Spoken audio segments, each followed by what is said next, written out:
Chapter 1313. Mark Yong, and we will have official Fong, official Du, and the others write a few articles and send them to the editorial department of the Great Tang Daily. We will use this opportunity to let the people of the world see the true colors of the Chui clan and Zheng clan. They were the ones who were unjust, so they can't blame us for being ruthless. In the Sweet Du Hall. After Zhang Sun Wuji, Fong Xianling, and Qing Yaojin left, Li Er looked at Li Zishuan and instructed. Li Zishuan was slightly stunned. He didn't expect Old Li to know how to make use of public opinion. This time, the Chui family used public opinion to attack Li Er to incite the people to rebel against the imperial court. Now, Old Li wanted to use the same method to gain the people's trust and support. Only a ruler who valued the people's trust would be a successful ruler. Yes, Your Majesty. In the next few days, the Tang Daily will cooperate with the imperial court to announce the Chui family's rebellion to the world. As the saying goes, those who are righteous get more support while those who are unrighteous get little support. Chui Junshao has no regard for the emperor's grace and is not a subject. He will definitely be despised by the people. I will also list out all the good deeds and benevolence Your Majesty has done to the people since you took over the throne. People's hearts are made of flesh. I don't believe that the people can't differentiate between good and bad. Li Zishuan cupped his hands and replied. Li Er nodded and said, the Chui and Zheng family have thousands of scholars in their hands. Actually, I am not afraid of how many soldiers they have. I am only afraid that they will use these scholars to bewitch the people and attack the imperial court. After all, the people are innocent. Li Zishuan smiled and said, Your Majesty is so considerate of the people. It is the blessing of the people. Li Er smiled and didn't deny it. After a while, he said, I have an idea. Listen to it and see if it is feasible. Li Zishuan's expression turned solemn as he listened attentively. Li Er paused for a moment before continuing. Since ancient times, when a general was away from the capital, he would not obey military orders. The reason was that the battlefield was quite far from the capital, and the situation on the battlefield was constantly changing. Therefore, the previous emperors would not interfere with the generals away from the capital and give orders. But this time, when Li Yu used a telegraph to send information to Chang, and from Zhengzhou, I had an idea. That is it possible for me to understand the situation on the battlefield immediately through the telegraph? Then, if I or any other officials in the imperial court have any good ideas about military formations, I can also send them to the front line through the telegraph at the very first moment. What do you think? Li Zishuan was shocked. He thought to himself that Old Li's thinking was quite advanced. He even knew how to engage in information warfare. Your Majesty, our telegraph is not mature yet. This kind of ultra-long distance communication is not stable. This time, the reason why little Yu was able to send the information from Zhengzhou to Chang and was because she sent the telegram from a Buddhist pagoda that was more than 100 feet high. When the army goes out, how can there be such a high altitude everywhere? In addition, the power supply of the telegraph is also a problem. Therefore, I think that it is still too early for Your Majesty to use the telegraph to command the battle formation this time. Your Majesty, please reconsider. Li Er couldn't help but frown. He asked doubtfully, what does the telegram sent by the telegraph have to do with the height of the terrain? Li Zishuan cupped his hands and said, Your Majesty, if I may be so bold as to ask you, if this person stood on a high mountain and shouted to the foot of the mountain, would his voice travel far? Or if he stood on the street and shouted, would his voice travel far?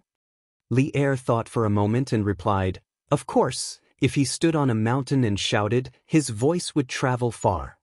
Li Zishuan smiled and said, That's right. Your Majesty, in fact, the telegram sent by the telegraph is just like shouting. If you stand high and the position is spacious, it will naturally travel far. There are many houses in the city, which will block the telegram sent by the telegraph, so it won't travel far. He definitely couldn't tell Li Er about the transmission loss of electromagnetic waves. Otherwise, if he wanted to explain it clearly, he would have to talk for a long time. After thinking about it, Li Zishuan could only give an example to explain to Li Er. I see. Li Er nodded thoughtfully. Then, his eyes suddenly lit up and he said, "I still have a plan. This time, we can let the pharmacist bring 2 celestial lamps. On one hand, it can be used to scout the enemy from the sky. On the other hand, we can use the celestial lamps to send information to Chang and from the sky. What do you think?" Li Zishuan didn't object this time. In fact, he had thought of using the celestial lamps to carry the telegraph when he came here. The reason why he didn't tell Li Er at the first moment was because he was worried that this kind of technology that was ahead of its time would cause uncontrollable variables in the future if it was used on the battlefield too early before it matured. The Tang dynasty's biggest enemy was still the Turks. Li Zishuan felt that using the celestial lamps and the telegraph to deal with the Zhengzhou rebels was a little overkill. "Your Majesty's wisdom is as vast as the sea. This subject admires you.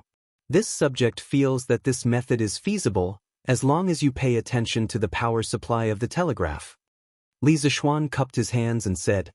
Li Er's face finally revealed a victorious smile.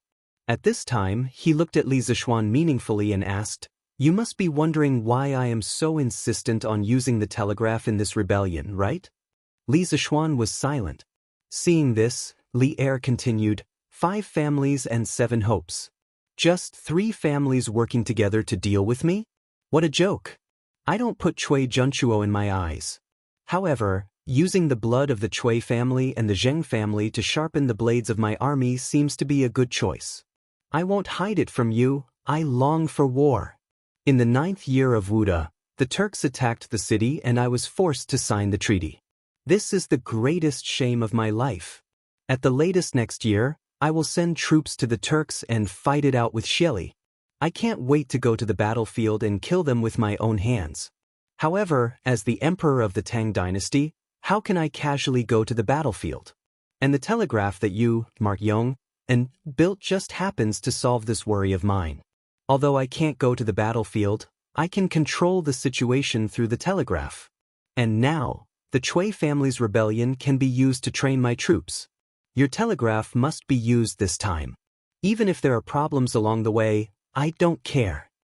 Li Zishuan was silent. Although Li Er was just over 30 years old, he had been on the battlefield for more than 10 years. He was a real emperor on horseback.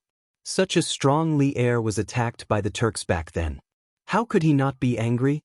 However, Li Er was now the emperor of a country. Even if he wanted to take revenge, he couldn't personally go to the battlefield. For a former world hero, this was also a kind of grievance and suffering. This subject obeys your majesty. Currently, this subject has a total of 3 telegraph machines. One of them was given to Li Yu. Since your majesty wants to arrange it this way, then when the army sets out tomorrow, this subject will send a student from the academy who knows how to use the telegraph to bring 1 telegraph machine and 2 celestial lamps with the army. This subject will send the last telegraph machine to the palace.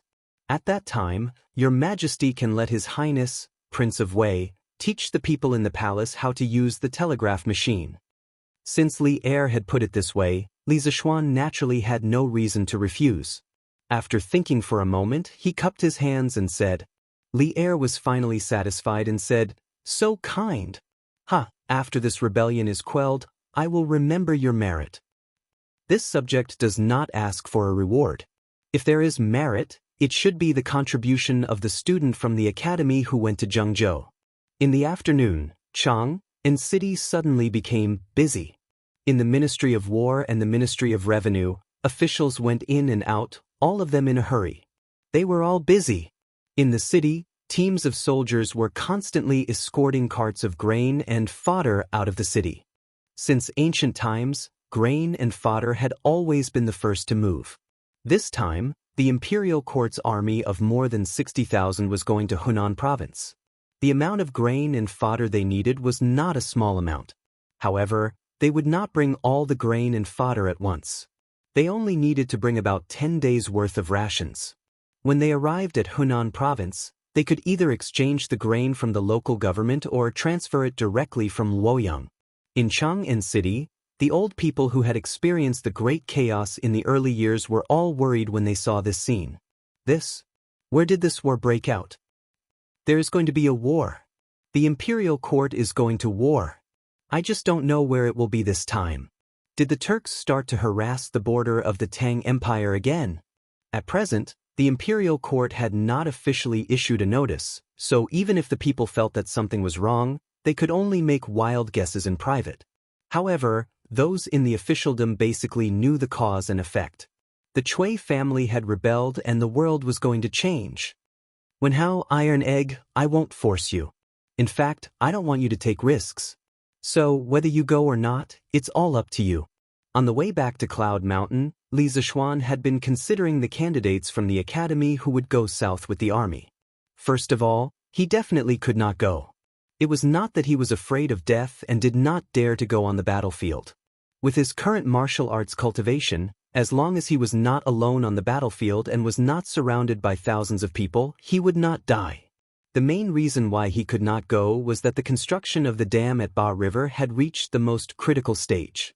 Recently, Yan Shaoning and Mo Huai had often encountered this and that kind of problems.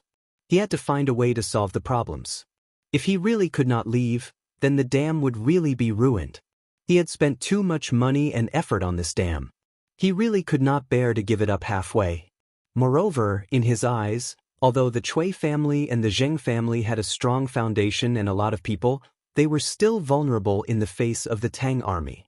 The reason why Chui Junchuo felt that he had a chance was that he wanted to take Luoyang and strengthen himself before the imperial court reacted.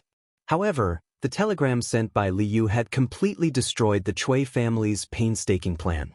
In this way, Chui Junchuo was even less of a threat. Therefore, Li Zishuan felt that it was not worth it for him to go, and there was no need for him to go. Since he was not going, he could only let his students go. Among his students, only Li Tai, Meng Wenhao, and Iron Egg were proficient in using the telegraph. Although Cheng Chumo was the first to come into contact with the telegraph, this idiot had never learned how to use it. Therefore, after returning to Yunshan, Li Zishuan sent someone to call Meng Wenhao and Iron Egg to the side yard.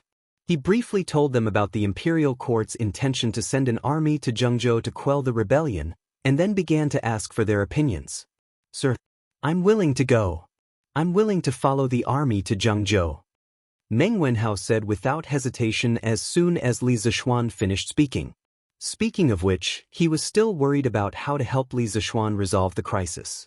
Now that Li Zishuan had made this request, it was exactly what he wanted. Instead of worrying in Chang, it was better to go directly to Zhengzhou to help resolve the crisis. Master, Iron Egg is also willing to go. Not long after Meng Wenhao finished speaking, Iron Egg also spoke up. Li Zishuan looked at the two of them with a solemn expression, saying, "Both of you should think carefully. This is going to the battlefield, not a game. Although you will be staying in the main tent at that time, and the danger will be much smaller, but on the battlefield, there will never be an absolutely safe place. Wenhao, your life doesn't belong to you alone. You still have your parents and sister.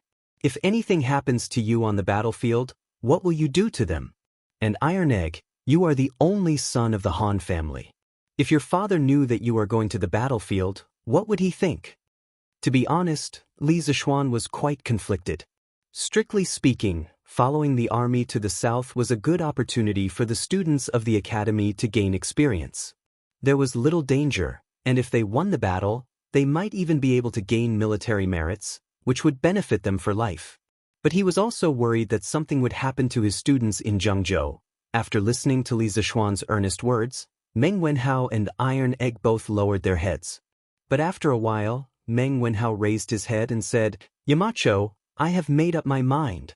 This trip to Zhengzhou, I must go. If I don't go, I will regret it for the rest of my life. As for my parents, I will persuade them."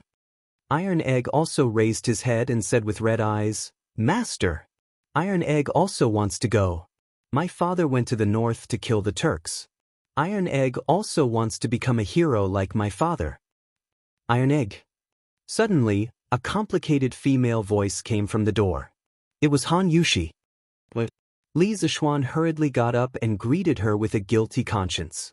Because he didn't have time to discuss this matter with his wife. "Sister, can you not stop Iron Egg?"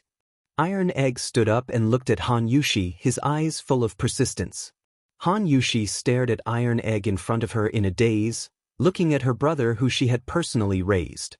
After a long while, she walked forward and patted Iron Egg's shoulder, saying with a complicated tone, "Iron Egg, you have grown up. I don't have the right to make decisions for you anymore. If you've decided on something, then go ahead and do it. Sister only wants you to be safe." Seeing Han Yushi like this, Iron Egg felt an inexplicable sadness in his heart. He held back his tears and said, "Sister, don't worry. Iron Egg will definitely make himself safe. Iron Egg will definitely become a hero like my father." "Husband, you two continue to talk. I will go out and see Lan." Han Yushi quickly turned around and gently wiped the corner of her eyes with her sleeve. She said to Li Zixuan and hurriedly went out. The room was silent. After a while, Li Zixuan forced himself to be spirited and asked, "Both of you want to go?" "Yes." Meng Wenhao and Iron Egg nodded solemnly at the same time. Li Zixuan sighed softly and said, "That's good. Since that's the case, then let's both go. We can take care of each other on the way. Go back and pack up immediately. Tomorrow morning, I will send you to Uncle Li. In the future, you will listen to his orders. As for the academy, you don't have to worry. I will ask for leave for you first. When you come back, I will arrange for someone to make up lessons for you." "Yamacho." "Yes, Master." Chapter 13-14. "Oh, isn't this Madame Yi? Are you here to pray for blessings at Xianxia Temple? I heard this morning that County Deputy Yi was sick. Could it be true?" Guanxing County, at the entrance of Xianxia Temple. Madame Yi brought Li Yu, Yi Fashion, and a few others out of the temple. She was stopped by a fat, shifty-eyed, greasy middle-aged man. Behind the man were 4 or 5 bailiffs. At this moment, he was staring at Madame Yi maliciously and said with a smile, "Registrar Wang, what do you mean by this? My husband is sick in bed. As a colleague, it's fine if you don't care about him, but you're actually making sarcastic remarks here. Has your sense of propriety been eaten by dogs?" Hearing this, Madame Wang's face was filled with anger and she scolded mercilessly. She looked exactly like a wife who was eager to protect her husband. Registrar Wang saw this and his eyes flashed. Then he said with a smile, "Hee. Madame Yi, please don't be angry. Who said that I don't care about County Deputy Yi? I even sent people to send County Deputy Yi a lot of ginseng, bird's nest, and other precious tonics. As a person, what I value the most is the righteousness between friends and colleagues." Madame Yi glared at Registrar Wang coldly and didn't continue to say anything. Registrar Wang rolled his eyes and pretended to be depressed. He patted his head and said, "Aya, look at this official's memory. I brought people here to catch the rebels. Why did I mention this to Madame Yi?" "Rebels?" Madame Yi, Fashion, Li Yu, and the others were all shocked. Finally, Madame Yi forced herself to look calmly at Registrar Wang and said, "What rebels? When did Guanxing County have rebels? Moreover, Registrar Wang, why did you catch the rebels at Xianxia Temple?" Registrar Wang didn't answer. He turned his gaze to Yi Fashion and Li Yu behind Madame Yi. Then he went forward and asked, "Madame Yi, who are this young master and this young lady? I've known County Deputy Yi for many years. How come I've never seen them before? Don't tell me they're your long-lost children." "Shut up." Upon hearing this, Madame Yi's eyes were filled with anger as she said, "Don't talk nonsense, Registrar Wang. They are my master's niece and nephew. They entered the city a few days ago. If Registrar Wang continues to talk nonsense, don't blame me for being rude." Yi Fashion and Li Yu were also furious. If it weren't for the special situation, they would have beaten Registrar Wang up a long time ago. "Don't be angry. Madame Yi, please don't be angry." Registrar Wang waved his hand, fearfully, and said, "I'm just asking casually, there's no need for Madame Yi to be angry. All right. Were this young master and this young lady at home last night?" Yi Fashion's heart skipped a beat. He thought to himself, what should come has finally come. Just as he was about to speak, he saw Madame Yi standing in front of him. With a look of disdain, she said, "Nonsense. If they're not at home, where else could they have gone?" Registrar Wang crossed his arms and asked lightly, "Is there anyone who can testify?" Madame Yi panicked, but she knew that she couldn't panic at this moment. She took 2 deep breaths and glared at him. "What? Registrar Wang wants to testify? Fine, when we return to the Yi residence, I'll ask all the servants and maids to testify. Our Yi family has never done anything wrong. Why would we be afraid of your investigation? But you, Registrar Wang, without any evidence, what right do you have to interrogate our Yi family members? You're offending your superiors. When my master recovers, I'll go to the county office to find the county magistrate to judge." Registrar Wang's eyes flashed with an unnatural look. Then he smiled and said, I'm the one who's joking. There's no need for Madame Yi to be angry. As for Deputy Yi going to find the county magistrate to judge, he can do as he pleases. I'm afraid he won't make it in time." After saying that, Registrar Wang laughed proudly. "Won't make it in time? What do you mean?" Madame Yi frowned and asked. Nothing." Registrar Wang shook his head and looked at Madame Yi. He whispered, Li Lanju, 10 years ago, why didn't you choose me, Wang Cheng, but Yi Minglei? What's the result? In a few days Yi Minglei will die and you'll be a widow. Tsk. What a pity. What a pity. Wang Cheng, you've gone too far. Madame Yi was shocked and angry. She pointed at Registrar Wang and said while gritting her teeth, "You're asking for death." Yi Fashion looked at Registrar Wang with a gloomy look. His heart was filled with murderous intent. Although Wang Cheng's voice was low, Yi Fashion heard every word. From his point of view, he had brought trouble to his second uncle's family when he accompanied Li Yu to manage the city. Now, someone had insulted his second aunt, whom he had respected since he was young, in front of him. How could he tolerate this? Moreover, after Wang He, the servant of the Yi residence, found out about Li Yu's identity, he secretly went to inform on Wang Cheng. Although Yi Fashion was a Taoist, when he met someone who deserved to be killed, he would not show any mercy. However, there were too many people here. If he killed Wang Cheng, none of them would be able to escape. I'll let this bastard live for another 2 days. Yi Fashion thought to himself. Alright. Since there are no traitors here, I'll take my leave. However, I still have to give Madame Yi a piece of advice. For the next 2 days, you and Deputy Yi should not go out as you wish. Wang Cheng smiled and then left with his men as if nothing had happened. Brother Yi, this bastard is evil. If there's a chance, I'll cut off his head for you. After Wang Cheng had left, Lu Rengui patted Yi Fashion's shoulder and said, "Thank you." After returning to the Yi residence, Yi Minglei asked Madame Yi, Li Yu and Yi Fashion to change into the coarse clothes of the commoners. He also instructed the housekeeper to close the door and decline all visitors for the next 2 days. When the sky was about to turn dark, Lu Rengui led the Yi family out of the residence and headed towards the south of the county. At this time, the commoners were in a hurry to go home. There were quite a lot of people on the streets. Moreover, the sky was dark and it was not easy for others to recognize them. 3/4 of an hour later, they finally arrived at Lu Rengui's rented courtyard without any mishap. How is it? Has the information been sent out? As soon as they entered the house, Wei Jing impatiently went up to them and asked before they could even greet each other. Little Yu clasped her hands and smiled. Deputy Wei, fortunately, I didn't disappoint you. When it was close to noon, I had sent everything here to the Yamacho. The Yamacho said that he will go to the palace immediately to meet the emperor. He estimated that the army from the imperial court will be here soon. Wei Zheng was overjoyed. It's done? It's really done? The Duke of Yong's telegraph machine has done a great job. Next, we should think about how to get out of here and help the imperial court to suppress the rebellion. Chapter 13:15.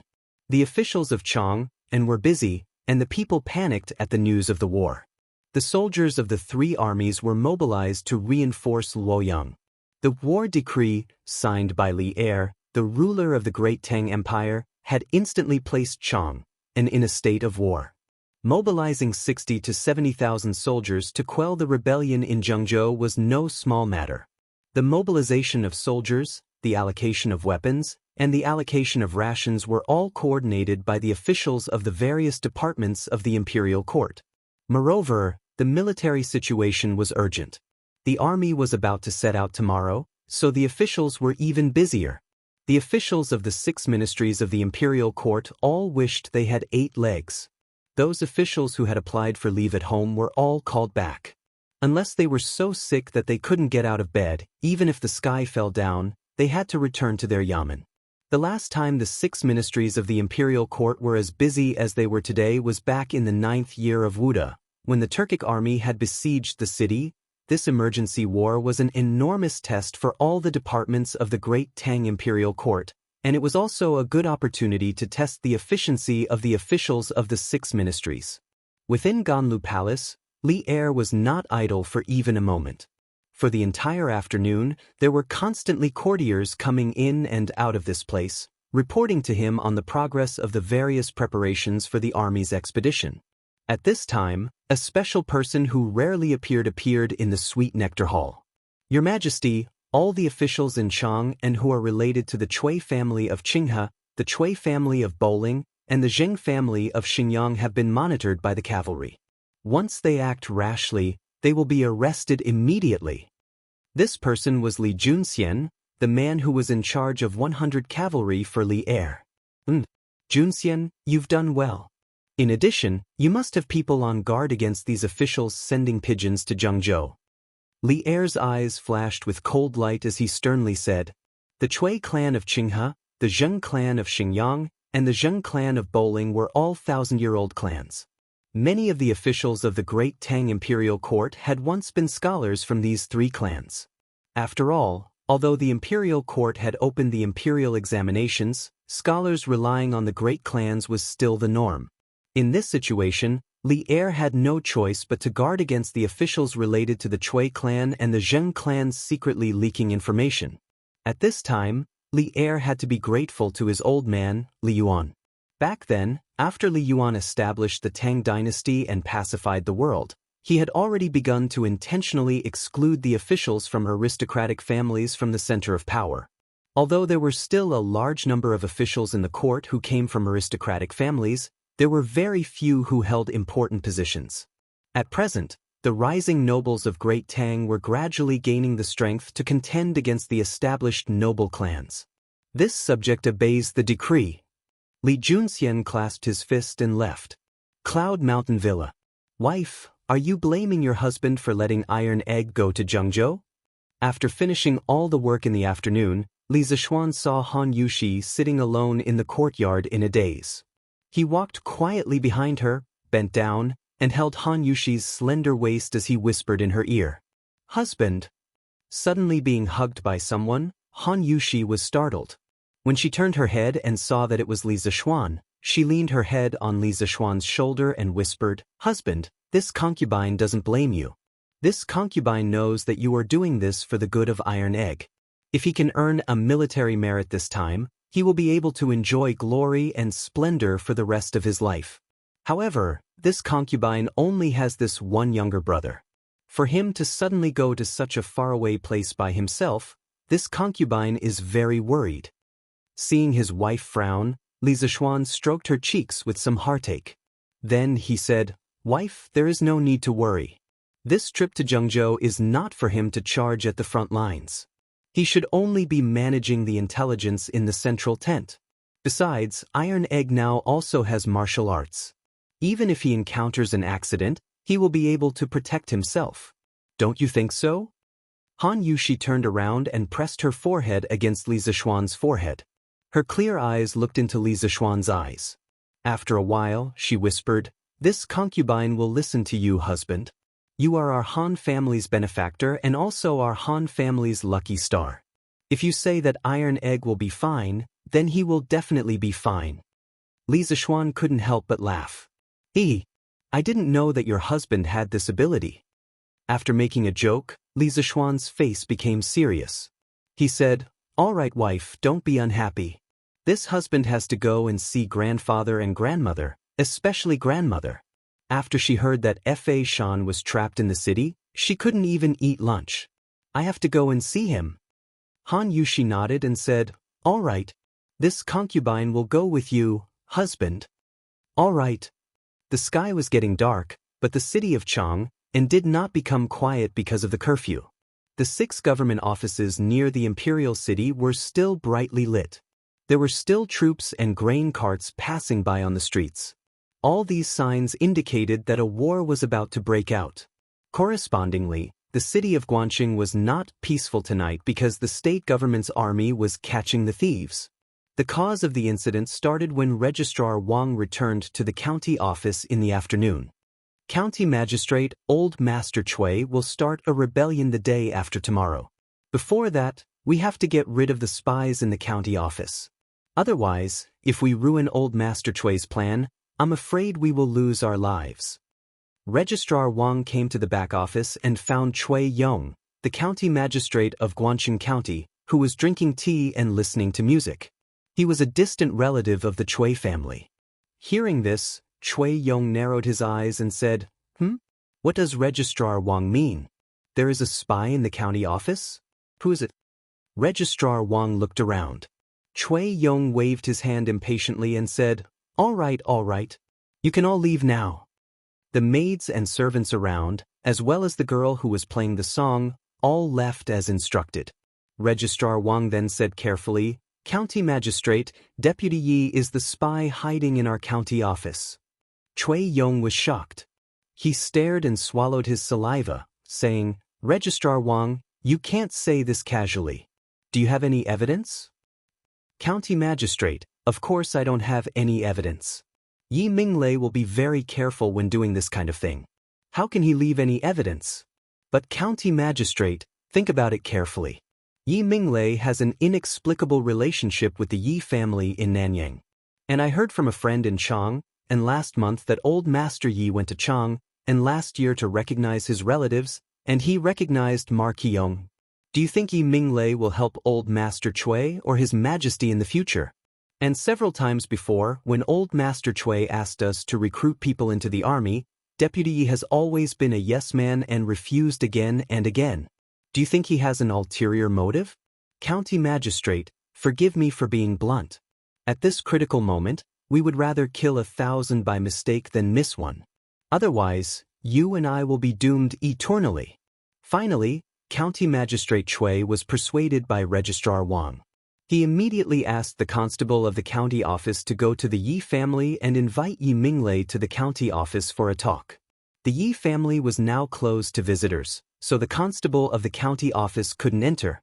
Later, Registrar Wang personally led the Yamen runners and forced their way into the Yi family's mansion, only to find that Yi Minglei and his family were all gone. So, after reporting to the higher authorities, the provincial governor's office was alerted.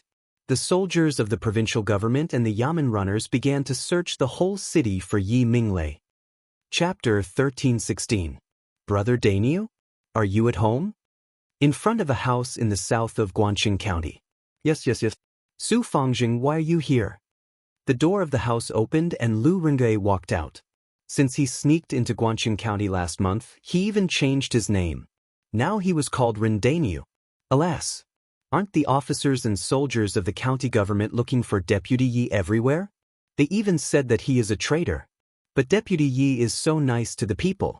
How can he be a traitor? I don't understand the world anymore. Oh, Dainyu, after a while, the officers and soldiers will find our workshop. I will go to each house in advance to see if anyone has hidden Deputy District Magistrate Yi. Su Fangjing was an old man in his 60s. He looked honest and kind. He looked at Lu Rengui and talked for a long time before he told him the real purpose of his visit. There was a market system in the Tang dynasty. Naturally, there was a Fangjing. The Fangjing was not only in charge of the opening and closing of the gate, but also in charge of maintaining the public order in the district. Lu Rengui was a little surprised, but he pretended to be depressed and complained, "Fangjing, why is Guangqing County getting more and more chaotic recently?" The deputy magistrate of the county Yamen was actually mistaken as a spy and even locked the city gates every day to prevent people from going out. "Sai, we were originally here to help people purchase goods from the county. But because of this delay, it has been almost a month. What a loss, what a loss." Su Fangjing couldn't bear it. He had heard about Lu Rengui's experience before. Now he was trapped in Guanxing County. He sympathized with him. So Su Fangjing comforted him, "Dainyu, it's all because of the government. I don't want to see you lose money. For now, all of you can rest assured and stay here. When the city gates open, this old man will come over to inform you." Lu Rengui said gratefully, "Alas. Thank you, Su Fangjing." "Oh, Fangjing, since you are here to find a spy, come in and have a look." Su Fangjing nodded slightly and said, "Okay, I will go in and have a look." Then he walked into the yard with his hands behind his back. "Alas. Su Fangjing is here?" Su Fangjing. In the courtyard, Lu Rengui's brothers saw Su Fangjing come in and quickly came over to greet him. Su Fangjing nodded and then walked straight into the inner room. In the end, he didn't even see a single outsider. "Su Fangjing, have you finished your investigation? Other than us rough men, who else would come here?" A quarter of an hour later, Lu Rengui saw Su Fang coming out of the courtyard. He hurriedly went up to him and asked, "There are no outsiders in the house. Then, little brother Dainyu, this old man will not disturb you any further. Goodbye." Su Fangjing cupped his hands and took his leave. "Su Fangjing, take care." Lu Rengui watched him leave. Then he turned to the several big men behind him and said, "Old Feng, later when the people from the county government come, you help to deal with them. During the day, I met Registrar Wang. If he leads a team to search tonight, he may recognize me. I will go to the underground tunnel to accompany Minister Wei and the others tonight." "All right, don't worry, General. Our old Feng will be careful." A slightly older middle-aged man cupped his fists and replied. Lu Rengui nodded and went into the house to tidy up. Then he jumped into the well. Half an hour later, the house was slapped once again. "Bang, bang, bang. Open the door. The government is investigating." Old Feng, who had promised Lu Rengui to deal with the soldiers, hurriedly went to open the door. Coming. "Hey, officers, come in and have some tea," Old Feng said with a big smile.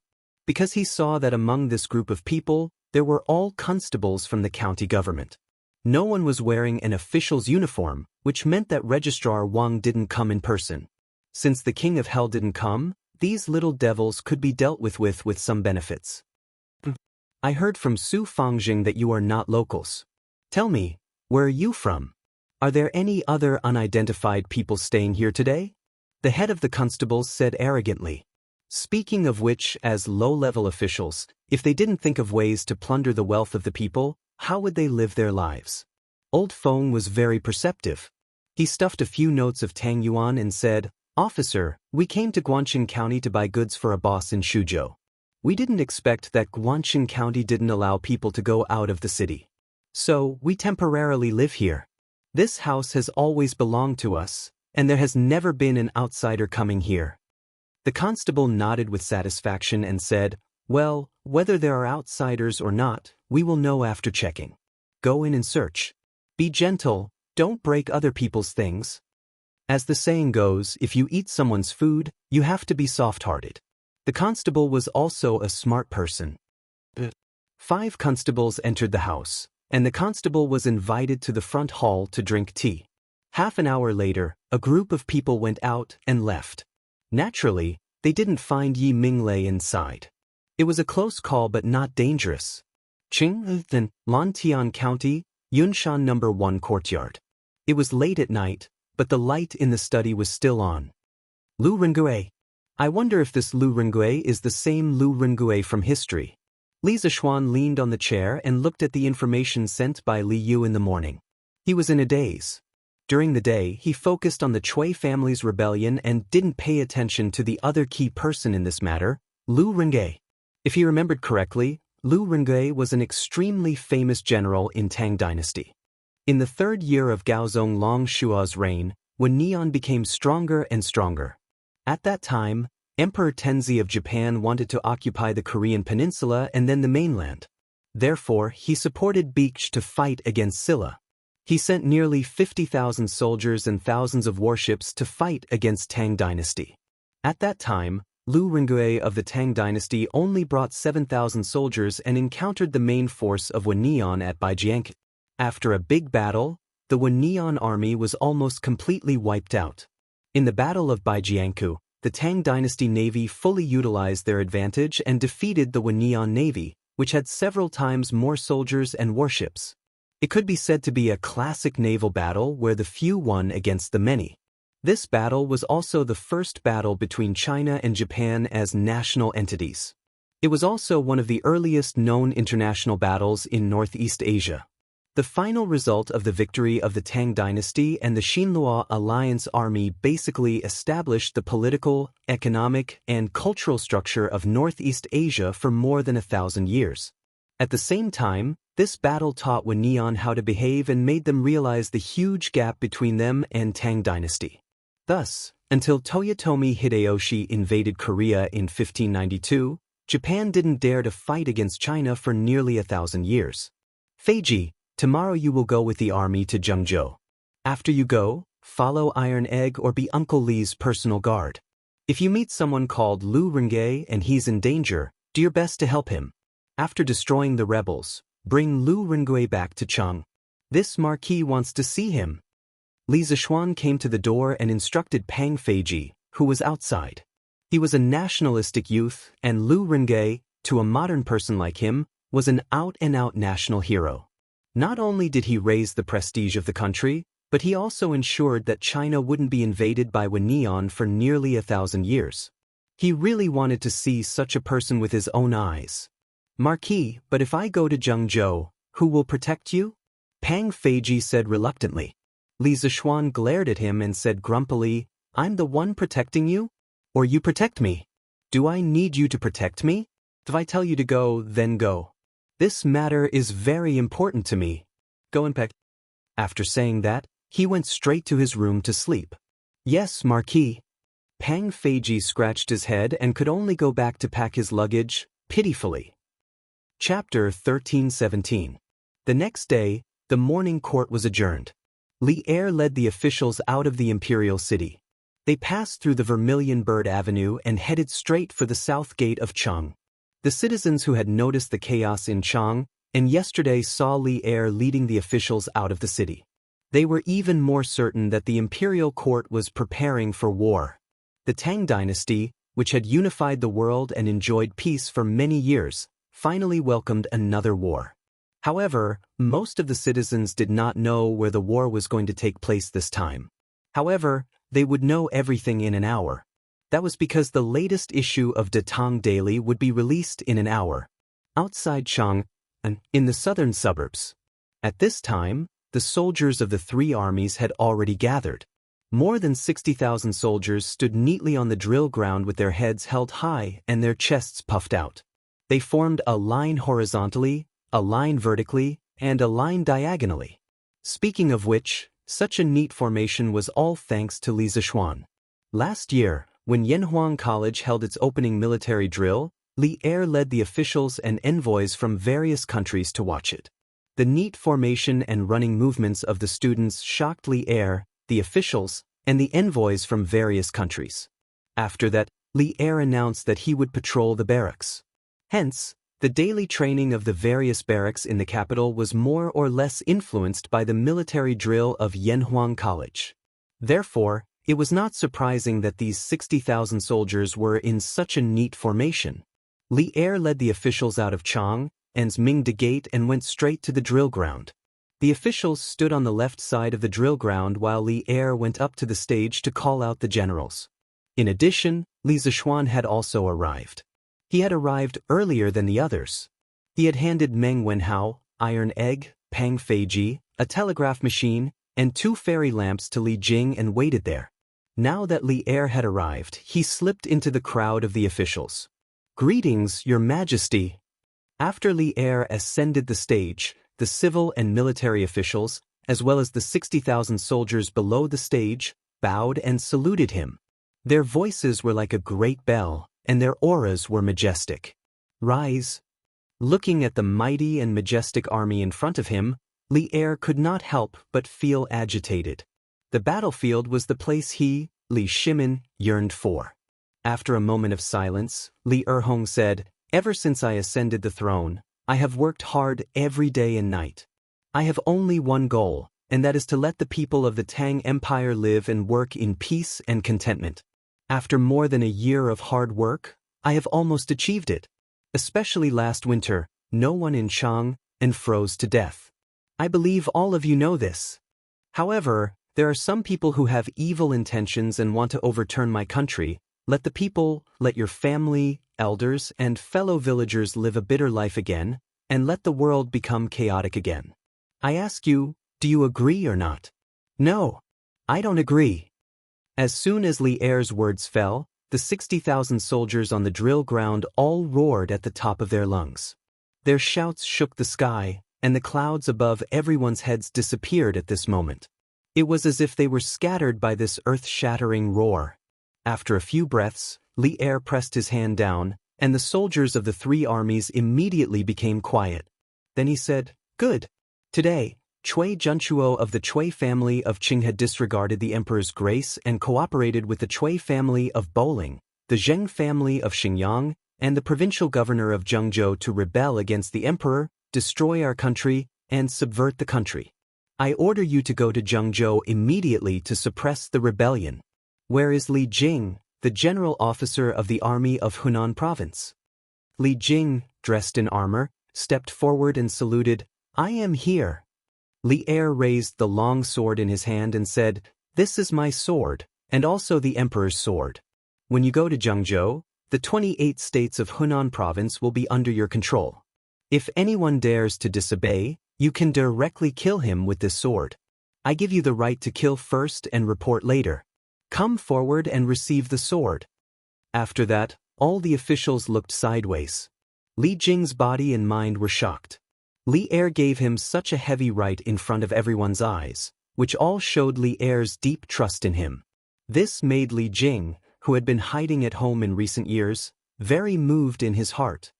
"Thank you for your trust, Your Majesty. Li Jing will go and eliminate the rebels for the imperial court." Li Jing saluted and said solemnly, "I believe you." Li Er nodded and gestured for Li Jing to go on stage to accept the emperor's sword. Li Jing went on stage and respectfully received it with both hands. Right at this moment, a red sun rose from the east and instantly, it shone brightly onto the drill ground. Li Er suddenly had a feeling of lofty ambition, and he shouted, "Beat the drums, soldiers of the three armies, set out. Destroy the rebels and reinforce Luoyang." Dong dong dong dong dong. The four bare-chested strong men on the stage began to beat the drums at the same time. The drum beats went from slow to fast, as if they were beating on everyone's hearts. Everyone on the drill ground couldn't help but feel a surge of emotion. Li Jing, who was on the stage, hurriedly cupped his hands and stepped down to command the army to set off. What was interesting was that the Tang army's turning and running movements were very similar to the military training of Yanhuang College's students. Their movements were very uniform. However, in comparison, the movements of these soldiers had more iron and blood. One could feel the killing intent emitted by the army from afar. Bang, bang, bang. More than 60,000 soldiers, led by their generals, left the drill ground in an orderly manner. Only the sound of their neat footsteps and shouts could be heard in the world. "Destroy the rebels and reinforce Luoyang. Destroy the rebels and reinforce Luoyang." The army gradually moved away. The civil and military officials on the drill ground looked in the direction of the army and could not help but feel agitated. At this moment, Fang Xianling stood behind Li Er and said with emotion, "Your Majesty, with such a powerful army, there is no need to worry about the rebels and the Tang Empire not prospering." Li Er turned to the officials and faintly smiled. If the great Tang wants to prosper, it still has a long way to go. Now that the internal problems have arisen, there are still external problems. In the future, my beloved officials, only by working diligently can you help us build a prosperous great Tang. Your subjects will definitely do our best until the day we die. The officials heard this and bowed in unison. Good. Prepare the carriage and return to the city. Li Er waved his sleeves and turned to leave. The mobilization meeting before the war finally came to an end. Li Zishuan looked to the south again. Among the 60,000 soldiers, there were his personal guards, students, and apprentices. He would not believe it if he said that he was not worried. However, the army of the imperial court this time was unprecedentedly strong. With Li Zishuan as the commander, Qing Yaojin, Niu Jinda, and Qin Qiong as the generals, not to mention the rebels of the Cui family, they could even fight against the Turks. It was because of this that Li Zishuan dared to let Iron Egg and Meng Wenhao go south with the army. The officials returned to the city while Li Zishuan returned to Yunshan. The people of Chang and only heard the sound of drums and deafening shouts from outside the city. However, for them, a lively day had just begun. Chapter 13:18. Newspapers are being sold. Newspapers are being sold. The freshly printed Detang Daily. Today's headline: Cui family of Qinghe rebelled against the imperial court. Li Jing, the minister of war, led troops into Zhengzhou to quell the rebellion. The commotion outside the city had just subsided. Inside Chang and city and the surrounding counties began to bustle with noise and excitement. The manservants at the newsstands and the paperboys on the streets were hawking as usual. However, the content that came out of their mouths today was earth-shattering. What? The Cui family rebelled? Quick, give me a copy of the newspaper.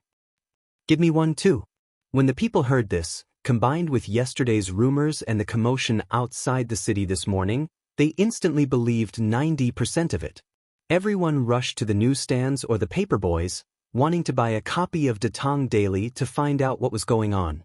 In today's Detang Daily, the articles on the interaction of literati and current news sections were all talking about the same thing: the Cui family's rebellion. Many of the authors of the articles were big shots in the imperial court, such as Zhang Sun Wuji, Fang Xianling, Du Ruhui, and so on. These big shots had never appeared in Detang Daily before. Now, because of the Cui family's rebellion, all of them appeared at once. It was really a feast for the eyes of the literati. Under the condemnation of the big shots in the imperial court and the reporters in the editorial department of Tang Daily, the numerous crimes committed by the Cui family in the early years, the conspiracy to rebel in Zhengzhou this year, and the instigation of the people to rebel, were all exposed in front of everyone's eyes. Ghastly, it could only be described as ghastly. Last year, Li Zishuan had used the unjustly dead maid Nianyu to ignite the anger of the people in Chang and city. He had directly flattened the Cui family's stronghold in Chang and city. Therefore, the people did not have a good impression of the Cui family. Now that this matter had happened, the people did not have a good impression of the Cui family of Qinghe that had existed for thousands of years. How dare they? The Cui family actually dared to privately recruit soldiers and rebel against the imperial court? To think that they are from the 5 surnames and 7 nobles. How dare they do such a disgraceful thing? What? The Cui family colluded with bandits to assassinate Minister Wei in Zhengzhou? Who gave them the guts? Tisk. Isn't it because Wei Zhuqing found out too much about the Cui family's illegal activities in Zhengzhou that they became anxious? What? Wei Zhuqing was assassinated? How is he now? This is not clear. Detang Daily only said that last month, Zhengzhou Guangxing County was attacked by a group of bandits. This group of bandits also collided with the provincial government office. Wei Zhuqing's whereabouts are unknown. Detang Daily's reporters suspect that all of this is the Cui family's doing. Wei Zhuqing was harmed by the Cui clan? Damn the Cui family. Left Minister Wei is a rare good official in our great Tang. Nothing must happen to him. After a few years of peace, the Cui family wants to start a war again. The ones who will suffer are the local people. The Cui family has committed all kinds of evil deeds and should be punished by both humans and gods. I want to join the army and quell the rebellion for His Majesty.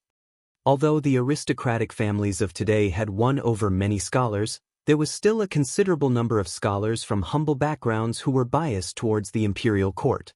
Once they heard that the Cui family had plotted against Wei Zheng and plotted a rebellion, many scholars rolled up their sleeves and prepared to give up their brushes to join the army and rush to the battlefield. Perhaps this was the spirit of a scholar. Scholar Zhang, you should save your breath. With your delicate skin and tender flesh, How can you endure the hardships of the battlefield? You should study hard and obtain scholarly honors. Uncle Hu, you're wrong to say that. If I can endure the hardships of studying, why can't I endure the hardships of the battlefield? Say whatever you want. Even if you want to join the army to quell the rebellion, it's already too late. Because when this old man entered the city this morning, I saw that the army outside the city had already set off. What? The army has already set off? So soon? Of course. If it were any later, wouldn't the Cui family have done even more evils? Yunshan, Yanhuang College. The news of the Cui family's rebellion caused a huge uproar among the students. Of course, what shocked the students even more was that Iron Egg and Meng Wenhao had also set off with the army this time. This was quite incredible to them. Since ancient times, the dreams of scholars were nothing more than self-cultivation, ruling the country and pacifying the world. Now, Iron Egg and Meng Wenhao were leading everyone on the path of pacifying the world. This made the students very envious and yearn for it. Damn, why can Iron Egg and Meng Wenhao go, but Bao Lin and I can't? With our martial arts skills, if we go to Zhengzhou, won't we be able to kill 7 times in and 7 times out of the rebel army? When Cheng Chumo heard the news, he couldn't help but pat his thigh and gloomily said, "Speaking of this rebellion, his father Qing Yaojin directly led the army. He should be the one who went the most." In the end, the people who went were Meng Wenhao and Iron Egg. It would be strange if he wasn't depressed. Chumo, I want to go too, but my father definitely won't let me go. Yuchi Bao Lin thought about it and shook his head. But my martial arts skills are so good, I can definitely make a name for myself if I go. Cheng Chumo stared at him and shamelessly said. Yuchi Bao Lin pursed his lips and hesitated. After a while, he said, "Cho Nyo, I think Yamacho is right. Next year, on Arbor Day, I should plant a tree in your heart." Damn, Bao Lin, are you asking for a beating? Cheng Chumo almost choked to death. Just as he was about to hit him, a light cough came from behind him. Cheng Chumo turned around and saw Li Zishuan. He quickly stopped. Li Zishuan glanced at him, then ignored him and went straight to the podium. In Class 1, the students suddenly quieted down.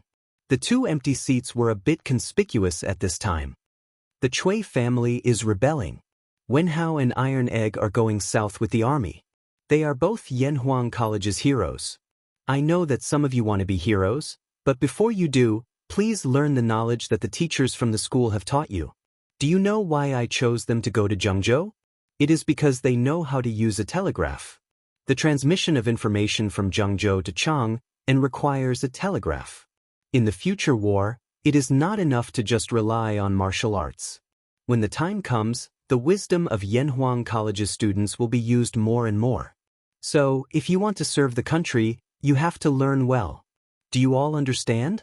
Li Zishuan looked at the pairs of eager eyes below the podium and nodded with satisfaction.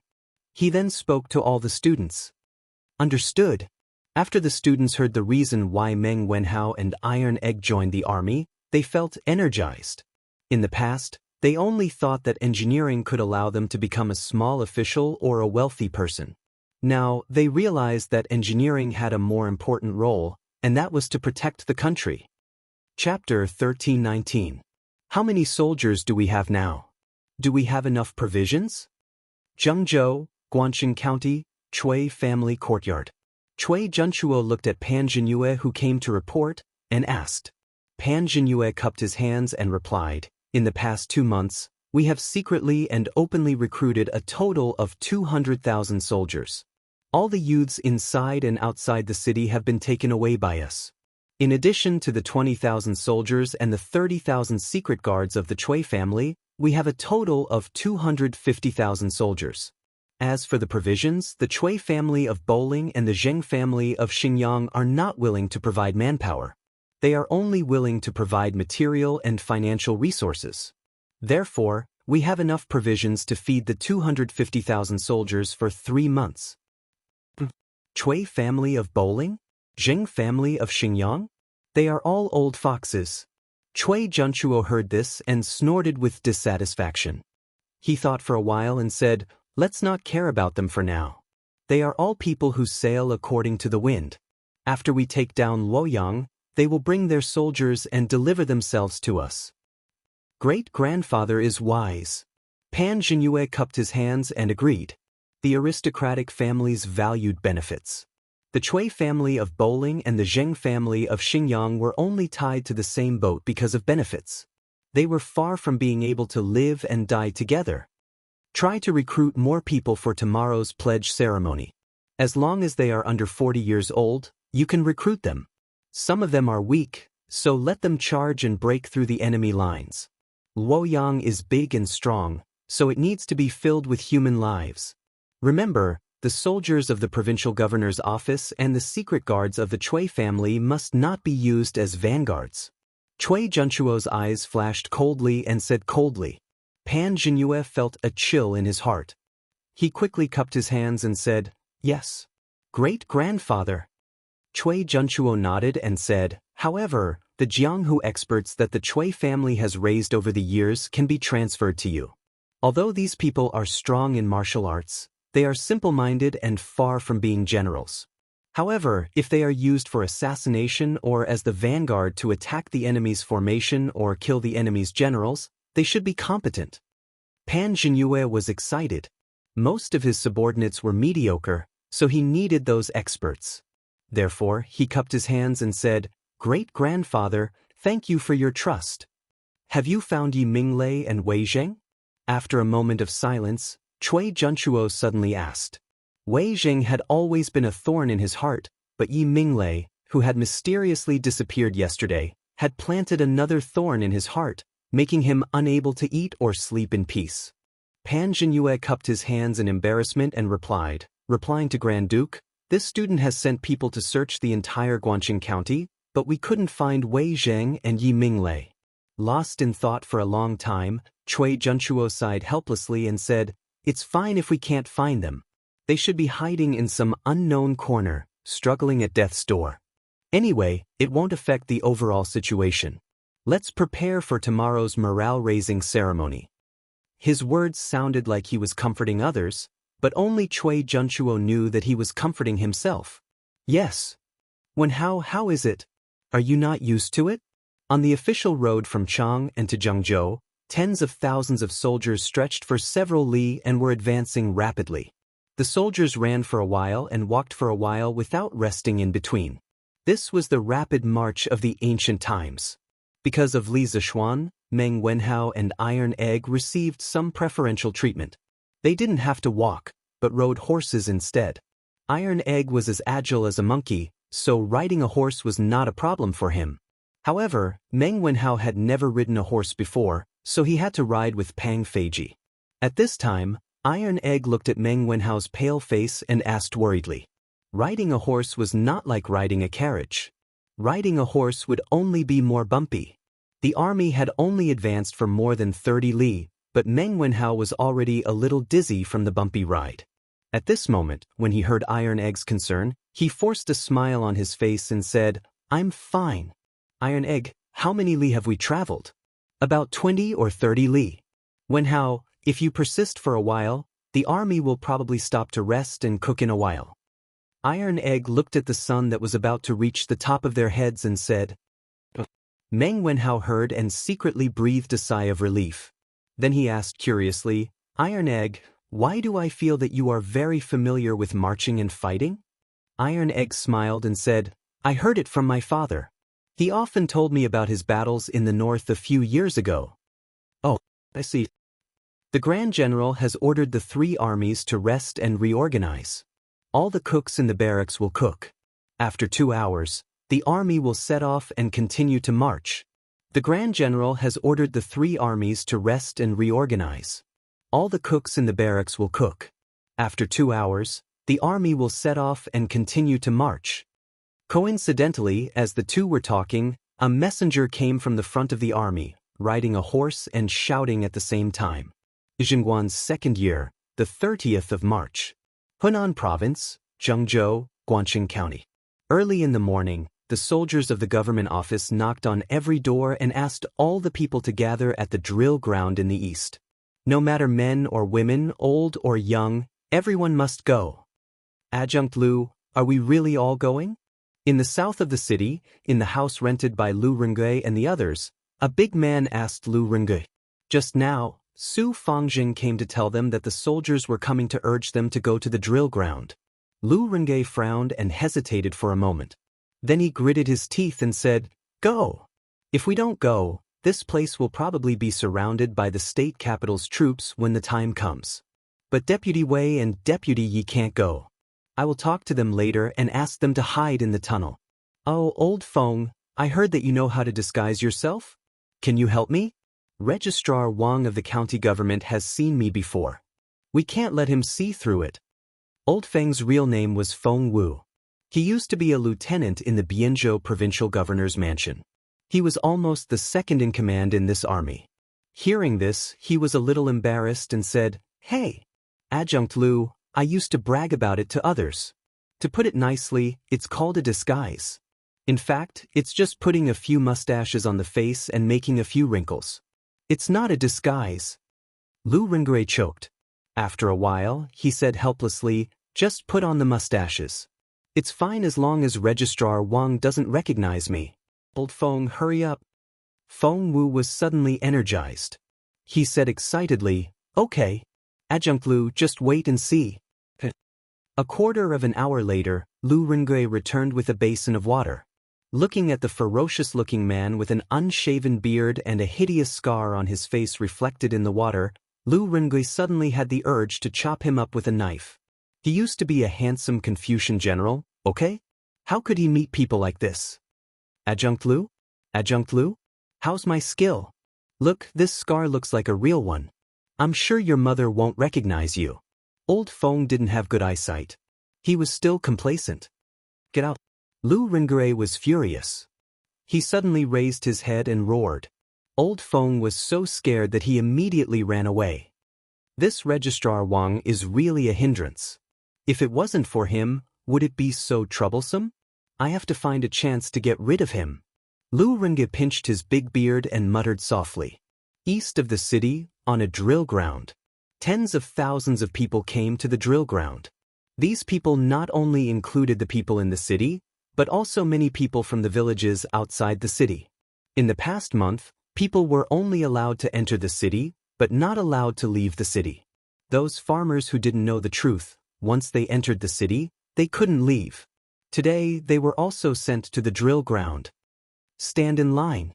Men stand on the left, women stand on the right. Children under 10 years old and people above 40 years old stand at the back. On the drill ground, there were thousands of armored soldiers patrolling and maintaining order. "You stop?" Suddenly, a soldier stopped a middle-aged man. The man trembled and said, "Sir, you called me?" The soldier said coldly, "Where are you going? How old are you?" "I'm 45 years old this year," the man said with a panicked look. The soldier said angrily, "Bullshit. Men, take him to the secretary for verification. If he lied about his age, cut off his head and feed it to the dogs." Immediately, the two soldiers behind him rushed forward and grabbed the middle-aged man. "Spare me, sir. I don't dare to lie anymore. I'll stand in front now." The middle-aged man's face was full of fear and he repeatedly begged for mercy. "Sure enough, he lied to me. Drag him down and behead him," the soldier said coldly and mercilessly. When Lu Rengui arrived at the drill ground, he saw this scene. Similar situations had happened more than once today. Under such deterrence, the commoners were much more well-behaved. There were very few people who lied about their age and secretly snuck to the back. "You guys? Which village do you live in? Why don't you go to the front and line up?" After the soldier finished showing off, he noticed Lu Rengui and the others and shouted again. Lu Rengui hurriedly went forward and said, "General, we are not locals. We came to Guan County last month to help Boss Zhou of Bianzhou escort a batch of goods. Later, we couldn't leave the city, so we have been living in Wuning village." "From another place?" The soldier rolled his eyes. No one knew what he was thinking. He said again, "I seem to have heard about you guys. How many people are there in total?" Lu Rengui had a bad premonition, but he still braced himself and answered, "We have a total of 200 people. 200 people? Good, good, good. You guys just stand here. After the provincial governor finishes speaking, all of you come and find me. Do you hear me? My surname is Huang, and I'm an adjunct of the provincial governor's mansion. The soldier clapped his hands and laughed. Lu Renge didn't know what this guy was up to, but he didn't want to cause trouble here, so he could only say, yes. Adjunct Huang. That's more like it. The soldier nodded his head in satisfaction and then walked away. On the other side, a few people with noble auras appeared on the stage in front of the drill ground. Chapter 1320. Guangxing County, on the drill ground in the east of the city. Zhengzhou Provincial Governor Pan Jinyue, Cui Junchuo of the Cui clan of Qinghe, Cui Wenji of the Cui clan of Bowling, and Jing Shuwu, Cui Shuwu of the Cui clan of Xingyang. The four of them led the officials of the state government up the stage. The soldiers below quickly maintained order and calmed the commoners down. Pan Jinyue looked at the hundreds of thousands of people in front of him, and a sense of heroism rose in his heart. The speech he had carefully prepared last night floated through his mind word by word. At this moment, Pan Jinyue took a deep breath and loudly said, "The current emperor killed his brother and imprisoned his father. He obtained the position unjustly. He is tyrannical and oppressive. He is licentious and is worse than a beast. He is a completely incapable ruler." The commoners of Zhengzhou, ever since the imperial court sent Wei Xuanqing to Zhengzhou, countless good officials have been dismissed, causing the people's livelihood to wither and local law and order to fall into chaos. Last month, bandits even entered the city to burn and rob. This is the imperial court that you worship. Do you think it is worth it? Not worth it. Not worth it. Not worth it. As Pan Jinyue's voice fell, the state government soldiers on the drill ground took the lead to shout loudly. Slowly, some commoners also began to shout.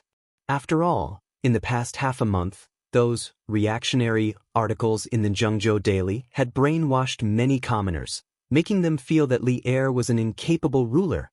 They felt that if they wanted to live a good life, they could only rely on Pan Jinyue, this great and honest official. Those commoners who were not brainwashed, although they did not believe Pan Jinyue's nonsense, the state government soldiers were watching them from the side. They had no choice but to follow suit. Pan Jinyue was very satisfied with the enthusiastic response given by the commoners. After the commoners quieted down, he continued to shout at the top of his voice. The Cui clan has been entrenched in Zhengzhou for hundreds of years. In these hundreds of years, how many poor commoners have the Cui clan raised in Zhengzhou? How many talents have they cultivated? Cui Junchuo wholeheartedly served the people. Last year in Chang and City, he was harmed by scoundrels and was demoted back to Zhengzhou. Li Shimin was known as a wise ruler, but he appointed traitorous officials and killed the loyal. Such an incapable ruler, yet he seized the country's important weapon. As long as he is alive, the commoners of Tang will not have a good life. This official is the Zhengzhou provincial governor, Pan Jinyue. In order to let all of you live a good life, this official has decided to rise up today and lead all of you to overthrow the tyrant.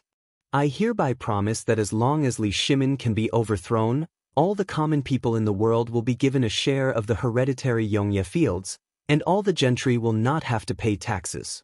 I will take out all the treasures in the Chang, an imperial palace, and distribute them to the generals and soldiers who have rendered meritorious service. From today onwards, all the males in Zhengzhou who were above the age of 10 and below the age of 40 would have to join the army.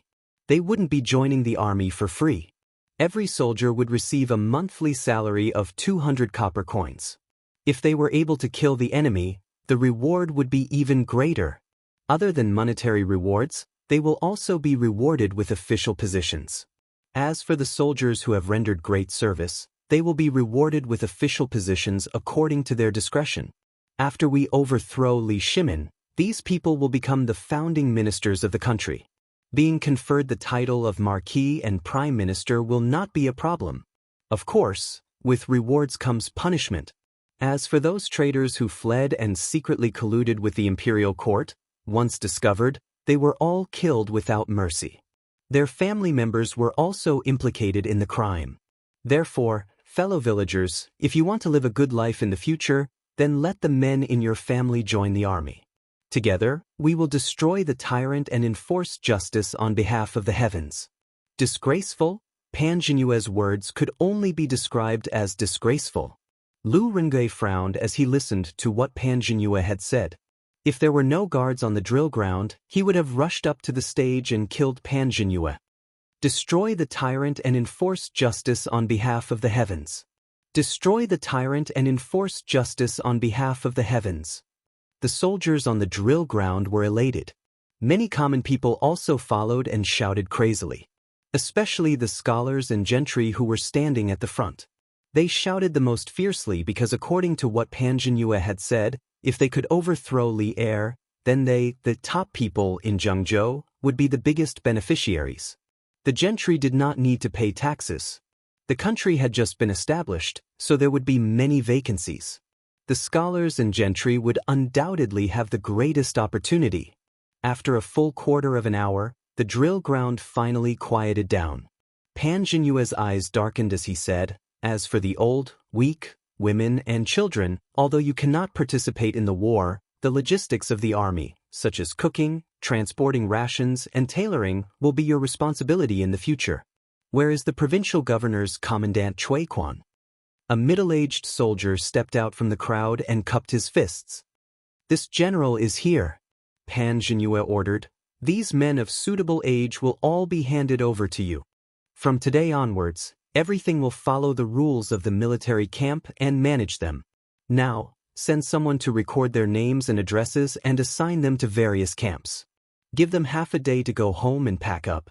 Before the sky turns dark in the afternoon, they must all report to the military camp. Those who do not arrive in time will be executed immediately. This general receives the order."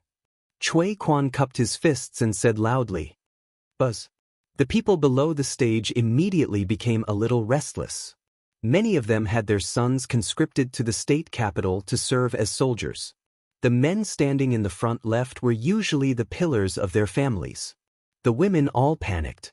Pan Jinyue was conscripting not only their sons, but also their husbands. Ancient people married early. Their sons were in their teens and their fathers were in their 30s. "What are you making so much noise for? Everyone be quiet.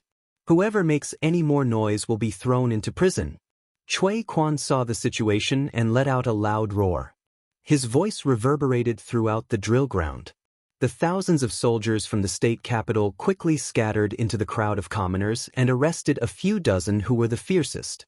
The rest of the commoners immediately quieted down. "Generals of all camps, listen to my order. Bring your men and horses and register these men. Whichever camp they are registered in, that will be where they will be placed in the end. Before the sky turns dark today, all generals of all camps must report all the deserters. Tomorrow I will send people to arrest them." Cui Quan ordered loudly.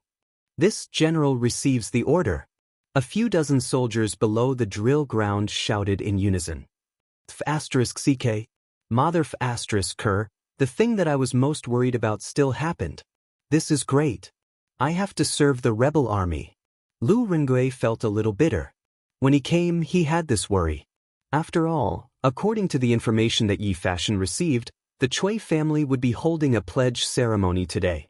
Therefore, he estimated that if he went, he would be kept as a strong man. But could he not go? Of course not. If he did not go, he could only hide in the tunnel. After all, Guangxin County was only so big. There was nowhere else to hide. However, if so many of them suddenly disappeared, it would definitely arouse suspicion. When the time came, the soldiers of the provincial governor's office would search inside and out of their rented residence. It would be very easy for them to find the secret passage under the house. Not only would they be arrested, but Wei Zheng, Yi Minglei, Li Yu, and Yi Fashion would also be implicated. Therefore, Lu Rengui and his 200 men knew that there was a tiger in the mountain, but they still chose to go there. "All of you will follow me from now on." At this moment, the Zhengzhou provincial governor's office's army that Lu Rengui met earlier came over and said to him, "Adjunct Huang, thank you so much for your support." After hesitating for a moment, Lu Rengui clenched his teeth and pretended to be touched. Don't worry. Follow me and work hard. When you have enough merits in the future, I will naturally let you go back to Bianzhou. Don't think about escaping because once you are caught, the consequences are not something that you can bear. Adjunct Huang patted Lu Rengui's shoulder and smiled meaningfully. His full name was Huang Cheng. Now that Pan Jinyue had raised the flag of rebellion, as an adjunct of the provincial governor's office, he naturally wanted to follow behind and make contributions. Lu Rengui and his men were all strong men, and they seemed to have good combat strength. If these people were placed under his command, they would definitely help him make a lot of contributions. Therefore, he took advantage of the fact that the other officers were not paying attention to him and came to snatch them away. Yes. Adjunct Huang is right. I understand. People under the eaves had to bow their heads. Lu Rengui completely acted like a grandson. Huang Qing nodded with satisfaction and said, "Good. What's your name?" Adjunct Huang, my name is Rendaniu. Good. Rendaniu, you will help me take care of these people around you in the future.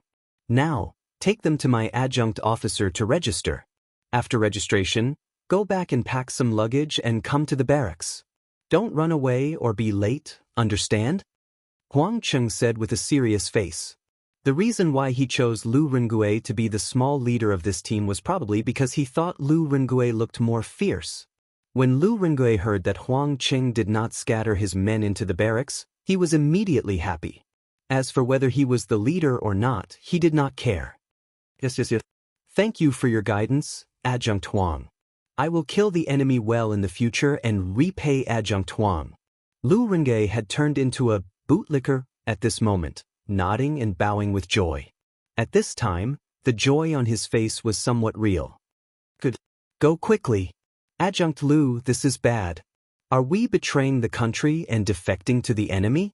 When the army of the imperial court arrives, what are we going to do? After registration, Lu Rengui and his men hurried to Wuning Square in the south of the city. On the way, Feng Wu said with a sad face, "What do you mean what to do? How do I know what to do? We can only take one step at a time." Okay, don't cry. Let's go back and ask Wei Zhuqing later. He has a lot of ideas. Maybe he can find a way.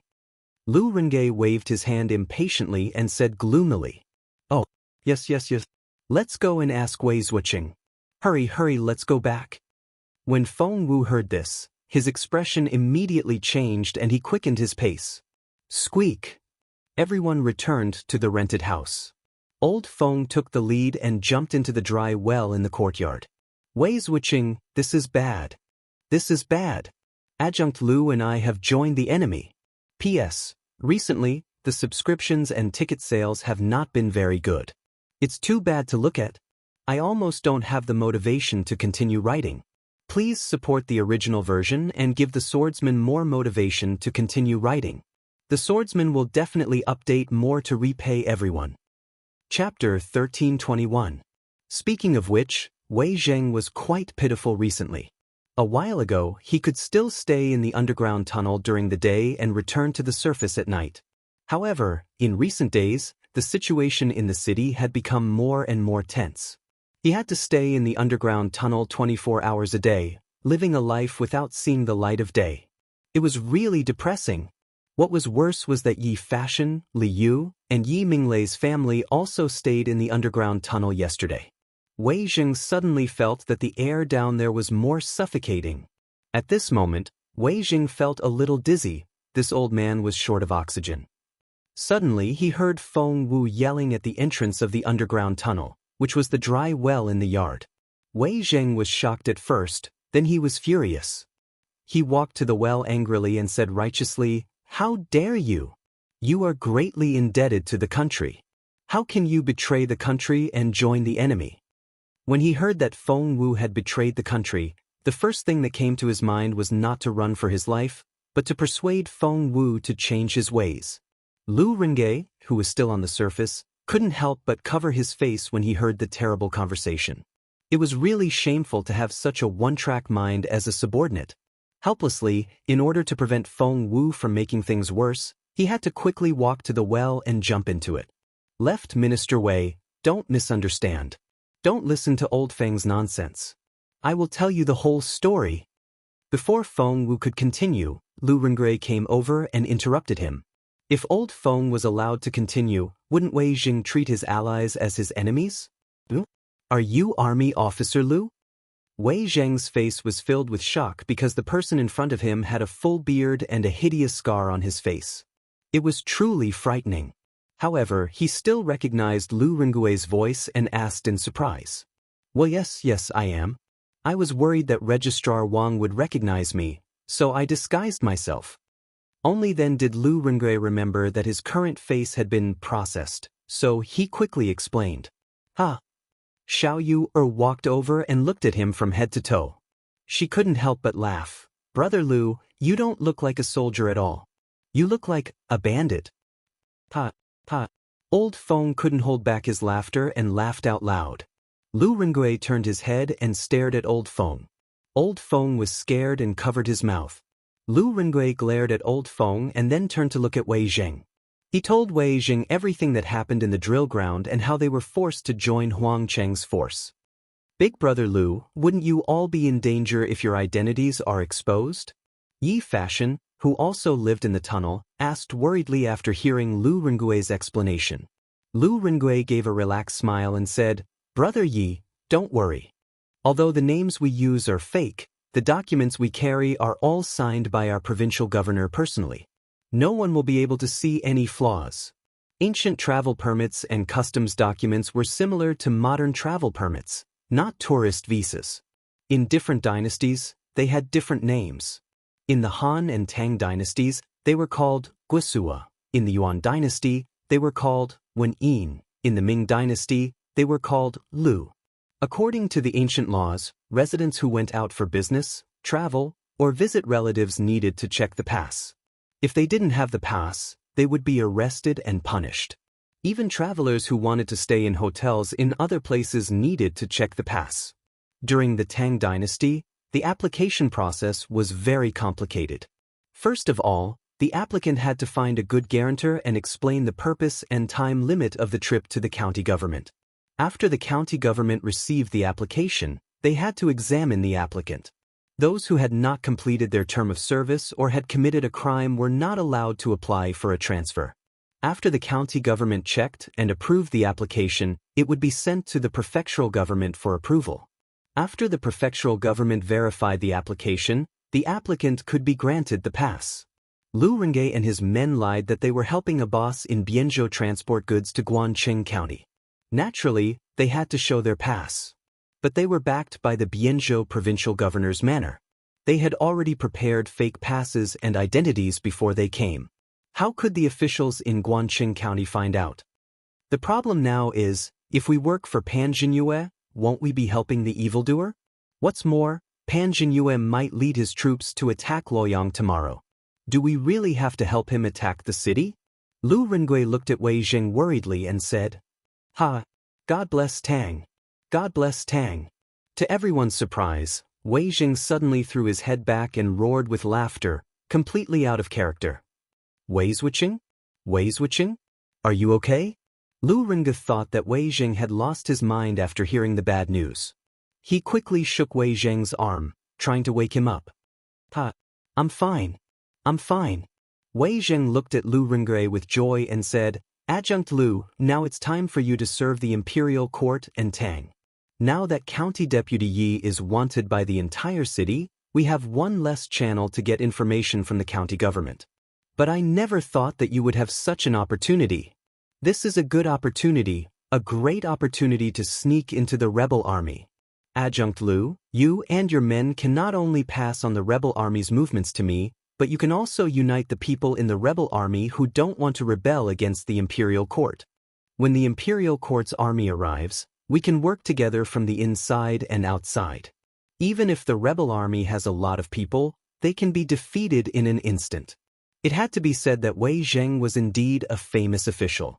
Other than being good at scolding people, he was also better than anyone in this underground tunnel in terms of strategy and calculation. A moment ago, it was still a dead end for them. But after he said that, he immediately revived the dead end. I see, Wei Zhuqing is wise. I admire you. Lu Rengui's eyes lit up, but then he asked worriedly, if Pan Jinyue sends troops to attack Luoyang tomorrow, what should we do? Wei Jing stroked his beard and suddenly smiled mysteriously. They can't attack Luoyang tomorrow.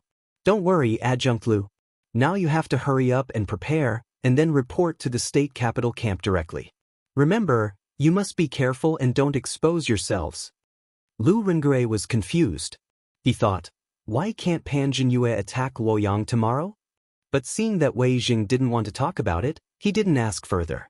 He clasped his fist and bowed. I'll be careful. Goodbye. After that, he left the underground tunnel with Feng Wu. Adjunct Lu, why is Wei Zhuqing so sure that Pan Jinyue can't attack Luoyang tomorrow? Old Feng climbed out of the dry well and asked with a confused face. You're asking me? Who should I ask?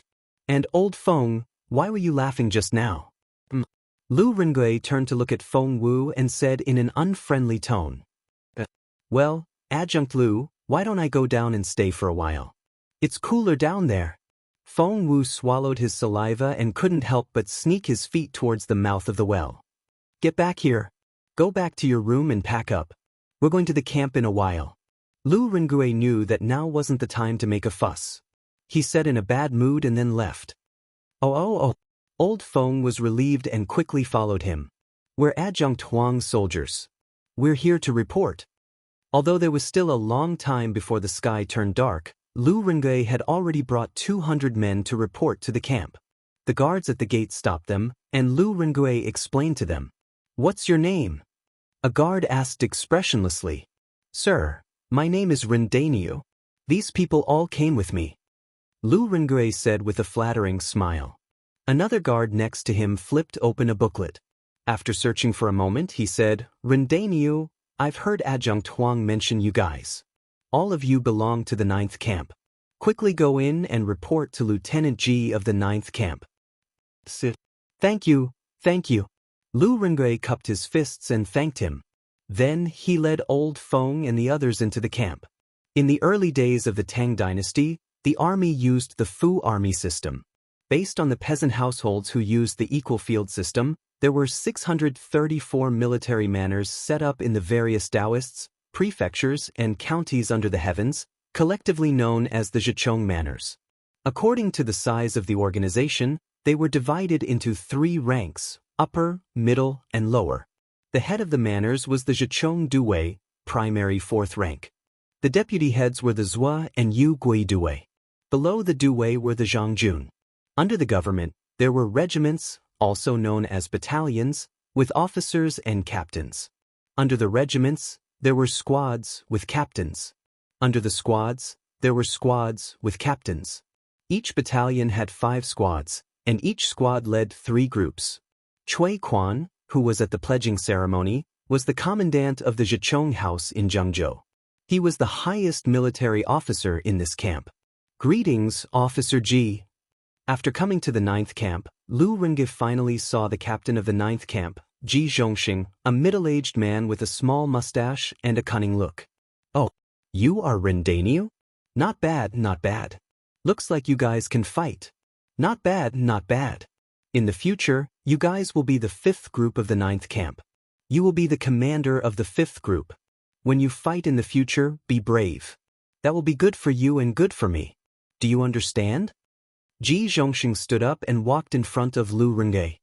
He looked at him from head to toe and then shouted. Lu Rengui frowned inwardly. This Officer Ji in front of him reeked of alcohol. It was obvious that he had drunk a lot before Lu Rengui arrived. Drinking was prohibited in the army. However, this person was an officer and yet he dared to be so unscrupulous. From this, it could be seen how lax the military discipline of the Zhichong house was. Thank you, officer, for your support. This lowly one knows many rich merchants in Bianzhou. In the future, I will definitely offer you 2 jars of pure immortal drunken wine as repayment for your support. Since this fellow liked to drink, Lu Rengui naturally had to cater to his taste.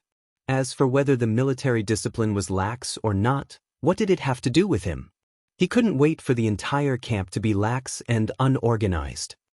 Chapter 1322. Good. You're very good. When our army passes by Bian province in the future, you have to send your 2 jars of immortal drunken wine to me. Zhengzhou's Zhizong residence camp.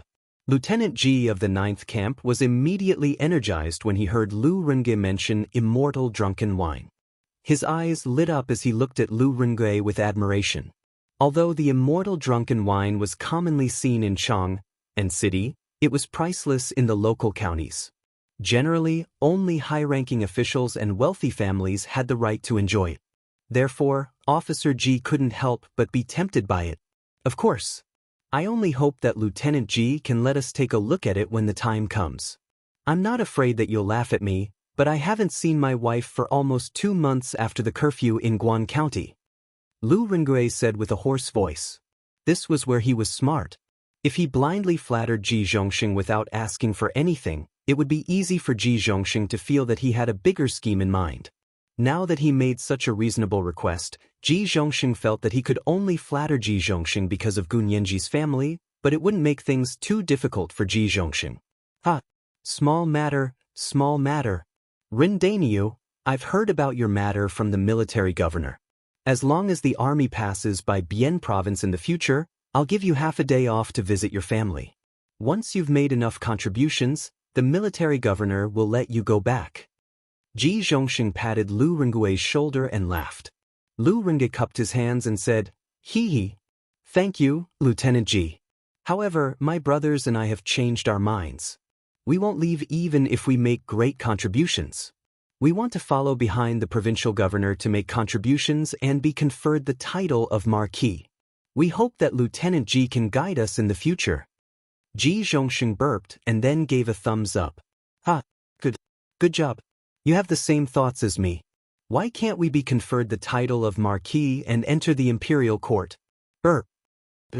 Lieutenant Ji. Lu Rengui cupped his fists in response, then left the room.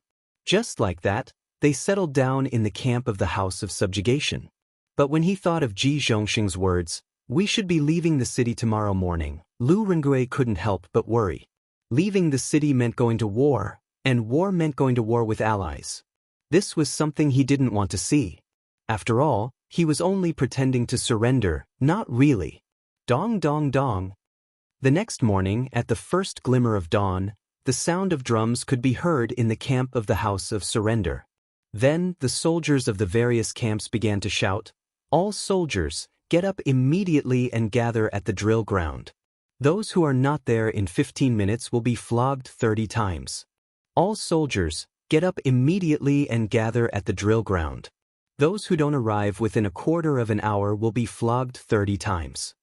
The soldiers in the tent immediately moved when they heard the sound. Old Feng, go and wake the brothers up. Don't get beaten up later. Lu Rengui got up from the bed and quickly put on the armor that was given to him yesterday. Then he shouted to Feng Wu, who was next to him.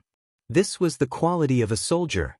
Compared to the people who had just joined the camp, Lu Rengui's group was undoubtedly much stronger. A quarter of an hour later, at the drill ground on the east side of the camp, the 50,000 new recruits who joined yesterday and the 20,000 veterans who were in the camp before this gathered here. Of course, there were also many who came late and were being beaten at the side. Since you are in the camp, all of you have to follow the rules. Whatever the higher-ups tell you to do, you have to do it. The next time there is someone who is late, the punishment will be doubled. The House of Subjugation's Lieutenant Chui Quan stood on the podium and said with a gloomy face. The new soldiers were hard to lead. This was within his expectations. Although he didn't expect the new soldiers to have much fighting power, as soldiers, they had to listen to orders. The 70,000 soldiers on the drill ground suddenly became silent. Chui Quan paused for a moment and then said, Generals of the various camps, today we are going to march into Luoyang. Let all your soldiers take their weapons and dry rations and immediately leave the city. Gather with the other 2 armies and go straight to Luoyang. Lord Lieutenant. The entire camp immediately became lively. The sounds of weapons clashing, the shouts of the generals, and the noisy footsteps entered the ears. Half an hour later, all the soldiers were ready and the army headed straight for the south gate of Guancheng County. On the way, they happened to meet the other armies that Chui Quan had mentioned. The Chui family originally had 250,000 soldiers. Yesterday, they had forcefully recruited a few middle-aged men. In total, they had 300,000 soldiers.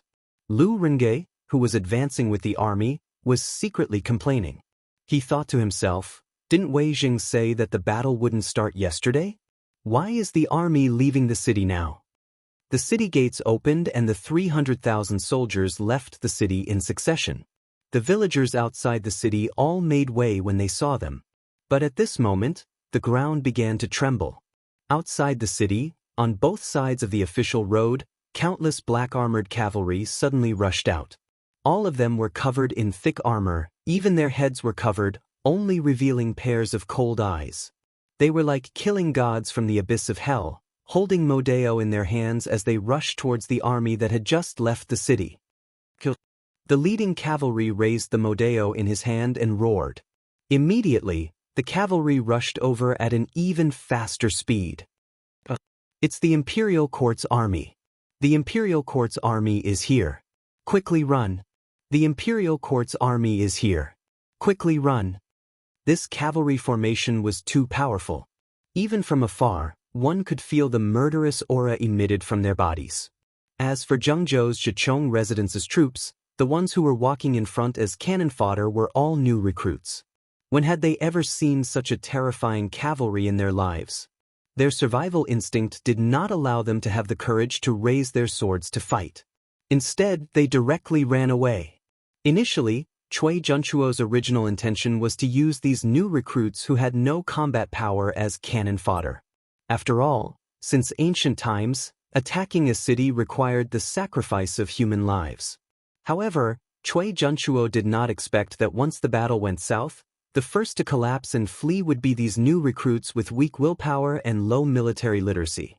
And their collapse would not only disrupt their formation, it would also greatly affect the morale of the army. Do not flee. Those who flee before battle will be killed without mercy. The generals of the various battalions were all veterans. When they saw the situation, they drew their swords from their waists and cut down a few fleeing soldiers as they roared loudly. But this did not stop the soldiers in front from fleeing. This was because the black-armored cavalry brought even greater fear to them. If they were asked to fight, they would rather die. This was not an army of the human world. In the blink of an eye, the black-armored cavalry had already charged into the midst of Zhichong Residence's army. Puff, puff, puff. When wolves entered a flock of sheep, their warhorses first sent countless soldiers flying. Then, with a swing of their swords, heads fell from the sky. To the black-armored cavalry, no one was a match for them. It was like chopping vegetables. They only needed to charge forward, swing their swords, and reap the lives. Spare me! Don't kill me! I don't want to rebel. Run! The soldiers in front of the troops turned around and desperately ran towards the city gate. They did not want to face this group of evil spirits. Zhichong Residence's army was instantly thrown into chaos. Black-armored army? This is the black-armored army? Lu Renge belonged to the 9th Battalion. His position was not very close to the front. When he saw the formation of the black-armored cavalry, he suddenly thought of something. His face was filled with disbelief. Old Feng, tell our men to retreat in the chaos. Don't fight with the black-armored army. Lu Renge pulled Feng Wu over and whispered. Old Feng replied and quickly went to pass down the order. Zhichong's commandant, Cui Quan, happened to be 30 feet away from the city gate. He sat on his warhorse and looked up. He could tell that the cavalry in front of him was the unparalleled black-armored army. He quickly exclaimed, Quick! Adjutant Huang, order all the soldiers to retreat immediately. Retreat into the city. Commandant, although these cavalrymen are fierce, there are at most 3,000 to 5,000 of them. We have more than 300,000 soldiers. What is there to be afraid of? Huang Cheng had never left Zhengzhou in his life. He did not know that they were facing the black-armored army. Therefore, he was very confused by Cui Quan's order. What do you know? They are the black-armored army. Retreat now. Cui Quan was not stupid. He knew that Li Shimin was able to defeat Wang Shichong's army of 100,000 with his 3,500 black-armored army. Even though he had 300,000 soldiers with him now, they were just small fries. The The strength of these 300,000 soldiers was far inferior to Wang Shichong's army. How could they defeat the black-armored army? Therefore, after Cui Quan explained, he turned his horse around and galloped back into the city. Black-armored army? They are the black-armored army. Huang Cheng's heart skipped a beat. Although he had never seen the black-armored army with his own eyes, how could he not have heard of them? At this moment, he was scared out of his wits. How would he dare to fight them? He quickly shouted at the messenger, "Retreat!" and took the lead to escape. Retreat! Retreat! The Zhe residence's army outside the city gate changed from the rear to the front and ran into the city. Not good. The city gate is about to close. Brothers, quick! When they were about 4 to 5 feet away from the city gate, Lu Rengui saw 2 soldiers starting to push the gate open. He quickly shouted at his brothers. Bang! Bang! Bang! More than 200 men used all their strength and ran towards the city gate. At the last moment, they finally managed to rush into the city before the gate closed. The 1,000 soldiers who had not entered the city in time put down their weapons and knelt down to surrender when they saw that the city gate was closed. Chapter 1323. As soon as they left the city gates, they were chased back. Cui Quan ran back to the provincial governor's manor and reported the situation outside the city to Pan Jinyue. Pan Jinyue, Cui Junchuo, Zheng Shiwu, and Cui Wenji were drinking tea and discussing matters in the front hall of the provincial governor's manor. Although the 4 powers had formed an alliance, the follow-up plans still needed to be discussed. Hearing the shocking news, everyone in the front hall could not sit still. What? There are 3,000 black-armored troops outside the city? How is that possible? Why would the black-armored troops come to Zhengzhou? Could it be that Chang and knows that we have mobilized? The old man next to Cui Junchuo, Zheng Shiwu, the great-grandfather of the Zheng family, exclaimed in surprise. Impossible! Absolutely impossible! Guanxing County has been sealed for more than a month. Not even a bird has flown out, let alone a person. How could Chang and have received the news? Cui Junchuo's face was as white as a sheet of paper as he spoke with a trembling voice. Since Chang and doesn't know that we have mobilized, why would Li Shimin send the black-armored troops to Zhengzhou? Junchuo, when you persuaded our Zheng family to join you, you promised me that we would be able to take down Luoyang before the imperial court could react. What about now? Zheng Shiwu said with an unfriendly expression. Cui Junchuo was instantly speechless. Cui Wenji could not stand it anymore, so he said, all right. Since it has already happened, what's the point of arguing about it? Now that our 3 families are in the same boat, once we are caught by the imperial court, none of us will be spared. Instead of arguing here, why don't we think of a plan to retreat? Cui Junchuo nodded. He looked at Zheng Shiwu and said, Wenji is right. Shiwu, it was indeed this old man who didn't consider this matter thoroughly. But the urgent matter at hand is that we should work together to defeat the enemy. Zheng Shiwu said with a dissatisfied expression, work together to retreat? What can we use to retreat? The black-armored troops' combat power is unparalleled. How can we defend against them with just those newly recruited soldiers? Even if we are lucky enough to win, we will definitely suffer heavy casualties. When the time comes, how can we attack Luoyang with these defeated soldiers? A trace of anger flashed across Cui Junchuo's eyes as she said, the urgent matter at hand is to solve the problem, not to blame each other. If the Cui family is defeated, your Zheng family can forget about getting any benefits. Shu Wu, if you really want to defeat the enemy, then send out your Cui family's 30,000 secret guards as well. Our 3 families together have a total of 80,000 secret guards. Only then can we have the power to fight against the imperial court. Cui Junchuo, what do you mean? Are you blaming my Zheng family for not doing our best? Aren't the provisions and armors of 300,000 soldiers supported by our Zheng family? If you're thinking about my Zheng family's shadow guards, then why are your Cui family's shadow guards cowering in the back and not daring to make a move? Everyone is well aware of what you're planning. Stop pretending to be selfless. Hearing the hidden meaning in Cui Junchuo's words, Zheng Shiwu was instantly enraged. His Zheng family had been living well in Guan City, but after Cui Junchuo returned to Zhengzhou, the Zheng family was dragged into this mess. Now, if things went wrong, the entire Zheng family would be wiped out. How could Zheng Shu not be angry? 3 Grand Dukes, we can't go through the south gate. Can we go to the other gates? Pan Jingyue interrupted. Then let's go to the east gate. They only have 3,000 cavalrymen. It's impossible for them to set up an ambush at every gate. Cui Junchuo suppressed her anger and ordered. When the other 2 old men heard this, they did not express any objections. Seeing this, Cui Quan bowed and said, "Yes, Grand Duke. This general will lead the army out of the east gate and take a detour to attack Luoyang." With that, he cupped his fists and turned to leave. He was truly convinced by the quarrel between the 3 old men in the room. At this time, he felt a trace of regret for choosing to rebel with Pan Jingyue. The aristocratic families were already rotten. Half an hour later, Cui Quan reorganized the army and went out of the east gate of Guan City. However, as soon as he went out of the gate, he was stunned. He saw at least tens of thousands of soldiers waiting outside the city. "Cui Quan, where are you? Quickly get off your horse and surrender." At this time, in the army camp outside the city, an old general came out and shouted at the army outside the city gate. "So it's the pacifier. Sir, you are really fast." Cui Quan came out and was shocked when he saw the person.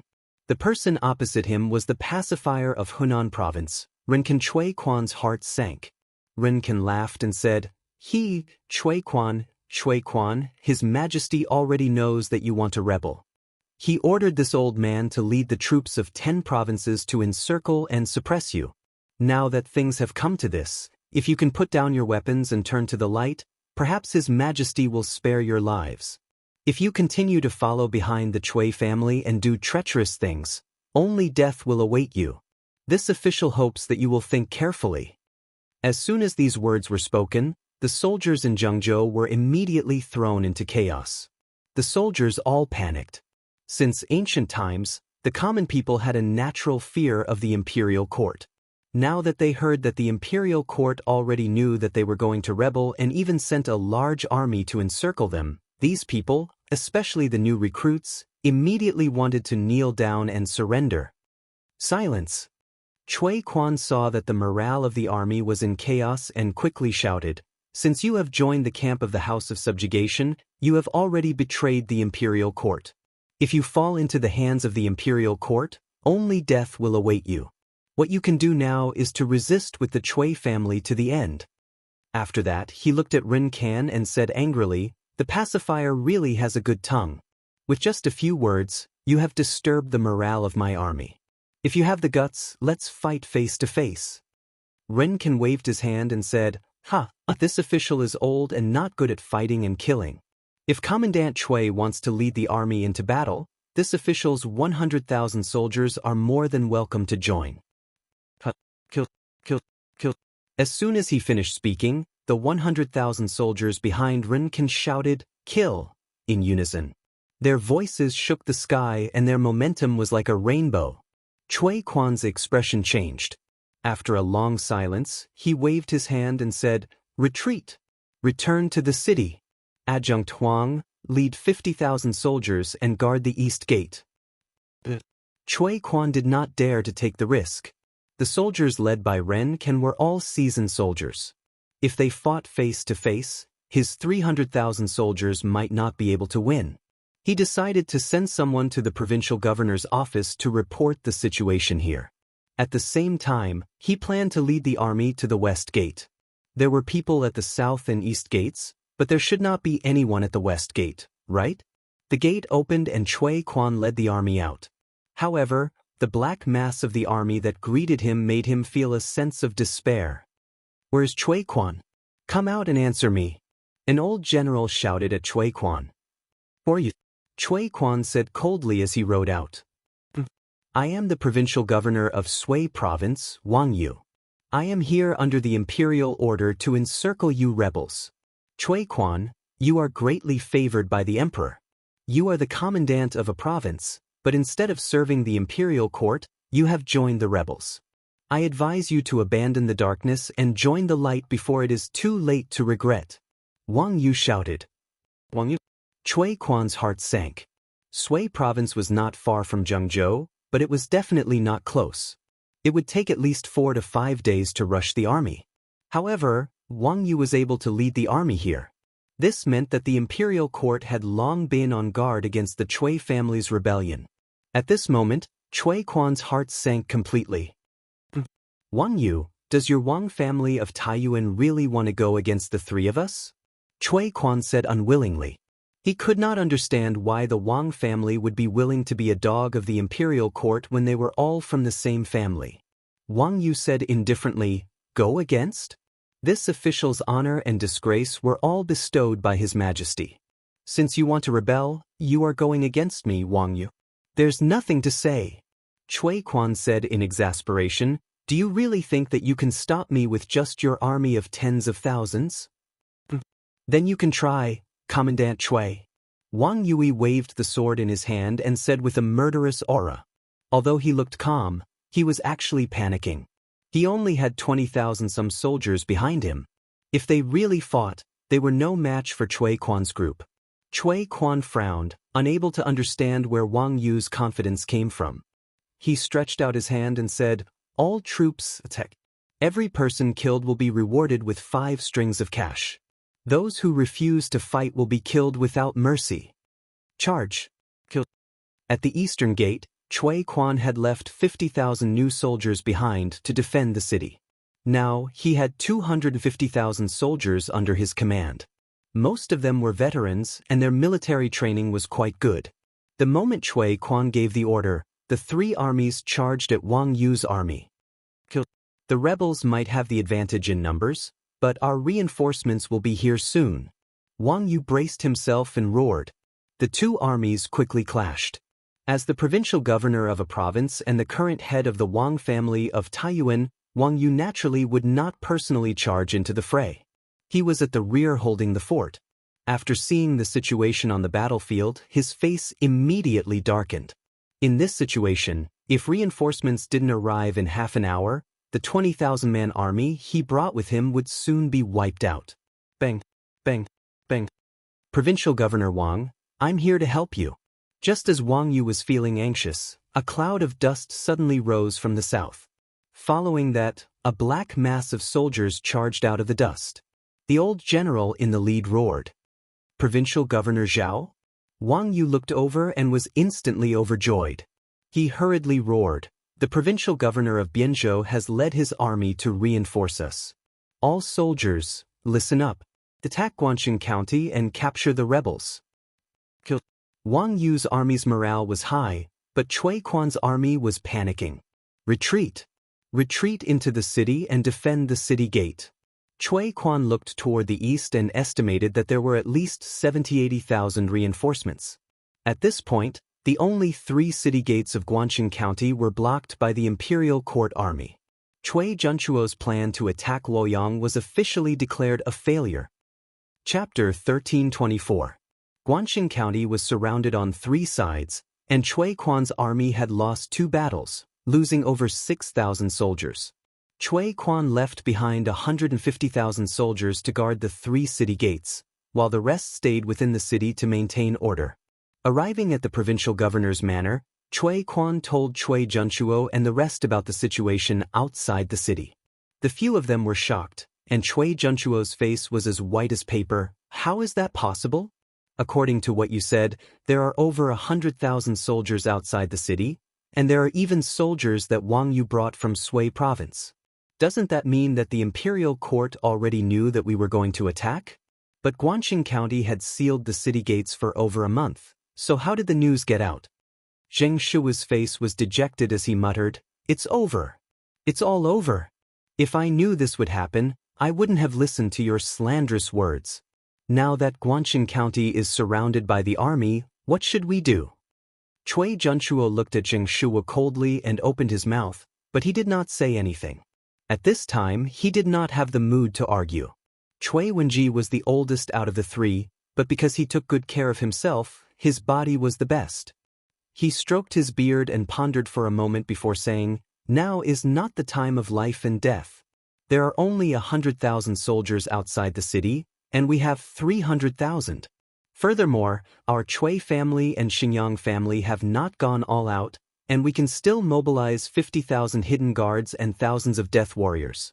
Furthermore, our consecrators have not made a move, and with their martial arts, they can fight against 100. When the time comes, we can attack from the inside and outside, and we can definitely kill our way out. But at that time, Li Shimin will definitely not let us go. But our families can go to the Turks or live in seclusion in Southeast Asia, and when the time is right, we can return to the Central Plains. Hearing that, Cui Junchuo and Jing Shua's eyes lit up, and Jing Shua hurriedly said, "Then in Brother Cui's opinion, what should we do now?" Cui Wenji muttered, "The two of us will send a messenger pigeon to mobilize the hidden guards outside, and let them rush to Zhengzhou as soon as possible. When the time comes, we will wait for the opportunity to make a move. During this time, we just need to be careful of the army outside the city. Our army might not be able to defeat them outside, but we can defend the city. With the city walls as our backing, the hundreds of thousands of soldiers outside won't be able to break into the city. Yes. Let's defend the city first.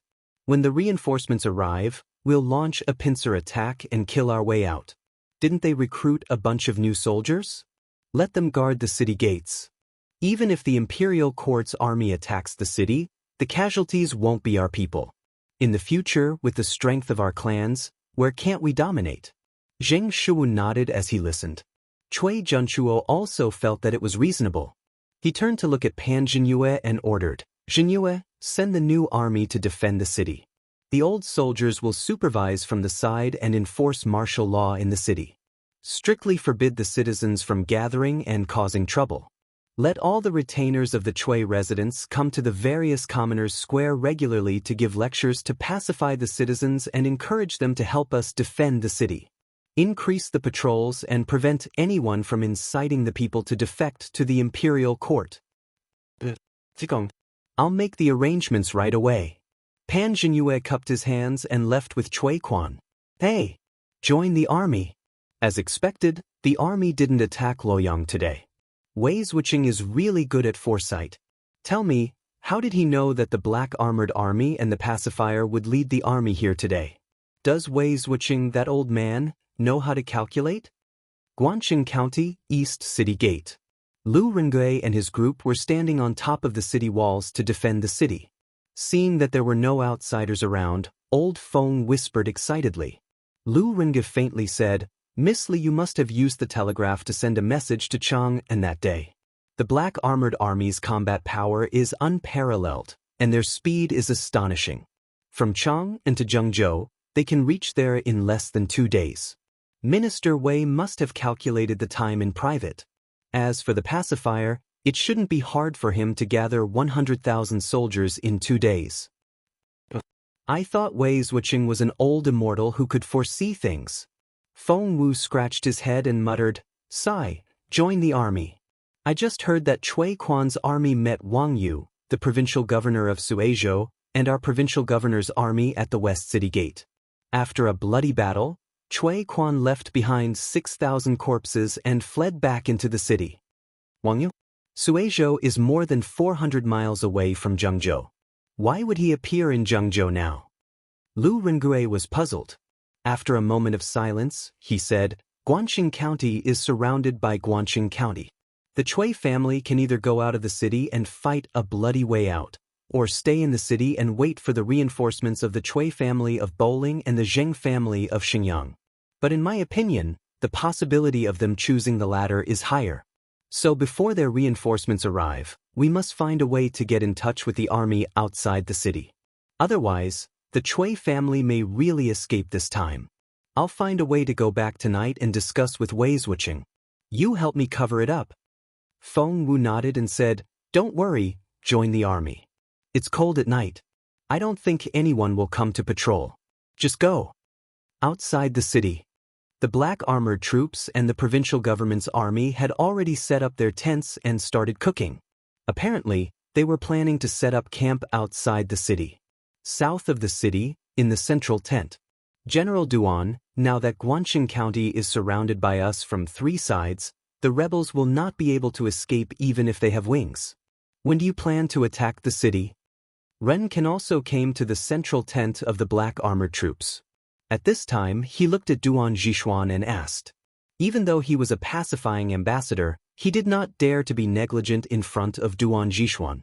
Duan Zhishuan was also involved in the Black Tortoise Gate incident. He was a real hero.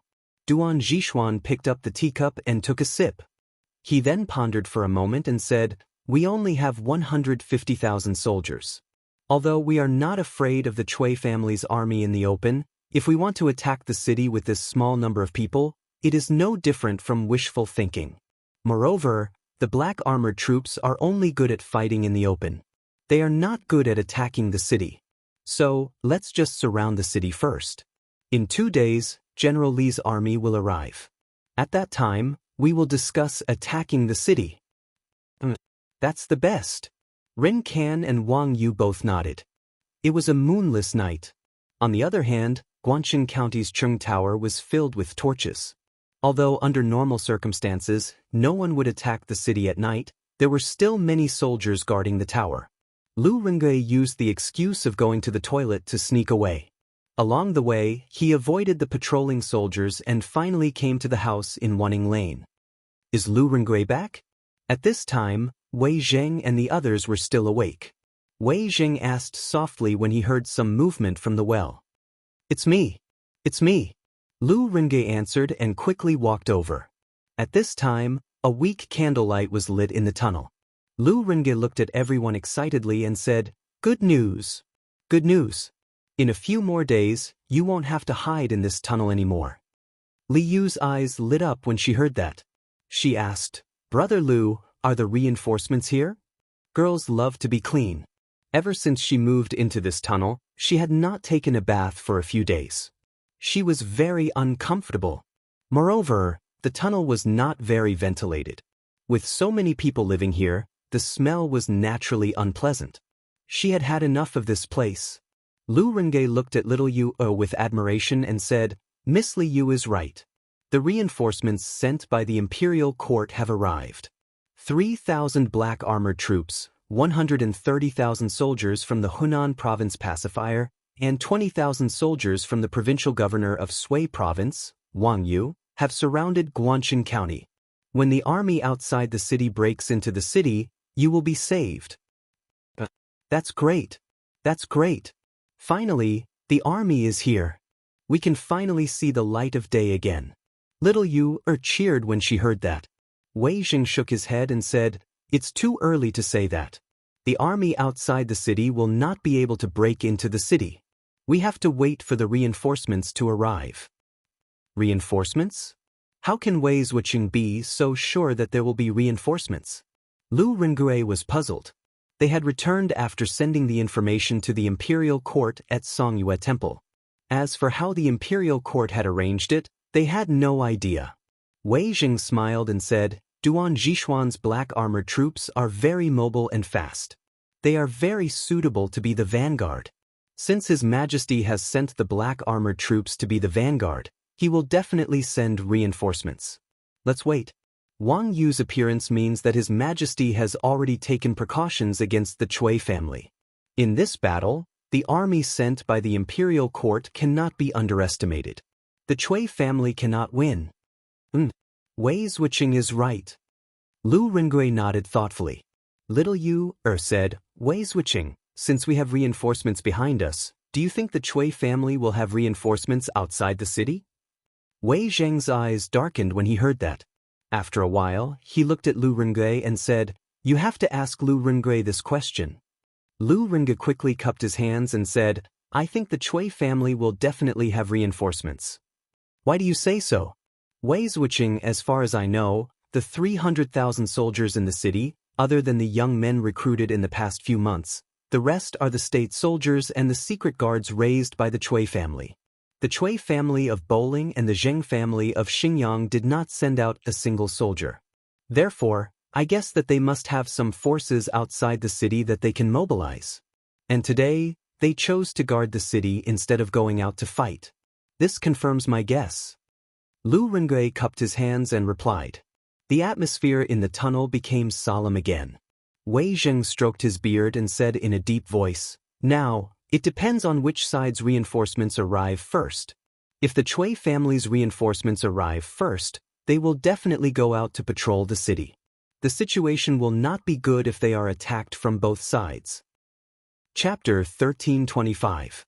Brother Lu, where are the reinforcements of the Zheng family and the Chui family? Are they far from Guanqing? Inside the tunnel of Lu Rengui's rented house in Wanning Square. Little Yu asked after listening to Wei Zheng's analysis. Lu Rengui shook his head and said, I don't know. Logically speaking, the Chui family's army should be in Dingzhou, and the Zheng family's army should be in Guanqing. But since they decided to betray the imperial court with the Chui family of Qinghe, they must have set up an ambush in a county adjacent to Zhengzhou. We just don't know which county they are in. Yi Fashion frowned and said, according to the time, the imperial court's army will need at least 2 more days to reach Guan City. As for the Zheng and Chui families' reinforcements, if Brother Lu's analysis is correct and they are hiding in a county near Zhengzhou, then their reinforcements will definitely reach Guan City first. Then what should we do? Little Yu was anxious. Lu Rengui suddenly asked, I wonder if the imperial court will bring along a telegraph machine with them when they send reinforcements? Little Yu's eyes lit up and said, we'll know if we try. The army must be closer to us than we are to Chang. Maybe we can send a message without going to Songyue Pagoda. That's right. Then Miss Liu, try using the telegraph machine. No. Using the telegraph machine underground will be very difficult to send messages. We should at least go to the surface. Liu shook her head. Lu Rengui thought for a while and said, the Chui family and the government are busy dealing with the army outside the city. They shouldn't be able to send people to patrol the houses. Also, Su Fangjing of Wanning Square knows that we have joined the army, so there must be no one in the house. Once the gate is locked, normal people won't be able to break in. So why don't you all disguise yourselves and stay in the backyard? But don't light candles at night and don't go out during the day. Wei Jing frowned and said, no. If we all stay there, there will be too many targets. Once someone breaks in, we won't even be able to hide. Let Miss Liu stay there alone. She needs to keep in touch with the army. Also, if someone breaks in, she can hide easily. Although he also wanted to stay there, he didn't want to give himself away at such a crucial moment. Indeed, we should focus on the big picture. Yi Minglei nodded in agreement. Seeing this, Lu Rengui could only say, then, Miss Liu, you can bring your telegraph machine to the attic in the backyard. If the imperial court or the reinforcements send a telegram, you will know in time. Little Fishy pouted and shook her head. No. I'm alone. I'm not even allowed to light up at night. How would I dare to stay? Why don't you let Auntie Yi stay with me? She did want Yi Fashion to go up, but this was such a big backyard. How could a man and a woman live together? Therefore, Liu thought about it seriously and decided to invite Yi Minglei's wife to accompany her. Madame Yi looked at Yi Minglei and saw him nod. She smiled and said, all right then. Since that's the case, I'll go up and stay with Miss Liu for a few days. After that, Liu, Madame Yi, and Lu Rengui took the telegraph and climbed to the ground. Then, the 3 of them walked towards the backyard. Beep, beep, beeped. 15 minutes later, in the attic in the backyard, there was a soft beep sound. In the house, Liu used the weak candlelight to control the telegraph machine to send out a message. In order to prevent the candlelight from leaking out, she was surrounded by a screen. All right, I've sent it out. Let's see if anyone can receive and reply to me.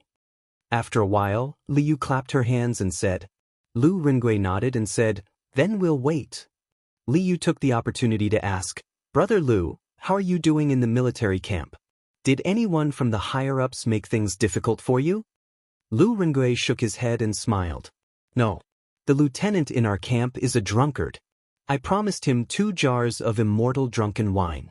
He treats me like a brother. Why would he make things difficult for me? Immortal drunken wine? Where can we get immortal drunken wine at this time? If I was in Chang, I could get some for Brother Lu. But now, I'm in charge of the city. Little Fishy frowned and said in a dilemma. Lu Rengui smiled. It's fine. I guess that lieutenant won't have the fortune to drink a sip of immortal drunken wine in his life. Hundreds of miles away, on an empty field, there were countless tents of various sizes. The campfire in the camp was brightly lit. There were also groups of soldiers patrolling the camp. Did Little Fishy send a message? Meng Wenhao reacted immediately. He quickly took out a pen and paper and laid on the ground to record. After a while, the beep stopped. Iron Egg asked curiously, "Wenhao, what did the message say?" To prevent more people from knowing about the telegraph machine, he, Meng Wenhao, and Pang Feiji stayed in a tent alone. At this time, Meng Wenhao had already translated the code. He looked up and said, "Nothing. This is just a test code sent by Little Fishy. She's not sure if I can receive her message." "Wenhao, you should reply quickly," Iron Egg said hurriedly. But Meng Wenhao nodded and pressed the handle of the telegraph machine to reply the message. Beep. Beep. Beep.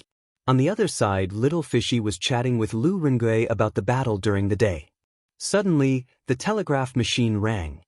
"It's here. There's a reply," Little Fishy exclaimed and quickly recorded the message. After a while, she stood up and said, "Brother Lu, it's the reinforcements sent by the imperial court. They are now 30 miles east of Luoyang in the wilderness. They should be about 100 miles away from us. The general manager this time is Duke Wei, Li Jing." Lu Rengui heard and frowned. "Duke Wei is leading the army? 100 miles? If that's the case, it's hard to say who will be the first to arrive.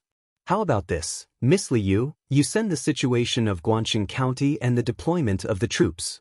The decision will be up to General Manager Li." "Okay, but..." Liu thought for a while and started to send the message. She had a preliminary understanding of the situation in Guangxing County from the conversation with Lu Rengui. Outside Luoyang, Tang Army Camp. This time, there was a very long beep beep beep beep. Meng Wenhao's hands were almost sore from recording the code. After a full 15 minutes, the telegraph machine finally stopped beeping. Next was the translation. Fortunately, Meng Wenhao had already memorized the code book, so the translation didn't take much time. "Wenhao, how is it? How's the situation in Guangxing County?" Iron Egg saw Meng Wenhao's work and quickly came over to ask. Meng Wenhao frowned. "It's a long story, and the military situation is urgent. Let's meet General Manager Li together and report to him as soon as possible." "Okay." After a while, Iron Egg and Meng Wenhao came to the command tent.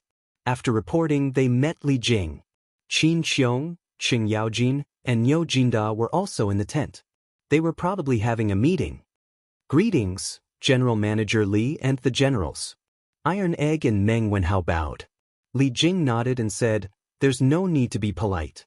Meng Wenhao, I heard that you have urgent military matters to discuss with me?" "General Manager Li, this is the information that was just sent from Guangxing County." Meng Wenhao took out the translated message and raised it above his head as he replied. "Let me take a look." Li Jing's expression changed as he walked down and took the message from Meng Wenhao. The other 3 old generals in the tent also cast their gazes on Li Jing. "Medicine Master, what is written on it? Why are you looking at it for so long?" A moment later, Qing Yaojin asked impatiently. Li Jing passed the message to Qing Yaojin and said, "The Chui family in Guangxing County has gathered 300,000 troops and is preparing to attack Luoyang. Luckily, the Black Armored Army, Ren Kan, and Wang Yu's 150,000 troops arrived in time and killed the rebels back into the city. However, according to the Bian province army hidden in the city, the Chui family of Bowling and the Zheng family of Xinjiang definitely have reinforcements outside the city. If we don't want the Chui family to escape, then we have to reach Guangxing before the reinforcements arrive." Qin Qiong stroked his beard and said, "Since that's the case, then let's march through the night." Li Jing thought for a moment and looked at Iron Egg and Meng Wenhao. "Iron Egg, you and Wenhao go up to the Celestial Lamp and send information to Guangxing. Say that we will definitely reach Guangxing before dark tomorrow. Then send a message to Chang and inform His Majesty about the situation here. Also say that we plan to change the route of the army and merge the 3 armies into one to head straight for Guangxing." Li Er had told him before he left that although he would not interfere with his battle plans, he hoped that he could send the situation of the battlefield to the imperial court regularly. The 2 fellows quickly cupped their fists and said, "Yes." General Manager. Li Jing looked at the three generals in the tent and said, Jijie, Shubao, Jinda, we originally planned to split into 3 groups to enter Zhengzhou tomorrow. However, the situation is urgent and the Cui family is hiding in Guanxing waiting for reinforcements. We have to merge our forces and move out immediately. We have to rush to Guanxing before the reinforcements of the Cui and Zheng families arrive. This time, we will surround them and attack the reinforcements. We will wipe out all the hidden powers of these 3 families. Good. Then I, old Cheng, will go clean up the army and set off immediately. Cheng Yaojin was instantly energized and hollered loudly. Speaking of which, his horse Lance was already thirsty and could not take this chance to see some blood. Qin Qiong and Niu Jinda also cupped their fists and left. Half an hour later, all the tents were kept and the 60,000 troops were gathered. Then, they all held torches and started their rapid march. They traveled through the night and night to head straight for Guanxing. Chapter 1326. Late at night, the entire Chang'an city was asleep, but the Taiji Palace was still brightly lit. Li Er was looking at the sand table in front of him thoughtfully with his hands behind his back. Yes, it was a sand table. Ever since Li Zishuan created the Yanhuang College sand table last year, the sand table was finally used in war for the first time. Reporting. Your Majesty, Prince Wei has something urgent to report. At this moment, a chamberlain rushed in and bowed. Li Er's eyes flashed. He turned around and said, "Let him in. In the future, there's no need to inform Qin Ke when she comes to Ganlu Hall." Understood. The eunuch cupped his hands and left. Not long after, Li Tai walked in with a letter. He raised the letter above his head and said, "Reporting to Imperial Father, the frontline army sent an urgent report. Imperial Father, please take a look." "Let me take a look." Li Er impatiently walked to Li Tai's side, took the report, and began to read it carefully. Zhengzhou has a 300,000 army? Cui Zhenchuo, that old thing, probably conscripted all the youths in Zhengzhou, right? Fortunately, Duan Jishuan, Ren Kan, and Wang Yu arrived in time. Otherwise, Luoyang would be in danger. After a while, Li Er put down the report and whispered to himself. Li Tai stood at the side in silence. He had personally translated the telegram. Even if Li Er didn't say it, he knew the contents. "Qin Ke, what do you think?" Li Er glanced at Li Tai, who was beside him, and asked. His son used to like to hang around him. Li Er knew why. It was nothing more than fighting for favor. However, ever since Li Tai went to Yanhuang College, this child was obsessed with strange things. He heard that the Prince Wei's residents had built a laboratory to fiddle with strange things. The little fatty who used to hang around him every day and call him "Father, Father," was gone.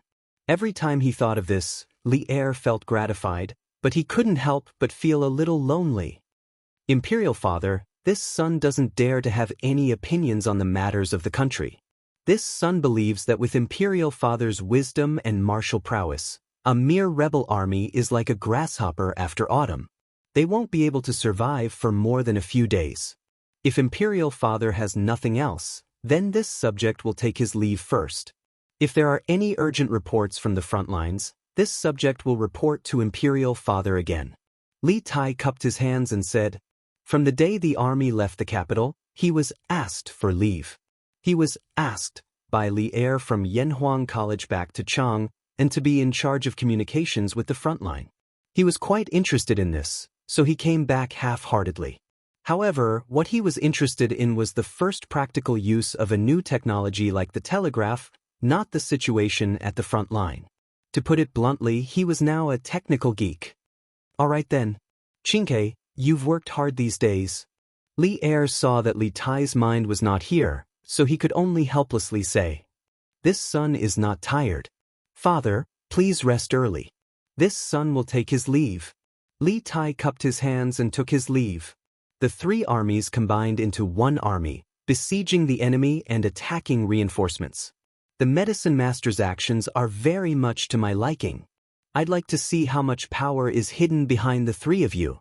After Li Tai left, Li Er lowered his head to look at the intelligence on the table and muttered to himself. Back then, he had indeed noticed the Chui family's disloyalty and had secretly made preparations. The reason why he did not nip the rebellion in the bud was mainly because he wanted to see how much power the Chui family had hidden in the dark, or how many people were willing to rebel with the Chui family. He wanted to cast a long line to catch a big fish. He wanted to take this opportunity to wipe out all the remnants of the aristocratic families in one fell swoop. Li Jing's strategy of besieging the enemy and attacking reinforcements was exactly what he wanted. However, after this battle, Zhengzhou is bound to lose a large number of young and strong laborers, and the people's livelihood will wither. I'm afraid it will be difficult to fully recover in the next 10 years. What should we do? A moment later, a hint of worry appeared on Li Er's face as he sighed softly. Reporting to the general, the head chief has ordered the Black Armored Army and 150,000 provincial government troops to strictly guard the city and guard against the reinforcements from the Zheng family and the Chui family from Bowling. The head chief is leading 3 armies to travel through the night and will arrive before nightfall. The next day, a messenger rode a fast horse to the Black Armored Army's tent in the south of Guangqing County. He cupped his fists and reported to Duan Zhishuan. When Duan Zhishuan heard this, he suddenly stood up and said, "You said that the rebels in the city have reinforcements near Zhengzhou. Is the information accurate?" Obviously, he also realized that if the Chui family's rebels were to form a pincer attack, it would be extremely disadvantageous for them. Reporting to the general, the head chief obtained the information from within Guangqing County, and it is extremely reliable. "I hope the general can deal with it carefully," the messenger replied, and then fainted immediately. He was really too tired after rushing all the way here on a fast horse. "Quick! Someone come and help him to the tent to rest." Duan Zhishuan hurriedly shouted outside the tent. Then, 2 soldiers came in and carried the messenger away. Duan Zhishuan then ordered, "Wu Feng, Zheng Chang, immediately send out scouts to scout along the south of Zhengzhou. If you find the enemy, come back immediately and report to me." "Sir." The 2 generals cupped their fists and immediately left. Duan Zhishuan thought for a moment and followed them out of the tent. "Someone, prepare the horses and follow me to the East Gate camp." "Hiya! Hiya! Quick, quick, quick! Follow me! Everyone behind me! We must reach Guangqing County before nightfall." On the official road in the north of Shuzhou, an army of more than 10,000 people was galloping. The general in front was riding a war horse and the soldiers behind were chasing after him. "I heard that the 300,000 soldiers in Guangqing County were surrounded by 150,000 soldiers outside the city. If you ask me, that Chui Quan is really useless. If I were to lead the army, I would definitely kill the imperial army." Next to the army, there was a small group of people who were not wearing military armor. They were all holding strange weapons, and their appearance was even more unrestrained. They were dressed rather casually, as if they were not going to the battlefield, but rather to attend some grand event. They were the Jianghu experts that the Chui and Zheng families had been keeping all these years. The rest of them were the secret guards of the Chui and Zheng families. Who would have thought that the 2 families would hide their troops in Shuzhou, which was south of Zhengzhou? "Iron Fist Wang, you are really shameless. I heard that the imperial court had sent the Black Armored Army this time. With your mediocre skills, I don't think you can last more than 3 rounds with the Black Armored Army." Another shifty-eyed man chuckled. "But, Hua Xiajian, if you say one more word, do you believe that I will cut off your manhood so that you can go and harm other people's maidens?" Hey, what a joke. What a joke. Brother Iron Fist, don't mind me." In Guangqing County, since yesterday, when the commoners knew that the army was outside the city, there were more and more people who were dissatisfied with the Chui family in private. But because the provincial governor's troops had not only strengthened the city's defense, they had also increased the patrols in the city. They had also caught a few groups of people who were spreading rumors, so the commoners did not dare to talk nonsense anymore. As the saying goes, if you do not explode in silence, you will perish in silence. Some things, the more oppressed, the more they would rebound. The longer the silence, the stronger the rebound would be. For example, the public opinion. A formless anger was brewing in Guangqing County. However, those who were still immersed in their dreams of killing their way out of Guangxing County did not feel this anger. So, now that the imperial court's army has surrounded Guangxing County, but the Chui family is still dreaming of dominating the city. It's fine if they are dreaming, but it has caused us, the commoners, to suffer. In a few more days, when the imperial court's reinforcements arrive, they will attack the city. And us, the new soldiers guarding the city gate, will definitely die. On the east side of Guangxing County, Lu Renge looked at the densely packed military tents and sighed deeply. And behind him on his right, there was a soldier holding a javelin in his hand. When the guard heard this, his face twitched imperceptibly. However, due to his fear of the general in the camp, he did not say anything. Seeing Lu Renge shake his head and turn to leave, he finally could not help but say, "Brother Ren, please wait." "It's Captain Wang of the 6th Battalion. Just now, you didn't hear anything, right?" Lu Rengue's face flashed with a trace of surprise, followed by fear. He carefully probed. That soldier shook his head and said, "The wind was strong just now, I didn't hear anything." Lu Renge heaved a sigh of relief and said, "That's good. That's good. Captain Wang, why did you call me?" Actually, he had purposely said those words in front of this person. And this Captain Wang's background, he had already investigated clearly. His name was Wang Lang, the son of the Wang family village outside the city. A month ago, he was captured and used some unknown method to become the captain of the 9th Battalion's 6th Battalion. He was also quite popular among his subordinates. More importantly, the Wang family village outside the city had been bullied by the Chui family for many years. This was also the main reason why Lu Renge dared to say those taboo words in front of Wang Lang. Come. Brother Ren, let's talk here." Wang Lang carefully pulled Lu Renge to the corner of the city wall and asked softly, "Brother Ren, let's not beat around the bush. Just now you said that there will be reinforcements from the imperial court, and when the reinforcements arrive, they will attack the city. Is that true?" You don't have to worry, I will never tell anyone what you said to me. I, Wang Lang, swear to the heavens." Lu Renge originally wanted to humbly decline a few more words to prevent this kid from getting suspicious, but after hearing Wang Lang's honesty he simply said, "Brother Wang, since you said so, then I won't hide it from you. What I said just now was actually accidentally heard from our adjunct Wang. He also said that when the imperial court's army attacks the city, he will send us, the new soldiers, to our deaths." After a quarter of an hour, Lu Renge returned to his position and continued to stand guard. "How is it? Joining the army? Is it done?" Old Feng asked sneakily. "Hey, is there a need to ask? This should be the 12th one, right? It's almost enough." Chapter 1327. Right now, the public opinion of Guangxing County was like a ticking time bomb. What Lu Renge was doing right now was to collect these ticking time bombs and wait for a specific time to detonate them all at the same time, blowing up a crack in this impregnable city. Many things looked impenetrable from the outside, but from the inside, they might be easily broken.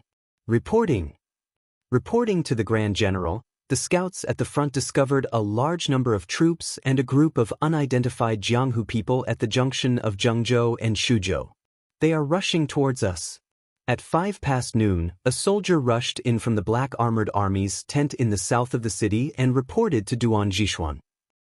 At this time, 50,000 unidentified troops suddenly appeared. They must be the reinforcements of the Chui and Zhen families.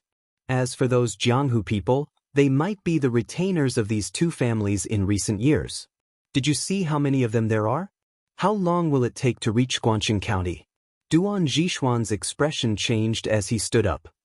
Replying to the Grand General, the other party has about 50,000 people. According to their marching speed, they will reach Guangxing County around 5. Then when will the Grand General Manager and the rest arrive? Duan Jishuan's expression changed slightly as he thought about it and asked again. According to the latest intelligence, the Grand General Manager's army is more than 30 miles away from Guangxing County. They will probably reach Guangxing County around 5, but the soldiers suddenly became hesitant at the end. Duan Jishuan frowned and said, "But what?" "But the Grand General Manager's army travels day and night. As far as I know, they only rested for less than 4 hours last night. The soldier cupped his fist and said. His meaning was obvious. He wanted to tell Duan Zhixuan that even if the army led by Li Jing arrived, their combat power would probably be less than 10%. After all, they didn't really rest for a day and a night. Duan Zhixuan's brows furrowed deeply. After pondering for a moment, he ordered, Wu Feng, Zheng Chang, the two of you go to the east and west camps respectively. Ask Ren Kan and Wang Yu to take 20,000 men each and go with me to stop the reinforcements of the Cui and Zheng families. Then, Grand General, if the rebels in the city take the opportunity to escape from the south gate, what should we do? The general to the left of Duan Zhixuan cupped his fist and said, I will only bring 1,000 black armored troops with me. The remaining 2,000 will be led by the two of you. If the Cui family intends to escape from the South City Gate, the 60,000 elites that you brought along with the head chief will be able to defeat them easily. Duan Zhixuan said coldly. Wu Feng and Zheng Chang looked at each other, and then they cupped their fists and said in unison, Understood. Report the military situation here to the general director while you're at it.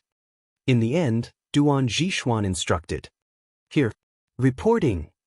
Reporting to the three great-grandpas, the two young masters have sent a letter saying that our reinforcements have arrived 40 miles outside the city. In another 4 hours, we will reach the south of the city. Guangxing County, Provincial Governor's Office. A soldier carrying a piece of paper hurriedly ran in and bowed. The reinforcements of the Cui and Zheng families this time were personally led by Cui Wenji and Zheng Shua's eldest grandsons, Cui Xin and Zheng Huijia. The troops carried carrier pigeons so that they could send messages into the city at any time. This message was, of course, directed in one direction. Cui Xin and Zheng Huijia could use carrier pigeons to send messages into the city, but Cui Wenji and Zheng Shu could not use carrier pigeons to send messages to Cui Xin and the rest. This was because the army was constantly on the move, and carrier pigeons would only return to the home in their memories. Compared to that, the superiority of telegraphic messages was obvious. Good. When Xin and the rest arrive with their reinforcements, we will fight our way out from the South City Gate. With a pincer attack, I don't believe that we can't fight our way out. Cui Wenji got up and laughed. Cui Junshuo hesitated and said, Brother Wenji, the army has been on the move for a whole day. Why don't we let them rest for a night and fight again tomorrow? Cui Wenji nodded and said, Junshuo is right. Look at my brain, I'm probably old and confused. Once I get excited, I forget everything. The army is fatigued from the journey and should indeed rest for a night. In that case, we will attack again tomorrow. It's just that, how are we going to spread the news? When he said that, Cui Junshuo, Cui Wenji, and Zheng Shu were all in a dilemma. Previously, they had sealed the city so that Wei Zheng and Lu Rengui could not spread the news even if they wanted to. It was only after Li Yu came to manage the city that the situation changed. Now, Guangxing County was surrounded by the imperial court's army. Cui Junshuo and the rest finally experienced Wei Zheng and Lu Rengui's situation. For now, we can only wait for Huijia and the rest to send another message and act according to their plan. If they choose to fight tonight, then we will go out of the city and fight. If they choose to rest for a night, then we will wait until tomorrow to lead the troops out of the city. After a long silence, Zheng Shu said helplessly. That's the only way. Reporting to the chief steward, General Duan sent an urgent report. In the wilderness 30 miles west of Guangxing County, a huge army was advancing quickly. Suddenly, a knight in black armor came toward them. Li Jing quickly ordered the army to stop. The knight quickly got off his horse and cupped his fists. Read it, Li Jing said in a low voice. Reporting to the chief steward, General Duan found the reinforcements of the Cui and Zheng families 40 miles south of Guangxing County, as well as the martial arts experts and death warriors that the two families have raised. General Duan took 20,000 soldiers from the east and west gates and brought 1,000 black armored soldiers to ambush them. General Duan said that the chief steward and the rest must be tired after traveling through the night. When the time comes, we only need to help in the south of the city to stop the rebels from escaping. The black armored soldier cupped his fists and said, Defense was always more energy efficient than taking the initiative to attack. Duan Zhishuan's arrangement was reasonable and there was nothing wrong with it. Bastard! What does Duan Zhishuan mean? What do you mean by tired? He is looking down on us old generals. Motherf asterisk Kerr, you want to steal old Cheng's credit? Impossible. Chief Steward, I request for an order to bring 1,000 elites to stop the reinforcements of the Cui and Zheng families. When Cheng Yaojin heard this, he was instantly furious. He cupped his fists at Li Jing and said angrily, Jijia, don't be rash. General Duan is right. The army has traveled for a day and night. The men and horses are tired. Qin Xiong pulled Cheng Yaojin and stopped him. Li Jing frowned and did not say anything. After a while, he stretched out his hand and said, Give me the map. Yes. A soldier at the side quickly handed over the map. Li Jing opened it and pointed at a location on the map. He said to Cheng Yaojin, Qin Xiong and Yojinda, the reinforcements of the Cui and Zheng families should be around Mi County, and they are less than 30 miles away from us. Since they are the last trump card of the Cui and Zheng families, their fighting strength cannot be underestimated. Furthermore, there are many martial arts experts and death warriors. I'm worried that Duan Zhishuan's men are not their match. Jijia, you bring 5,000 elites and support Duan Zhishuan. When the time comes, you will act according to the situation. After I stabilize the defense line at the 3 gates of Guangqing County, I will bring people to support you. Cheng Yaojin laughed when he heard this. Ha, good. Don't worry, head chief, I, old Cheng, will kill all the rebels. Qin Xiong said anxiously, Manager, it's easy for Jijia to take risks. I will go with him. Guangqing County has you and Jinda, so there shouldn't be any accidents. When Cheng Yaojin heard that, his face fell. However, Qin Xiong was talking about him, so he did not dare to talk back. Li Jing thought about it and said, That's great. A moment later, Qin Xiong and Cheng Yaojin chose 5,000 elites from the 60,000 army and rushed towards Mi County. We will be able to see Guangqing County in an hour. Huaijia, should we find a secluded place outside the city to rest for the night or launch an attack directly? On the road north of Mi County, the reinforcements of the Cui and Zheng families were rushing. Cui Shen, who was at the front, opened his mouth. Zheng Huaijia rubbed his thighs that were almost scraped open. He had always been a spoiled brat, so he had never suffered so much. If it weren't for the Zheng family's crisis, he wouldn't have gone through so much trouble to come here personally. After hesitating for a moment, he said, Why don't we launch the attack tomorrow? The soldiers have walked for a day and should be tired. Cui Shen nodded and said, That's good. I will send someone to send a message to grandfather. The army continued to move forward. At this moment, there was a mountain path in front of them. The mountain path was not very narrow and could allow 4 horses to walk side by side. The hills on both sides were not very steep and there was a dense forest growing on the hills. Young master, please tell the army to be on high alert and be careful of an ambush. An old man beside Cui Shen, Wang Tai-shou, who had said that he would lead the army to kill the black armored army, came to Cui Shen's side and said solemnly. Cui Shen frowned, Ambush? At this time, they will ambush me. Kill. Before Cui Shen could finish his sentence, countless soldiers suddenly rushed down from the hills on both sides. They held mo swords in their hands and charged toward the Cui and Zheng armies with an indomitable will. Ambush. Draw your swords and fight. Remember to maintain the formation. Wang Tai-shou shouted. Then he and a few other experts surrounded Cui Shen and Zheng Huaijia in the middle to protect them. The 2 armies soon engaged in battle. As they did not know where the enemy came from and whether they would have any reinforcements, Cui Shen and Zheng Huaijia ordered the army to advance as they fought. They planned to get out of this mountain path first and get rid of the terrain that was disadvantageous to them. Soon they saw the mountain path. Once they got out of this mountain path, there would be a vast plain in front of them. At that time, they would be able to fight the enemy head-on. Bang bang bang. Just as Cui Shen and his army were about to get out of the mountain path, everyone suddenly felt the ground tremble. Then, a group of black armored cavalry appeared on the plain outside the mountain path. They were emitting a strong and cold murderous aura, like a group of death knights from hell. Black armored army? Young master, it's the black armored army. But why are the black armored troops here? Wang Tai Shou said with a face full of fear. Chapter 1328. 2 in 1 chapter. Black armored troops. Isn't the black armored troops stationed outside of Guangxing County? Why are they here? When Cui Shen and Zheng Huaijie heard that the enemy was the black armored troops, their faces turned green with fear. The black armored troops were known for their unparalleled combat prowess. The two of them had never been on the battlefield before, but this was their first encounter with the black armored troops. How could they not be terrified? Young masters, there is no need to worry. The black armored troops only have about 1,000 men. Let the experts from the Hall of Worship and the men of sacrifice from the Kamikaze Battalion meet them. As for the troops on both sides of the mountain path, let the Shadow Guards deal with them. If we can take down 1,000 black armored troops, the south side of Guangxing County will be defenseless.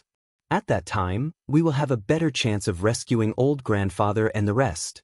Ho Wang was also panicking at the start. However, when he saw the number of black armored troops, he calmed down and tried to persuade them. Hall of Worship Wang is right. Let's do as he says. At this moment, Cui Shen and Zheng Huaijie were in a state of being out of their wits. Iron Hand Wang's words were like a life-saving straw, letting them see some hope, so they desperately climbed up this life-saving straw. Young master! Ho Wang clasped his hands and shouted, "Brothers from the Hall of Worship and the men of sacrifice, follow me to meet the black armored troops." Following a chorus of voices, hundreds of Jianghu people dressed in various colors rushed out from the army. Together with 3,000 to 4,000 warriors dressed in black, they charged straight at the black armored troops. "You are courting death. Listen to my command, charge with me." Duan Zhishuan saw that the opposing army dared to take the initiative to meet the black armored troops head-on. He roared angrily and urged his horse forward. With a lance in one hand, he charged forward at an even faster speed. Kill! 8,000 black armored troops roared in unison and charged forward. The war horses neighed and their shouts shook the heavens. The Hall of Worship and the men of sacrifice from the Cui and Zheng families felt that it was not 1,000 men charging at them, but tens of thousands of ferocious beasts. This was the unparalleled black armored troops. After so many years of training, the black armored troops of today was much better than the black armored troops of Li World. Bang bang bang! Duan Zhishuan's warhorse sent countless soldiers from the Cui and Zheng families flying. Wang Taizhou panicked when he saw this. He said to the two people beside him, "Chu Xiaofeng, Hua Xiajin, you two come with me to deal with Duan Zhishuan." Iron Fist Wang, you're sending us to our deaths. I'm not going. Hua Xiajin mocked as he swung his sword to block the black armored troops around him. Wang Taizhou panicked and shouted angrily, "Hua Xiajin, can you be a little more mature? With us 3 great grandmasters working together, would we still be afraid of a single Duan Zhishuan? If we don't capture him first, our formation will be disrupted by him alone. At that time, no one will be able to survive." All right then. Hua Xiajian's expression changed. Moments later, he sent a flying kick towards one of the black armored troops who was about to attack him. He then turned his head towards Wang Taizhou and snorted angrily. "Duan Zhishuan, your opponents are the 3 of us." Just as Duan Zhishuan was killing as if he was invincible, suddenly, 3 masters wielding swords and sabers came flying towards him. 3 martial Dao grandmasters. The Cui and Zheng families are really generous. Duan Zhishuan frowned. He felt that this was going to be tricky. He had only just entered the martial Dao grandmaster realm a few years ago. He could fight and kill enemies, but in a one-on-one fight, he was definitely no match for these 3 grandmasters. However, with the enemy before him, even if he could not win, he had to fight. Duan Zhishuan slapped his horse's back and soared into the sky, dodging the fatal blows from 2 grandmasters. Then, he used his lance to stab the 3rd grandmaster, Wang Tieshou's chest. His speed was as fast as lightning, and so was the situation on the battlefield. Previously, it was 3 against 1, but in the blink of an eye, one of the 3 was about to be killed. Duan Zhishuan had been on the battlefield for many years. Unlike these Jianghu ruffians, he paid the most attention to killing efficiency. His moves looked simple, but often, the simplest move was the fiercest killing move. His lance moved forward without hesitation. Wang Tai's Ho was in the air and had no time to dodge. Duan Jishuan, how dare you! At the moment of life and death, Wang Tai's Ho roared. His hair moved without wind. He channeled his strength into his sword and swung it to block this sure-kill lance. Clang! There was a sharp sound of metal clashing as the sword and lance clashed together. But at this moment, there was a cracking sound. What shocked Wang Tai's Ho was that the long sword that he had always regarded as a treasure actually had a crack on it. Duan Jishuan sneered. To think that ordinary iron would dare to block this general's lance. Go to hell. With a crack, the long sword in Wang Tiesho's hands suddenly split into two halves. Duan Jishuan's lance continued to stab at Wang Tiesho's chest. Duan Jishuan, it's not that easy to kill me. Wang Tai's Ho growled. Then, he did something that made everyone speechless. He actually used both hands to grab Duan Jishuan's lance.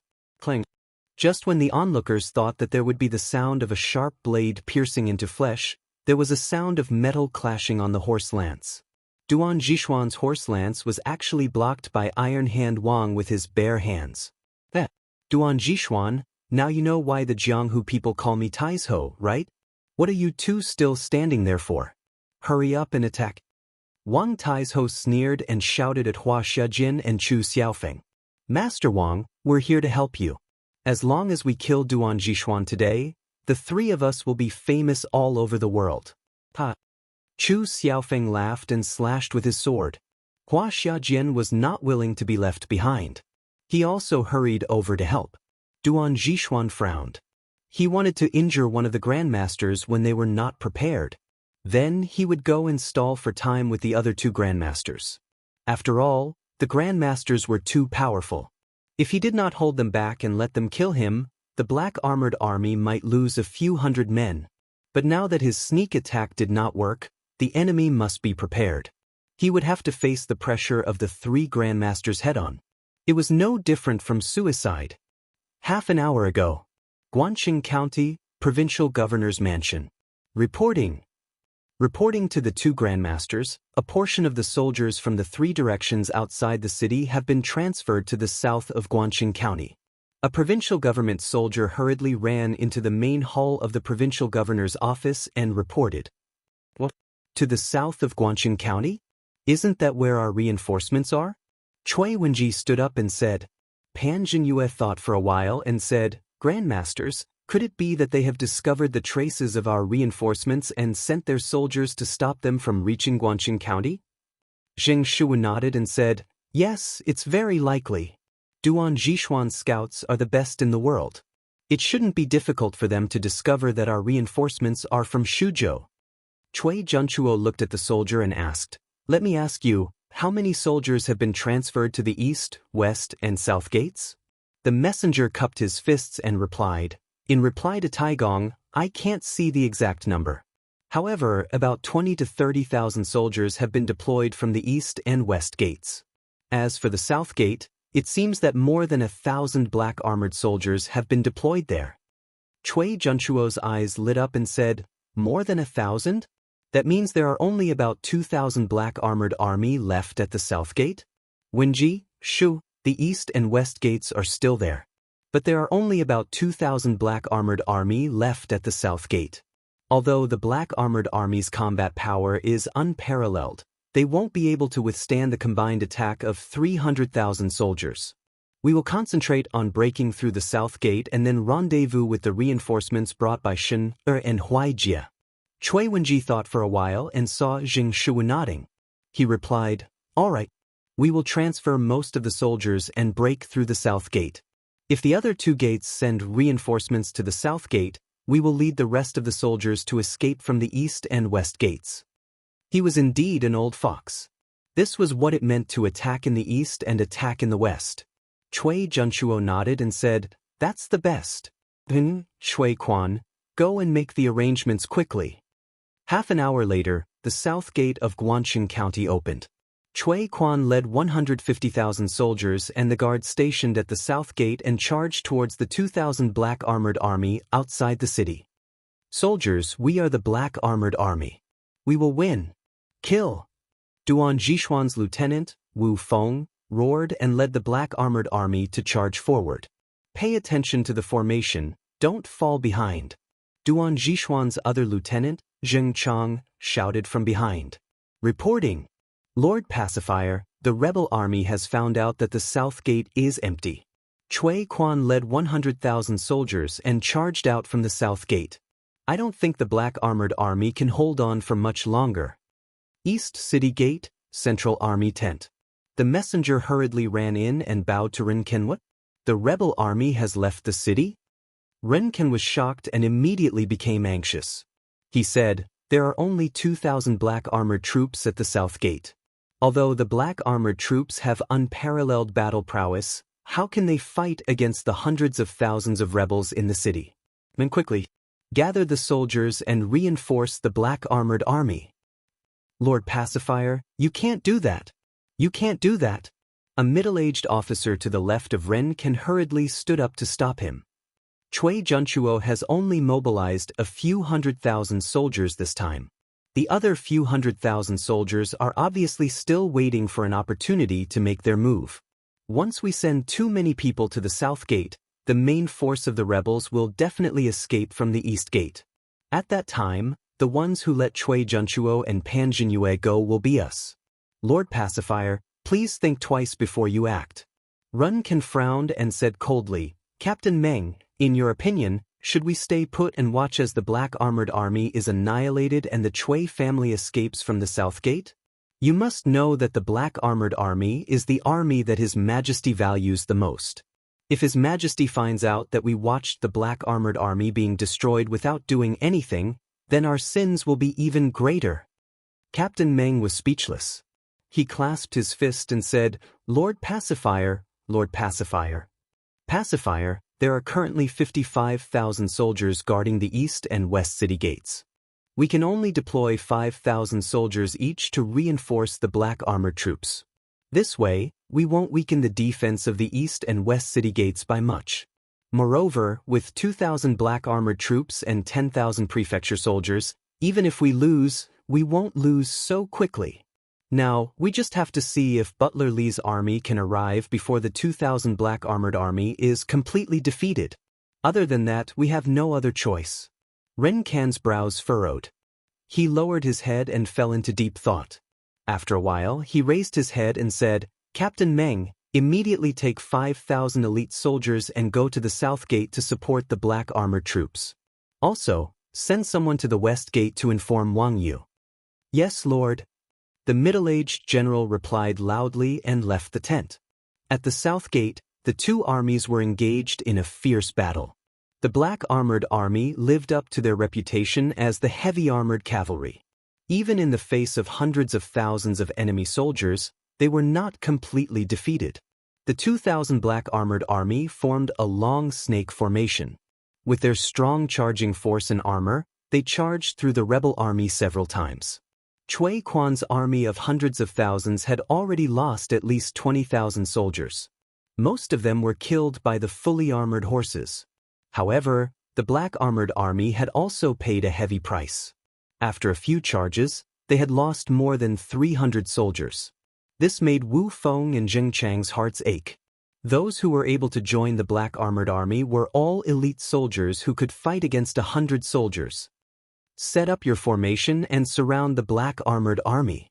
Cui Quan roared and the remaining 100,000 soldiers, under the command of their respective captains, formed an encirclement and surrounded the black armored troops. Without an open space, the black armored army could not charge forward. They were like caged beasts. From all directions, the rebel soldiers wielded long spears and charged towards the black armored troops. Without their advantage in speed, the black armored army could only raise their swords to defend themselves. But as the saying goes, 2 fists are no match for 4 hands. Under such a dense encirclement, many of the black armored army were dismounted. Bang, bang, bang, kill. Suddenly, 2 armies of thousands of soldiers appeared from the east and west. The rebel army panicked. Wu Feng made a prompt decision and shouted, "Charge out from the east." Kill. Soon, the eastern side of the rebel army's encirclement was attacked from both inside and outside. It did not take long for a gap to be torn open. The black armored army was finally able to charge forward again. Together with the 10,000 soldiers, they started to fight the rebel army again. However, the hundreds of thousands of soldiers that Cui Quan brought with him were not just a motley crew. There were also 20,000 Cui family's shadow guards. Coupled with the fact that there were so many of them, the black armored army and the 10,000 soldiers from the provincial government showed signs of defeat. Looks like we've won. We can leave Guan City from the south gate now. On the city gate tower, Cui Junchuo heaved a long sigh of relief after she saw the situation of the battle below. Bang, bang, bang. Soldiers, follow me.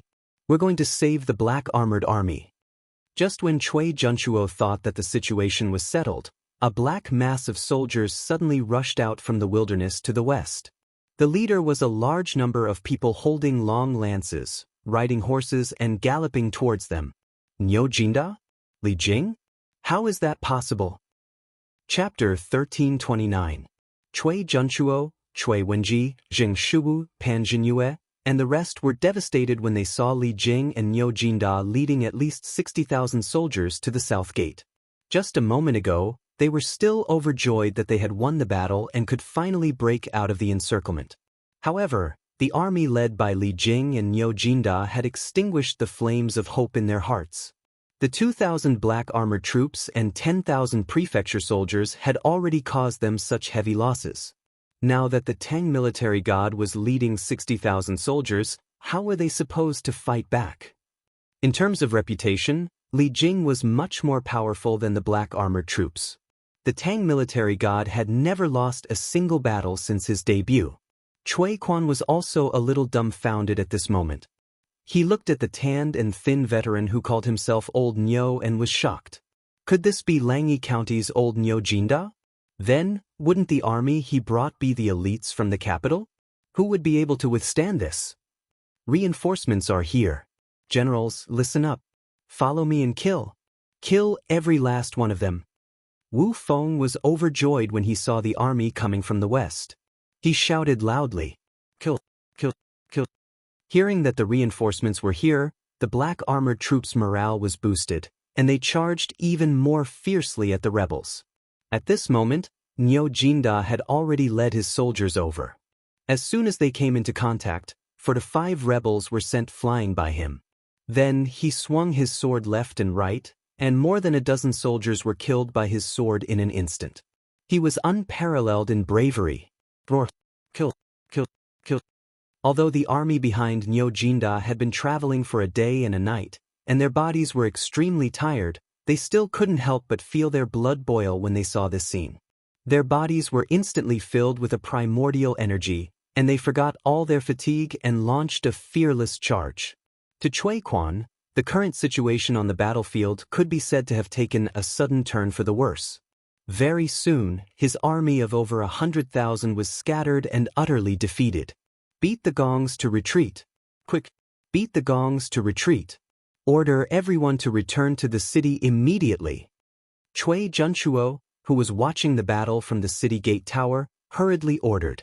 Cui Wenji and Zheng Shuwa looked at each other, shook their heads, and said nothing. Obviously, they also thought that Cui Quan's men couldn't defeat Li Jing's men. Yes. A soldier rushed out hurriedly. Clang, clang, clang. Not long after, a sound similar to the sound of a gong sounded from the city gate tower. It was written in Sun's Han army, Sun Zi's Han army, advance at the sound of the drum, sound, sound, retreat. East, west, north, north, north, east, east, east, west, north, north, north, and central central. Because technology was west west in west, west yong west west west west west west, sun west. When the Sunday were. When Sun, Li heard the after Wang heard the Sun, army, and Sun, and Wang, sounded, Sun heard of the retreat. Ya and retreat. Sun. Wait. Phone. when this heard the sound of the when twos to. He didn't have the courage to fight against a famous general of the Great Tang like Niu Jinda, much less win. If he could retreat, he would do so with all his might. Commandant, why do you want our 2 battalions to bring up the rear? A young general roared unwillingly. Commandant Song, this is an order. Cui Quan looked at the young general coldly and said, the rest of the soldiers, listen to my order. Retreat. Retreat into the city. After saying that, he turned his horse around and took the lead to escape. The remaining 100,000 rebels hurriedly followed behind Cui Quan and ran toward the city gate. Although the thousands of soldiers in the 13th and 14th battalions were unwilling, they could only stay behind to stop the imperial court's army. The rebels on the battlefield were getting fewer and fewer. Not long after, only these 2 battalions were left. Just as the commandants of these 2 battalions were about to bring their troops back to the city, they saw that the wooden bridge over the moat had been put away, and the city gate was gradually closing. Cui Quan, you'll die a horrible death. When Commandant Song saw this, he knew that his 2,000 men had been abandoned. He immediately let out an indignant roar. At this moment, Niu Jinda had already surrounded the 2,000 men with his army. He said coldly, put down your weapons and surrender immediately. Then I might spare your lives. Thank you, General Niu. We surrender. We surrender. Hearing this, the rebels put down their weapons without hesitation. Since Cui Quan was using them as cannon fodder, what was there to hesitate about? Take them away. Niu Jinda waved his hand, and the soldiers took the captives away. At this moment, Niu Jinda looked at Cui Junchuo and the others on the city gate tower and shouted, Cui Junchuo, you've committed treason and disregarded the imperial court's favor. I advise you to surrender as soon as possible. Otherwise, you'll die without a complete corpse. Cui Junchuo was disheartened. Li Jing and Niu Jinda's appearance made him lose all hope of winning. However, things had already come to this. If he retreated, he would die. If he advanced, he would also die. There was no turning back. Niu Jinda, it's impossible for me, Cui Junchuo, to surrender. There are still 200,000 men in the city. If you and Li Jing want to attack the city, then come at me. Cui Junchuo's eyes flashed with viciousness. Even if there was no chance of winning, he would drag the entire city down with him. Old bastard, you really don't know what's good for you. Niu Jinda said angrily. All right, Jinda, quickly clean up the battlefield. Then, bring the rest of the black armored troops to support Shu Bao and Zhijia. Leave this to me. At this moment, Li Jing walked up and patted Niu Jinda on the shoulder before speaking softly. But I'll do it now. Niu Jinda was shocked. Only then did he remember that there were still 2 armies fighting in the south. He cupped his fists in response and quickly went to find the black armored troops. In the southern suburbs of Guangxing County, the 50,000 shadow guards from the Cui and Zheng families and the 40,000 soldiers from Duan Zhishuan had suffered heavy casualties. However, the shadow guards from the Cui and Zheng families still had the upper hand. As for Duan Zhishuan's black armored troops, the Cui and Zheng families' hall of worship and camp of sacrifice, the situation was even more one-sided. More than half of the black armored troops were either dead or injured. As for Duan Zhishuan himself, he was severely injured. His light armor was stained with blood from both the enemy and himself. It could be said that if the battle continued like this, the people that Duan Zhishuan had brought with him would be completely annihilated. So what if the black armored troops were brave and powerful? The hall of worship of the Cui and Zheng families were all elite fighters. As for the camp of sacrifice, they were all assassins who were not afraid of death. In terms of combat power, the black armored troops were not that strong. Moreover, the enemy outnumbered them by a few times. Black armored troops? Didn't you say that 3,000 black armored troops could defeat 100,000 soldiers? Why is the general of the black armored troops so weak? Wang Taizhou threw a punch at Duan Zhishuan and sent him crashing to the ground. This man did not know the saying that all villains die because they talk too much. So, he wanted to mock them and show off his strength. Duan Zhixuan supported himself with his lance and stood up unsteadily. He looked at Wang Taizhou and said coldly, "The black armored troops' reputation is not for trash like you to judge. Let's see how long you can be so arrogant when my reinforcements arrive." Ha! Reinforcements? If you have reinforcements, why are they taking so long? Why don't you call for your reinforcements to come quickly? Wang Taizhou sneered. In this battle, although it was 3 evolved Jing masters against 1, all 3 of them were injured. At this time, he had a stomach full of anger. Now that he had beaten Duan Xuanji to the ground with great difficulty, of course he wanted to show off his prestige as the victor. Bang, bang, bang. Suddenly, a series of hurried footsteps came from outside the mountain. Wang Taizhou, Cui Shen, Zheng Huaijie, and the rest were shocked. "Oh no, their reinforcements are here," Cui Shen said in a panic. "How dare the remnants of the noble families resist the imperial army? Soldiers, charge with me, old Cheng. Kill every last one of them." Cheng Yaojin held a lance in his hand and took the lead to rush over. Kill, kill, kill. The 5,000 elites that Cheng Yaojin and Qin Qiong had brought with them also charged forward. Damn it. They really have reinforcements. Then you can go to hell first. Wang Tieshou's face darkened. He cursed himself for saying such a thing. He used his leg to pick up a saber beside a dead soldier and slashed it at Duan Zhixuan's neck with one hand. "How dare you, old man!" At the crucial moment, Cheng Yaojin roared and threw out the stallion in his hand. His target was Iron Hand Wang. Wang Taizhou did not dare to take it head-on. He quickly dodged and the lance stabbed into the ground. It was obvious how powerful Cheng Yaojin's attack was. In just a short while, Cheng Yaojin and Qin Qiong had arrived and stood in front of Duan Zhixuan. "General Duan, take care of yourself. Leave these 3 to me and Jijie." Qin Qiong looked at Duan Zhixuan and said. Duan Zhixuan clasped his fist and said, "Thank you, General Qin. Thank you, General Cheng." Cheng Yaojin laughed. "Little Duan, next time you encounter something like this, don't force yourself. You're a good fighter. If you die in the hands of these idiots, it won't be worth it." Duan Zhixuan was immediately choked by this shameless old man. "Alright, Jijie. Focus on the enemy first." Qin Qiong pulled out his sword and looked at the 3 grandmasters in front of him. "Alright, today I can finally show my skills. The 3 of you old men, come at me together." Cheng Yaojin picked up the lance that was inserted into the ground and laughed loudly. "Qin Qiong? Cheng Yaojin?" Wang Taizhou, Chu Xiaofeng, and Hua Xiajin's pupils shrank. Their faces were filled with shock. "Cut the crap. Today, none of you can leave."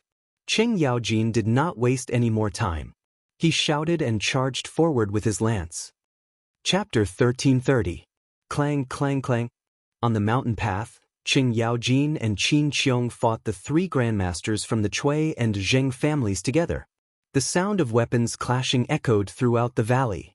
Although in terms of overall strength, Cheng Yaojin and Qin Qiong were weaker than Wang Taizhou, Chu Xiaofeng, and Hua Xiajin in the previous battle with Duan Zhixuan, each of them had expended a lot of their qi and suffered some injuries.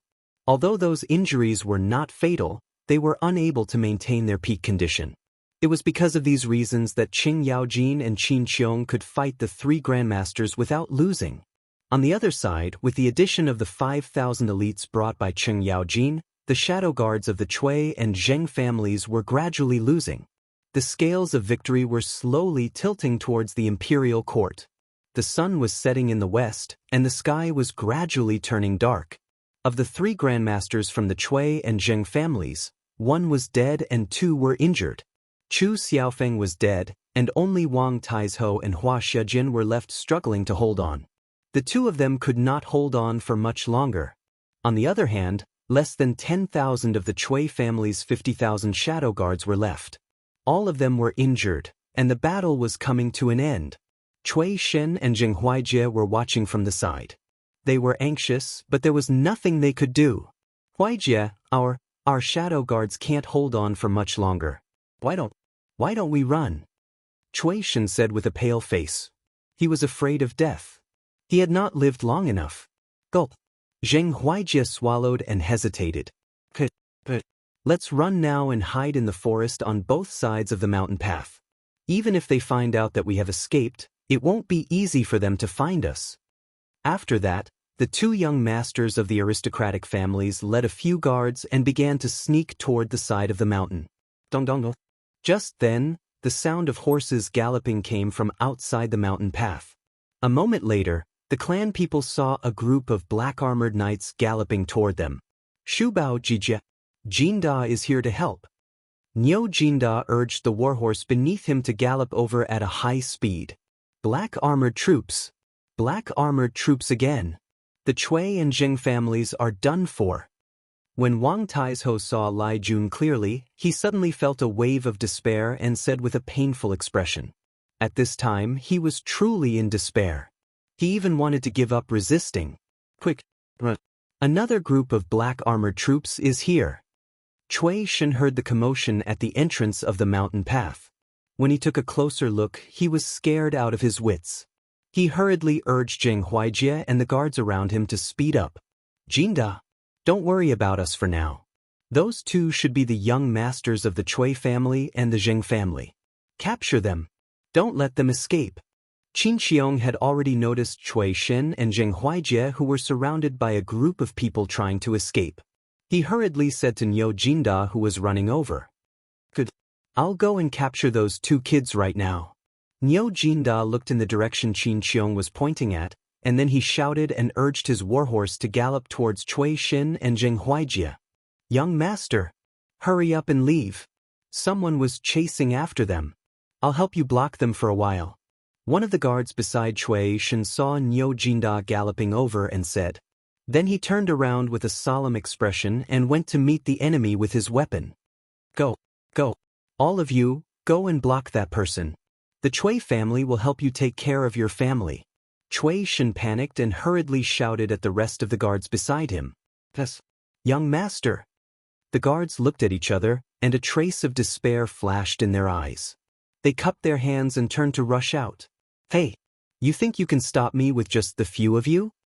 Niu Jinda snorted coldly and did not slow down at all. He continued to gallop towards these few soldiers.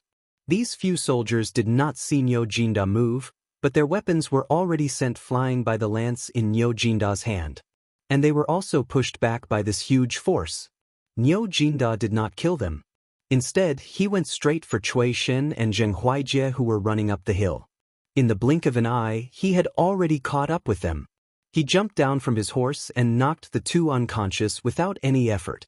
Cui Shen's guards wanted to go forward to rescue them, but they were surrounded by the prefecture soldiers who had rushed over. At this moment, Qing Yaojin and Qin Xiong respectively found a flaw in Wang Taizhou and Hua Xiajin's defense and killed them with a single blow. Two Grandmaster-level consecrators of the aristocratic families fell unwillingly just like that. The reinforcements of the Cui family and Zheng family who had not fallen saw that their young masters had been captured and that their top fighters had died. Instantly, they lost the motivation to continue fighting and put down their weapons, kneeling on the ground and surrendering. Seeing this, Qin Xiong decisively gave the order to quickly clean up the battlefield and then regroup with the main force. In this battle, the Cui family and Zheng family's consecrators were completely wiped out. Only 3,000 of the 50,000 secret guards were left, and they surrendered in the end. As for the imperial court, the black-armored army suffered heavy losses. More than 500 war horses were lost, 512 soldiers were killed, and General Duan Zhixuan was severely injured. Of the 40,000 prefecture soldiers, 3,568 were killed, and 5,032 were severely injured. All in all, it was a heavy loss.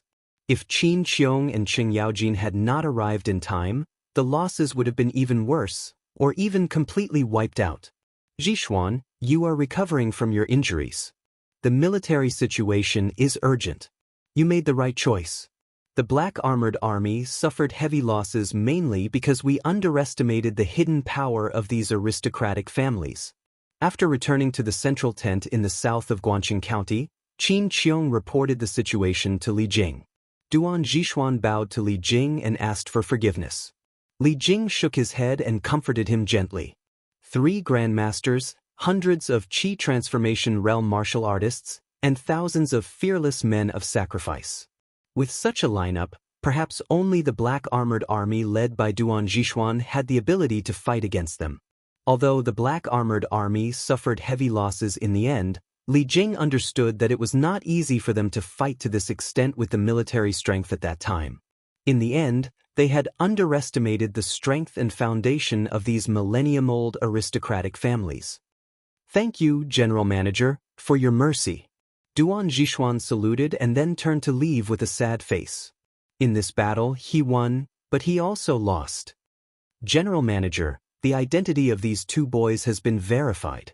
They are the eldest grandson of the Cui family in Bowling, Cui Shen, and the eldest grandson of the Zheng family in Xinjiang, Zhenghuijia. How should we deal with them?" Niu Jinda pointed at Cui Shen and Zhenghuijia on the ground and asked Li Jing. Li Jing thought for a moment and replied, "Take them down and guard them well. When the time comes, bring them back to Chang and hand them over to His Majesty." But Niu Jinda heard and nodded. Qin Xiong asked, "General Manager, when are we attacking the city?" When Li Jing heard this, he could not help but frown. He said in a deep voice, "Although theoretically, our victory is already decided, and the Cui family probably knows this, they still want to resist stubbornly and even want to drag the entire city's people to be buried with them. Their thoughts can be said to be vicious.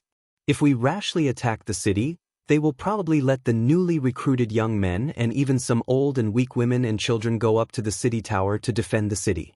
In this way, if we attack by force, countless innocent people will be injured. Once the battle ends, Zhengzhou will definitely be transferred to the people's livelihood, and it will not recover for 10 years. Therefore, the matter of attacking the city needs to be considered at length. I also have to report this to His Majesty. Let the soldiers rest for a night. Anyway, the rebel army in the city will not be able to escape for a while." Qin Xiong frowned and thought for a moment, then nodded and said, "General Manager's words make sense.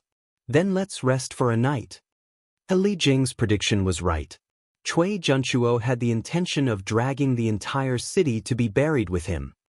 "When Ji Shu, you don't have to have any more hope. Since Li Jing is here, the reinforcements brought by Cui Shen and Huai Jie must have all been killed. They can't possibly defeat Li Jing's scheme." In the main hall of the provincial governor's mansion, everyone's face was gloomy. The atmosphere in the hall was very oppressive, so oppressive that it was difficult to breathe. Cui Junchuo shakily stood up and let out a long sigh. "I don't believe that my Huai Jie will die just like that." Zheng Shu shook his head with a pained expression. Cui Junchuo sighed and ignored him. Unexpectedly, Zheng Shu suddenly stood up and walked quickly to Cui Junchuo's side. He grabbed his collar and said crazily, "It's all your fault. It's all your fault. If you, Cui Junchuo, had not charmed me with your words back then, how would the Zheng family have come to this point today?" Cui Junchuo's body did not dare to move. Being pulled by Zheng Shu like this, he immediately had some difficulty breathing. He quickly shouted at Pan Jingyue beside him, "Quick! Zheng Shu is crazy. Quickly capture him. Quick!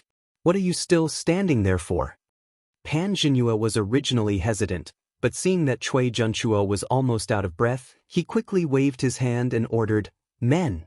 Capture old grandfather Zheng." "Cui Junchuo, you dare to capture me?" Zheng Shu was quickly captured by the guards.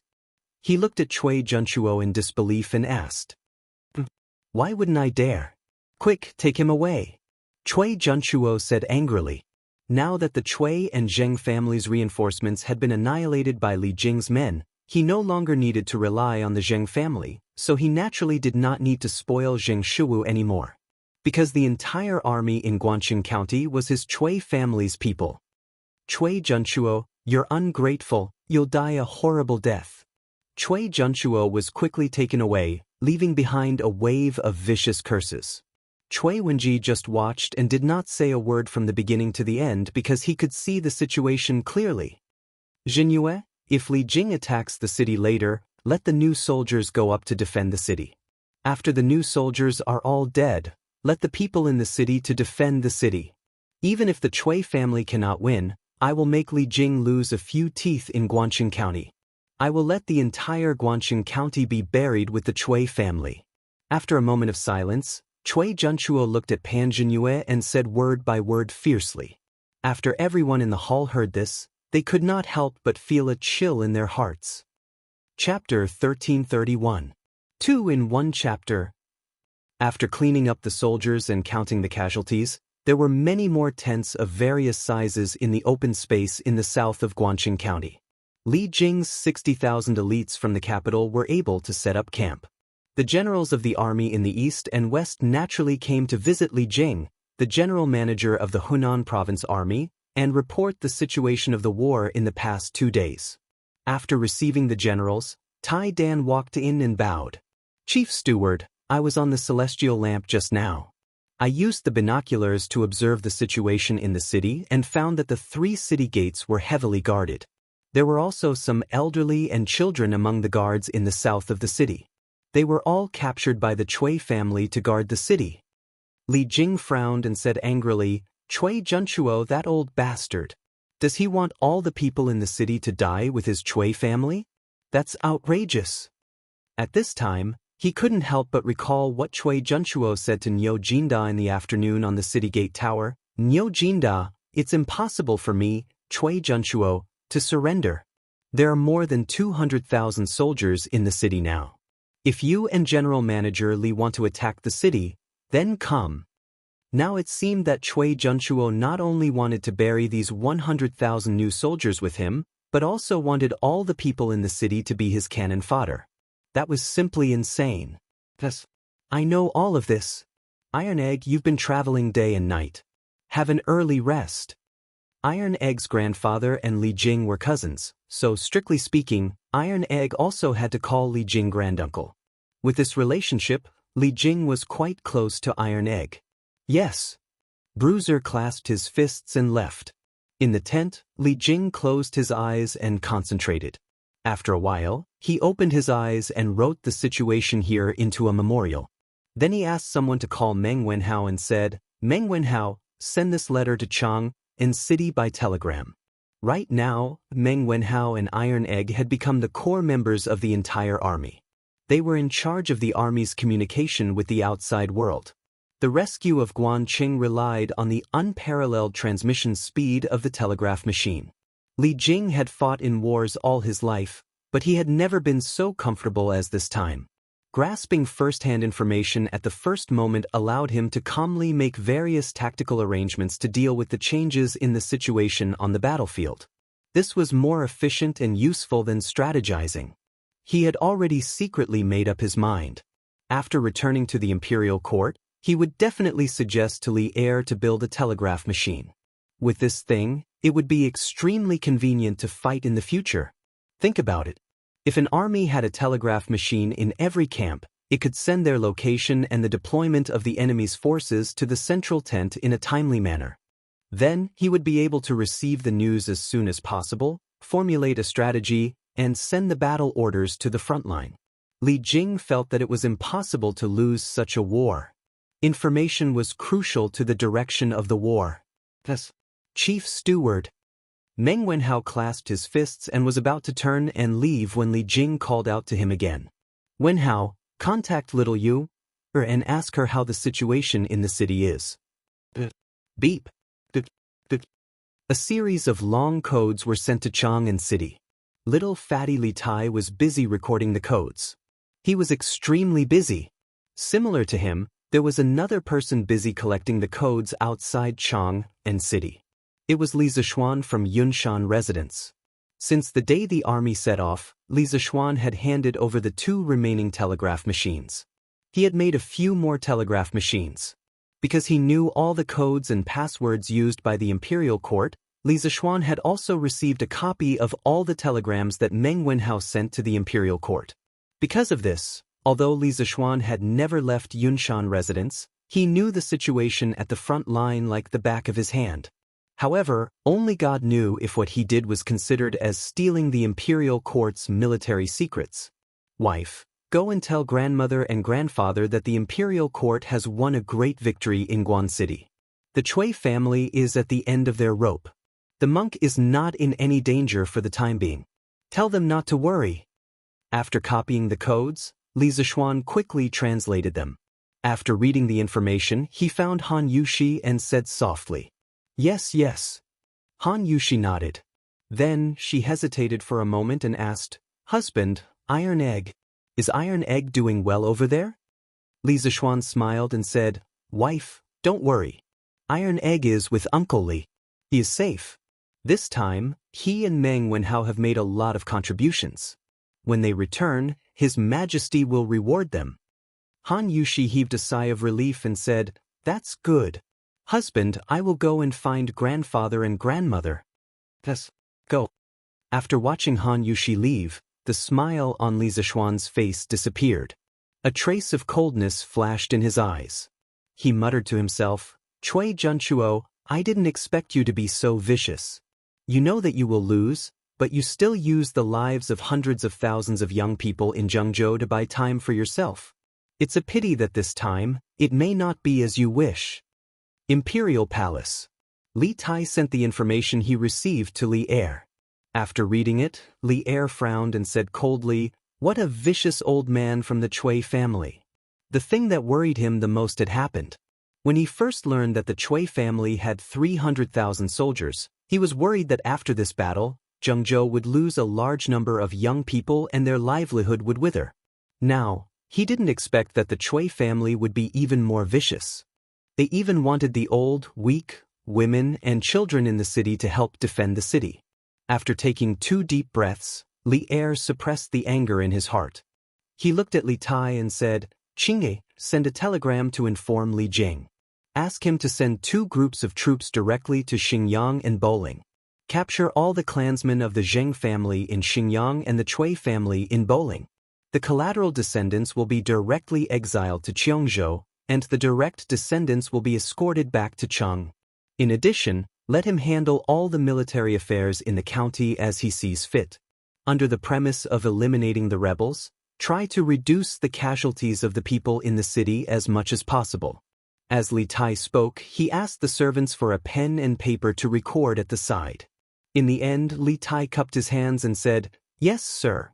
Tomorrow, I will go to the pagoda of Xingshan Temple and send the information to Supervisor Li." Xingshan Temple was built during the Sui dynasty and was the largest Buddhist temple in Cheng.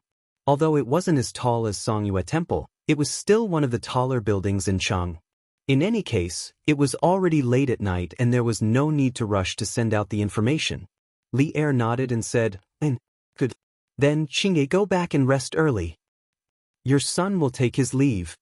Li Tai cupped his hands and left, while Li Er sat on the dragon bed and fell into deep thought.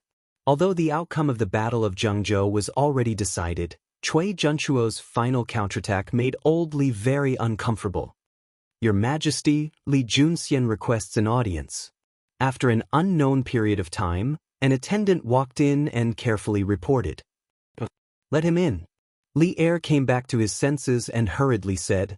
A moment later, Li Junxian walked in and was about to bow when Li Er waved his hand and said, "There's no need to be so courteous. Why have you come to find us so late at night?" Li Junxian cupped his fists and said, replying to Your Majesty, "Ever since the army went south to Zhengzhou, a total of 42 officials have tried to send pigeons to inform the Cui family and Zheng family, but the letters have all been intercepted by the cavalry. This subordinate has come today to ask Your Majesty, how should we deal with these officials?" Li Er's face darkened and he expressionlessly said, "Do you have a list? Let us take a look." Li Junxian took out a piece of paper from his bosom and handed it over.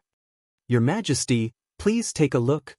Cui Liang, Cui Cheng, Jing Shangguang, bastards. A bunch of bastards. They eat from the emperor, but instead of sharing the emperor's burdens, they colluded with the enemy and betrayed the country. These people have gone too far. Tonight, arrest all of them and hand them over to the Supreme Court, Ministry of Justice, and censorate for public trial." Looking at the familiar names on the paper, the anger in Li Er's heart grew stronger and stronger. Finally, he slammed the dragon table and exploded. Li Junxian's spirit was shaken and he solemnly said, "This general obeys the decree." Li Er's casual words set off a storm of blood in Chang'an City. At night, the doors of dozens of houses were opened by the cavalry department.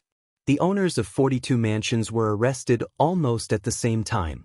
The screams, pleas, and shouts woke up many people who were sleeping soundly. However, no one dared to go out and check what was going on.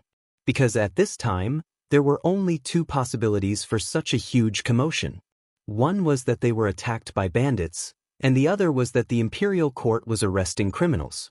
Regardless of the situation, it was not something that ordinary people could afford to offend. Most of the officials who heard the news were unable to continue sleeping. Everyone had a premonition that something big was about to happen in Chang'an City, Guangqing County, East Gate. A group of new soldiers were still guarding the city walls. "Brother Ren, do you have time?" "Brother, I have some matters to discuss with you." At this moment, Lu Rengui was leaning against the city wall and dozing off. Speaking of which, this fellow wasn't afraid of falling off the wall in his sleep. At this moment, someone patted him on the shoulder and said, "Oh, so it's Brother Wang Lang. Do you need something from me?" Lu Rengui woke up from his sleep and saw that the person who had come was the captain of the 6th platoon, Wang Lang, whom he had wanted to join a few days ago. He immediately perked up and greeted him. Wang Lang nodded and whispered, "Brother Ren, can we talk in private?" Seeing his mysterious expression, Lu Rengui's eyes turned. There was no reason for him to refuse. Of course. "Brother Wang Lang, follow this once." A few moments later, Lu Rengui led Wang Lang to a corner of the city wall. This place was rather remote, and under normal circumstances, no one would come here. "Brother Wang Lang, what do you need?" Lu Rengui asked as he leaned against the wall. Wang Lang looked around and whispered, "Brother Ren, don't you think that Provincial Governor Pan and Commandant Chui are getting more and more overboard?" Lu Rengui asked curiously, "Brother Wang Lang, what do you mean?" Wang Lang said with a face full of resentment, "Brother Ren, don't you know about the battle in the south of the city today? At first, Commandant Chui's army did have the upper hand, but later on, Duke Wei Li Jing and Duke Niu Jinda of Langyi County led an army of 50 to 60,000. Commandant Chui was so scared that he fled in panic. It's fine if he fled, but he actually had the brothers of the 13th and 14th battalions stay behind to cover his retreat. After the army retreated back to the city, he ordered his men to close the city gates. And the several thousand brothers of the 13th and 14th battalions were all locked outside the city gates. Do you think Chui Quan is still human? In my opinion, he thinks that the 13th and 14th battalions are all new recruits like us, so he doesn't care about us. What's even worse is that according to what I know, Chui Quan's men have started to capture some old, weak, women, and children to guard the south gate. Because of today's battle, more than half of the new recruits guarding the south gate were killed or injured. He's short of manpower. This guy is really a beast.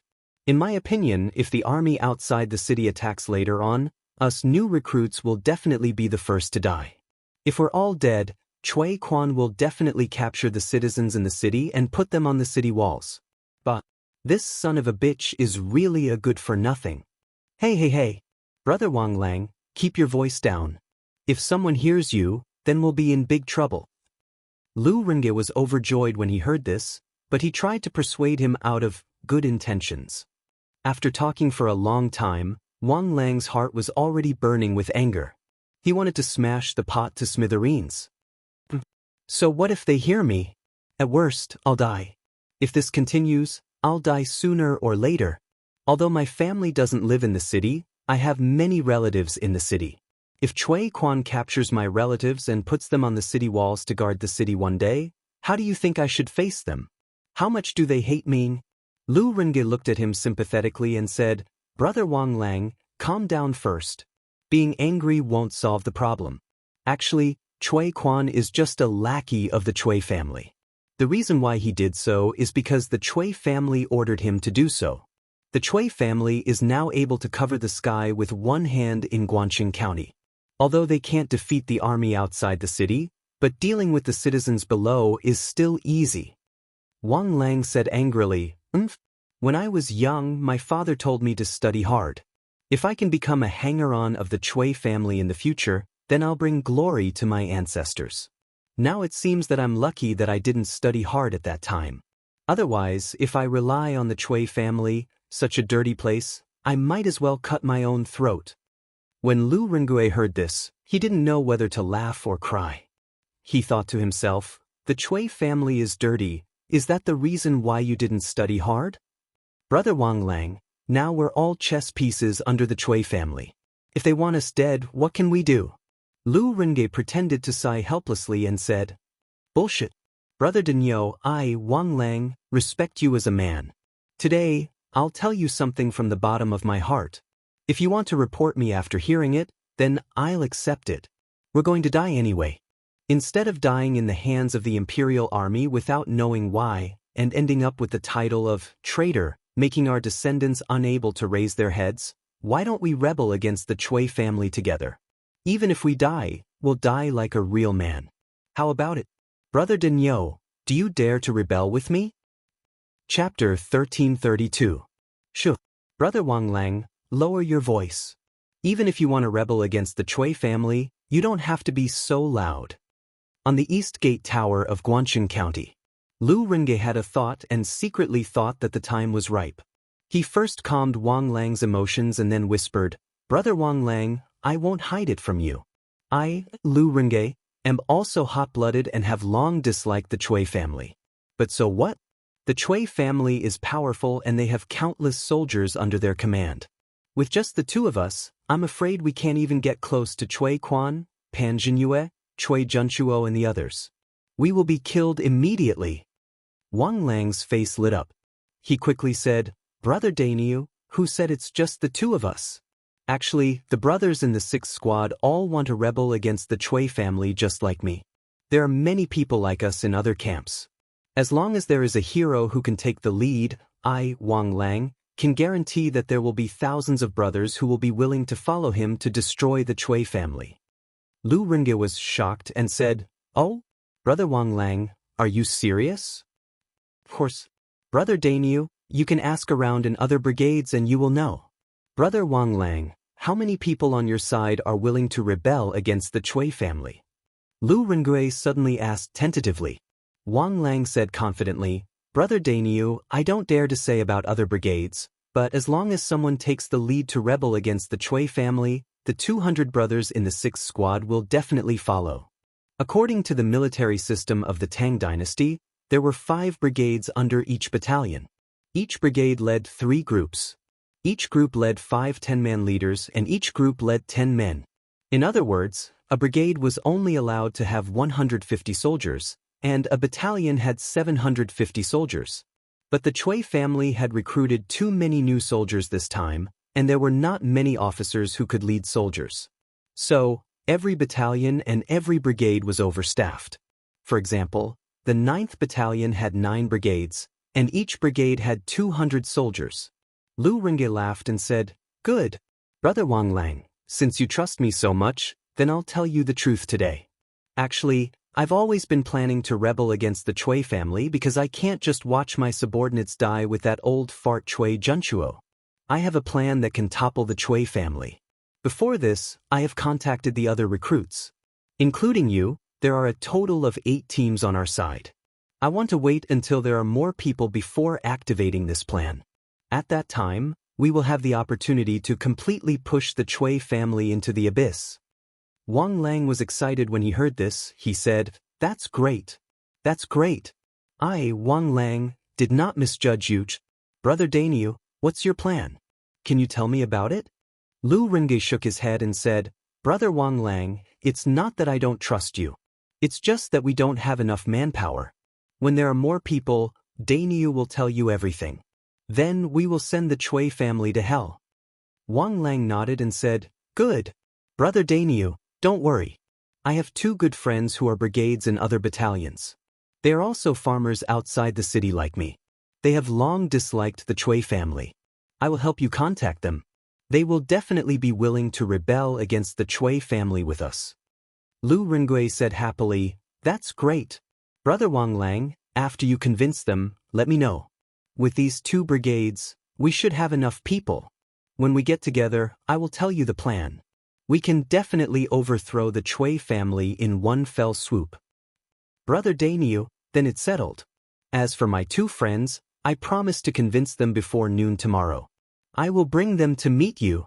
Good. The next day, Chang and City, Imperial Palace.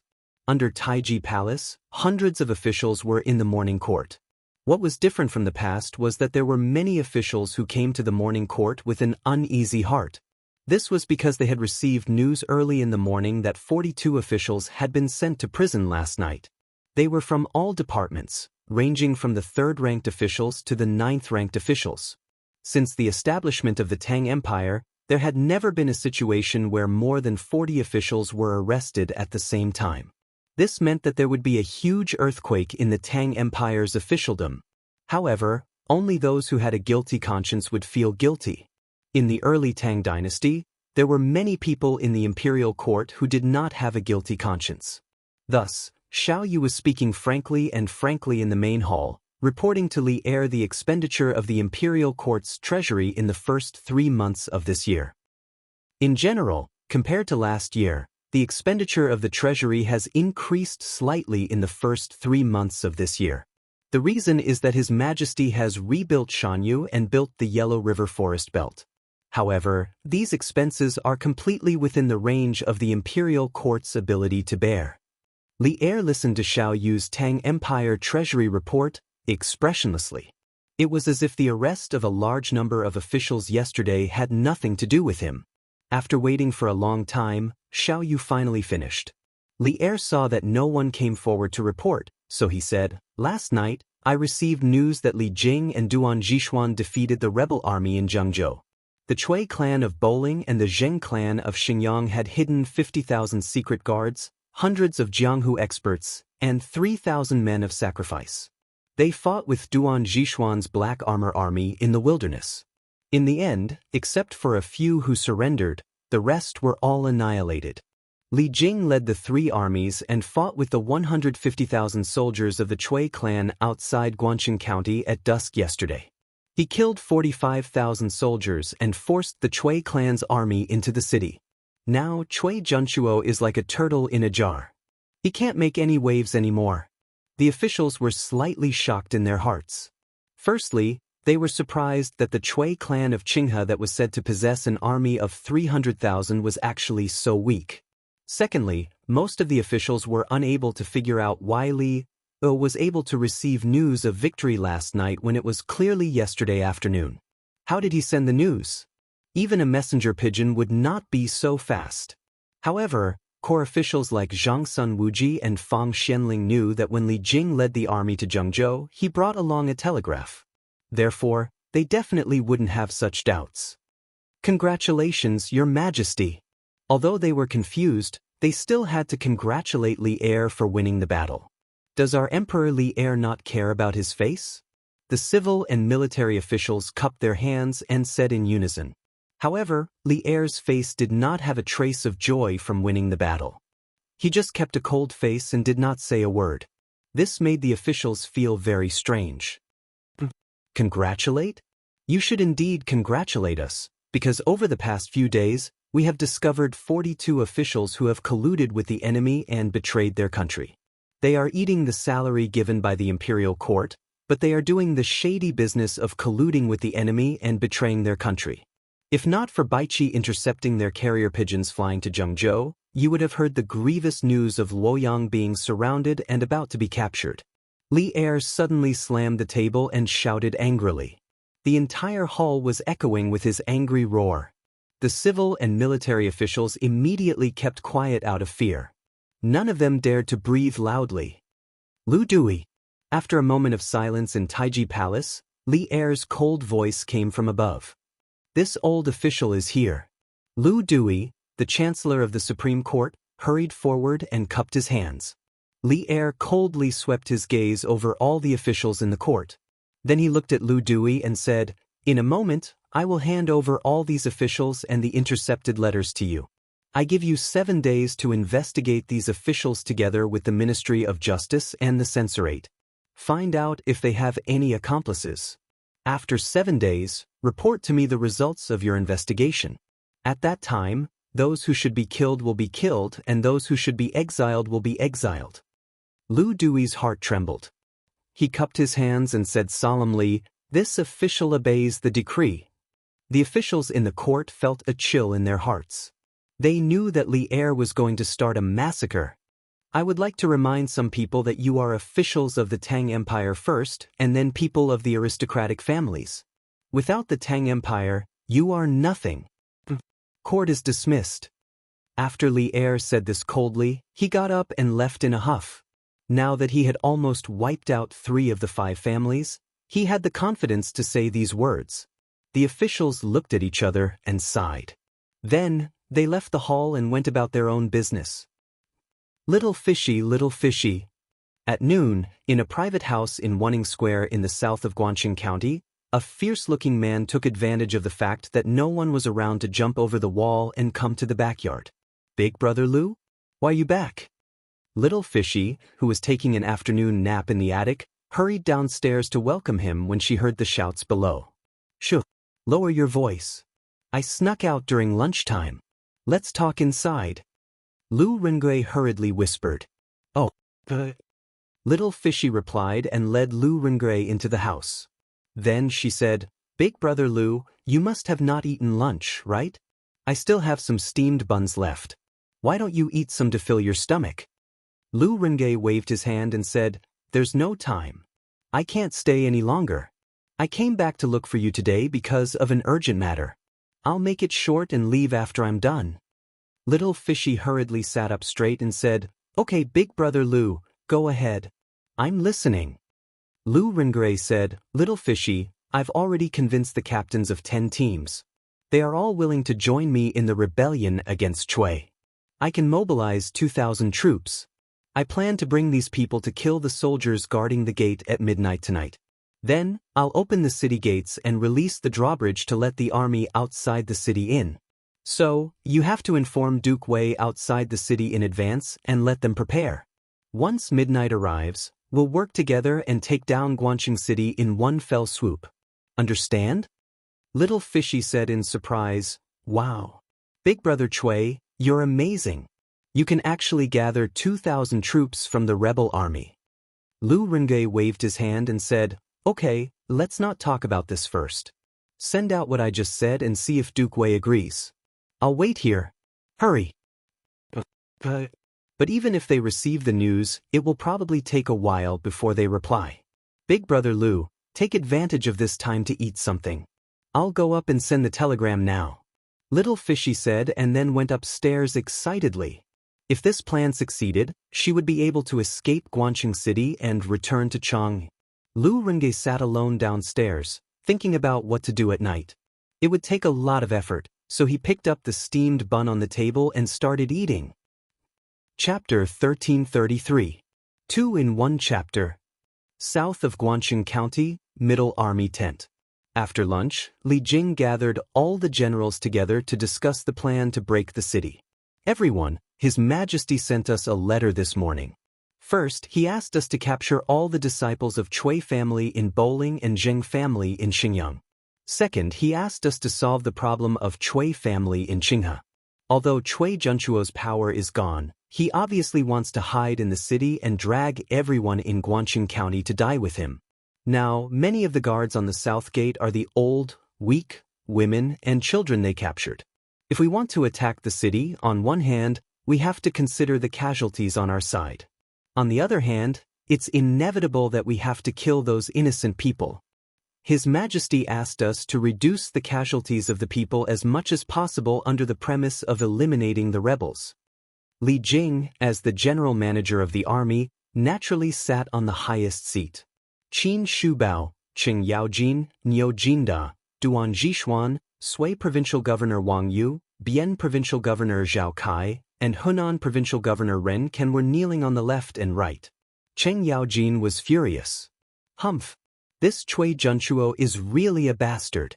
When I, old Cheng, break through the city gates in the future, I'll definitely beat this old thing up and feed him to the dogs." Cheng Yaojin had killed countless people in his life, but he only killed enemies. Old hooligans like Cui Junchuo who killed civilians were despised by Old Cheng. Qin Xiong's face sank. He thought for a while and said, "If Cui Junchuo really wants to let the people defend the city, then we can't attack the city. His Majesty has always loved the people like his children. We can't fight against those people, right?" Li Jing nodded. "Shu Bao is right. That's why I gathered everyone here today to discuss how to attack the city. First of all, you need to mobilize 20,000 soldiers from other provinces as soon as possible and divide them into two groups. One group will go to Bowling and the other group will go to Xinjiang. You must capture all the people of Cui family in Bowling and Zheng family in Xinjiang before the news of the victory in Guangxun County spread out." Although Ren Ken was a pacification ambassador, Li Jing was the general manager of the marching army and had Li Er's emperor's sword. All the officials in Hunan province should be under his control. Therefore, when he heard Li Jing's words, Ren Ken quickly stood up and saluted. "Yes, head chief. I, Ren Baqian, will immediately send someone to Qi province to gather the troops." Li Jing nodded and said, "Next, everyone, think about how to take down Guan City. We didn't bring much food with us on this expedition. Even if we can mobilize food from the nearby provinces and counties, the imperial court can't afford to drag it on for too long. Therefore, we must think of a foolproof plan as soon as possible." Hearing this, everyone in the tent frowned. Reporting. Chief Steward, young Master Meng said that he has something important to discuss with you. At this moment, a soldier came in from outside the tent and said carefully. Usually, outsiders were not allowed to disturb this kind of high-level meeting. However, Li Jing had already said that Meng Wenhao and Iron Egg were special figures in the army. Therefore, even though the guard knew that an important meeting was being held in the tent, he still forced himself to come in and report. Li Jing's heart skipped a beat. He quickly said, "Let him in." "Sir." The guard received the order and left. After a while, Meng Wenhao walked in from outside the tent. Seeing so many people in the tent, he couldn't help but be stunned. Then, his expression became a little hesitant. "Greetings, head chief and generals." Meng Wenhao saluted. Li Jing nodded and said, "Yes. Wenhao, I heard that you have something to ask me? Say it." Meng Wenhao looked at the people around him. He knew Qin Xiong, Xing Yaojin, Niu Jinda, and Duan Jixuan, but he had never seen Wang Yu and the others. He didn't know if he should tell them the information he had just received. After all, this matter concerned the life and death of many people. Li Jing's eyes were very sharp. How could he not see the hesitation in Meng Wenhao's heart? He smiled and said, Wenhao, you don't have to have any misgivings. Everyone in this tent can be trusted. In the battle yesterday, if any of them were missing, the rebel army in the city would definitely have killed their way out of the encirclement." Hearing this, Meng Wenhao looked embarrassed and saluted to the people around him. He said apologetically, "I was rude and offended the generals. I hope you can forgive me for being disrespectful." Rinken laughed and said, "Young master, you are so cautious. I guess you have very important information to tell the chief steward, right? It's never wrong to be cautious about such things. We are not unreasonable people. We will definitely not take it to heart." Wang Yu and Zhao Kai nodded in agreement. Seeing this, Meng Wenhao turned around and saluted to Li Jing. He said with a serious face, reporting to the chief steward, "I just received a telegram from Little Yu. It said that the Bian province army commander, Lu Rengge, has united 10 new recruits in the city who want to rebel against Cui. They can control 2,000 troops. Lu Rengge plans to bring these new recruits to kill the soldiers at the city gate at midnight tonight. He plans to open the city gate, lower the drawbridge, and lead the army in from outside the city. I wonder what the chief steward and the generals think? They are waiting for my reply." "Oh, there is such a thing?" Li Jing was shocked. They were now worried about how to break through the city gate with the least casualties. In the end, someone sent a pillow to them while they were dozing off. If someone cooperated to open the city gate, then all the problems would be solved. They would not lose too many soldiers, nor would they hurt too many innocent people. Do the generals think that Lu Rengui's plan is feasible? Li Jing looked at everyone and asked in a deep voice. Everyone looked at each other. Qin Xiong stood up and said, Guangxing County is the governing area of Zhengzhou. The city is strong. If we attack from the front, there will be heavy casualties. If we can really break through from the inside and then cooperate with the outside, it is undoubtedly the best plan to break the city. I think this plan is feasible. Bian Province Governor Zhao Kai smiled and said, Chief Steward, I also think this plan is feasible. Lu Rengui was the Bian Province Army commander and was his subordinate. At such a critical moment, Lu Rengui directly played the key role of one person to decide the situation. This made him, the Bian Province governor, very proud. Wang Yu curled his lips in annoyance. He thought to himself that Lu Rengui was also a talent. He would see if he could be transferred to Sui Province. He was willing to directly give him the position of commandant.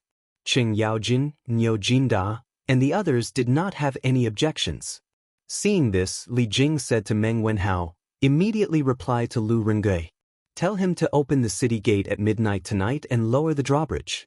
The army outside the city will be prepared to enter the city in advance. Chief Steward. Meng Wenhao cupped his fists and left. In the tent, Li Jing immediately began his tactical deployment. Generals, listen up. Tonight at midnight, organize the troops and follow me into the city. However, each department needs to leave 10,000 troops outside the city to guard the city gates to prevent the rebels in the city from escaping. Yes, sir. Guangxing County, Wanning Square. It's here. It's here. It's finally here. Little Fishy waited for a long time before the telegraph finally rang again. She quickly took a pen and recorded the code. Speaking of which, the distance between the two telegraph machines was now only a city wall. There was no need to go to a very high place to send a telegram to each other. This undoubtedly created a great convenience for the communication inside and outside the city. After a while, Li Yu received and translated the code. Then she went downstairs. Lu Ring, who was downstairs, had already eaten his fill of steamed buns. How is it? Did Duke Wei agree? Lu Rengui asked anxiously. Little Fishy smiled sweetly and nodded. Yes, Wenhao just sent a telegram saying that Chief Steward Li and the rest felt that this plan is feasible. Tonight at midnight, the army outside the city will gather at the east gate. Once you open the gate, the army outside the city will flood in and destroy the Chui family. Good, good, good. Lu Rengui waved his fist excitedly and said, Okay, I will go back to the east of the city first. If I return late, I will probably take care of things. You and Wei Zhuqing must not go out tonight. After all, swords have no eyes in war. Do you understand? I understand. Brother Lu, go quickly. Little Fishy smiled and replied. Lu Rengui clasped his fist and left hurriedly. Iron Egg, are you also going to enter the city with the army tonight? South of Guangxing County, outside the central military tent. Meng Wenhao and Iron Egg, the two special people in the army, were sitting on the celestial lamp to observe the enemy. Meng Wenhao looked at the situation in the city with his binoculars and asked Iron Egg, It is not easy to get a chance to go to the battlefield. How boring it is to stay in the camp every day. Tonight, we will enter the city with the army. Maybe we can kill a few of the Chui family's dogs. Iron Egg stroked a heavy mo sword and replied softly. Meng Wenhao put down the binoculars and looked at Iron Egg and said, But swords have no eyes in war. General Duan is so good at martial arts, and he was seriously injured yesterday. Tonight, the city will be very chaotic. If you are also injured, Yamacho and his wife will be very worried.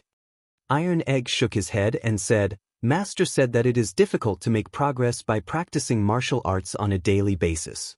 Only in real combat and in the face of a big crisis can there be a big breakthrough. My master was assassinated by Snake King. In a desperate situation, he comprehended Dao and broke through. That was how he became the youngest martial arts grandmaster in the Tang Empire. And my father, in his early years, followed General Qin to fight everywhere. Although he did not get an official position in the end, he is still a great hero in my heart. I want to be a master like my master and a great hero like my father. But how can I become a master if I am locked in a cage every day? How can I become a great hero? So tonight, I must enter the city and see for myself. Meng Wenhao was slightly moved. Everyone had different dreams. He wanted to learn martial arts well and become a useful person in the Tang Empire. He wanted to bring glory to his ancestors and let his father, mother, and sister live a good life. Iron Egg's dream was to become a master and a great hero on the battlefield. As a dream chaser, what reason did he have to stop Iron Egg? In that case, Iron Egg, you can go. I will wait here for your good news. Meng Wenhao said with a complicated expression. Wenhao, don't worry. After entering the city, I will find little you and the others. Then I will let the army take them to a safe place. Iron Egg said with a big laugh. Thank you. Chui Quan, have you arranged the defense of all the city gates? We can't let anything go wrong. In the provincial governor's mansion, Chui Junchuo sat on the seat of honor and asked Chui Quan. Reporting to Grand Duke, rolling stones and hot oil have been prepared at all the city gates. Once the army outside the city attacks, there will be heavy casualties. Currently, there are 2 commoners who have been conscripted to guard the southern city gate. Along the way, there were 3 rebellions, but nothing else happened. Chui Quan bowed and replied. Oh, there were rebellions? Can they be punished severely? Chui Junchuo's eyes darkened as he asked. Chui Quan hurriedly said, reporting to Grand Duke, they have all been killed. After the rest of the commoners saw what happened to them, no one dared to cause trouble anymore. Then they should all be killed. These rebellions should be taught a lesson. Otherwise, it will be difficult to manage them. Chui Junchuo nodded. Then, his eyes darkened as he said, in the new army, there must be many people who are dissatisfied with our Chui clan. Therefore, you should also send some veterans to watch the city gates and prevent them from slacking off or secretly opening the city gates. Chui Quan nodded and said, Don't worry, Grand Duke. There will always be veterans watching around the new soldiers. Nothing will go wrong. In fact, many people are still loyal to the Chui clan. That's good. That's good. Let's see how long Li Jing can drag this out. After a long time, won't he have to withdraw his troops? Chui Junchuo was completely relieved when he heard this. However, he didn't know that the current Chui clan was no longer the 5 surnames and 7 sects that everyone looked up to in the past. Especially the recent actions of the Chui clan had already made many commoners hate them. A just cause enjoys more support while an unjust cause finds little support. The Chui clan was about to pay the price for their recent unjust actions. As night fell, Guangxing County was lit up with thousands of lights. However, in these thousands of lights, there was no warm atmosphere like in the past. Because now, Guangxing County was no different from a huge cage. Everyone was a prisoner inside. No one knew how long they could live. Although they were fine today, who knows if they would be captured to guard the city walls tomorrow. Brother Wang Lang, is everything ready? Lu Rengui found an opportunity to find Wang Lang, the captain of the 6th squad, and asked in a low voice. Brother Daniel, don't worry, everything is ready. And tonight, the one who will be on duty in front of the city gates is our adjunct Wang. He will bring his personal guards. Wang Lang replied in a low voice. Lu Rengui frowned and said, Personal guards? It is said that in this personal guards, everyone is good. At night, we have to be careful. We can't let anything go wrong. Understood. Understood. The city gate was quiet again. However, as the saying goes, the tree wants to be quiet, but the wind won't stop. Sometimes, behind the quiet, there was a bigger storm brewing. At 6 o'clock in the evening, a black shadow quietly sneaked into the tower where Adjunct Huang was temporarily staying. Chapter 1334. Huff, huff. East of Guangxing County, in one of the corner towers of the City Gate Tower, Zhengzhou's Shichong House's military officer, Huang Cheng, was sleeping soundly on a bed. Although it was his turn to supervise the new army tonight, it was already the middle of the night. How could he not sleep? Besides, in Huang Cheng's opinion, these new recruits were all very timid and could not cause any trouble at all. Therefore, he slept very soundly and peacefully. Tisk, tisk. A black shadow floated by and a cold light flashed. The 2 soldiers who were dozing off in front of the turret didn't even have time to cry out before they collapsed on the ground. Blood flowed out of their necks like a stream. The black shadow landed in front of the door, then took out a blade and extended it to the gap in the middle of the door. Ta. After a while, the lock behind the door was opened. The black shadow carefully pushed the door open and entered. Looking at the person who was sleeping like a dead pig on the bed, he quickly unsheathed the blade, and a cold light flashed. The head was separated from the body. The black shadow did not stop and immediately flew out. How is it? Brother Daniel? The black shadow came to a corner of the city gate tower, and Wang Lang quickly went forward to ask. It turned out that the black shadow was Lu Rengui. Huang Cheng is dead. Now that his personal guards are leaderless, we can start the operation now. Lu Rengui smiled and replied. That's great. Then I'll let the brothers start the operation now. Wang Lang said excitedly. Inform the brothers in the other teams to gather immediately and get rid of the personal guards. Let's end this quickly. After a while, all the soldiers on the city gate tower gathered. First, they killed a dozen of Huang Cheng's personal guards on the city gate tower. Then, under Lu Rengui's lead, 2,000 people went down the city gate tower and went straight to the personal guards at the city gate. Who is it? Which battalion are you from? Why are you not guarding the city up there? Why are you coming down? A soldier at the city gate hurriedly shouted when he saw Lu Rengui leading a large group of people over in an aggressive manner. Hearing the commotion, more than 100 soldiers behind him also became alert. Brother, Adjunct Huang asked me to come down and ask you to go up. He has something to tell you in person. Lu Rengui said as he led his men closer to the city gate. The soldier asked doubtfully, Sir Adjunct? Why is he looking for us? Besides, why would I let you guys come down?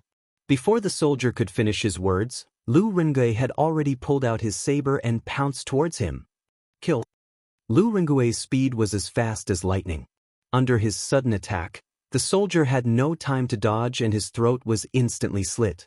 After standing still, Lu Rengui let out a low roar. Behind him, more than 2,000 recruits all wielded MO swords and slashed at Huang Cheng's personal guards. It's a rebellion. Someone is going to rebel. Someone from the personal guards immediately shouted. At the east gate, they were not the only group of personal guards. There were also 5,000 veteran soldiers stationed there. Quick, let's end this quickly. Lu Rengui growled and took the lead to rush into the guards. Captain, wait for me. Feng Wu was so anxious that he almost called out Lu Rengui's real identity. Fortunately, he changed his words in time. After that, he also rushed forward with his MO sword. He had to protect Lu Rengui's safety. The two groups of people quickly clashed. Lu Rengui's side had more than 10 times the number of people on the other side. Although the soldiers of the personal guards were generally more skilled, it was still difficult for two fists to fight against four hands. After a short while, the personal guards of nearly 200 people were left standing. Of course, Lu Rengui's side also paid a heavy price.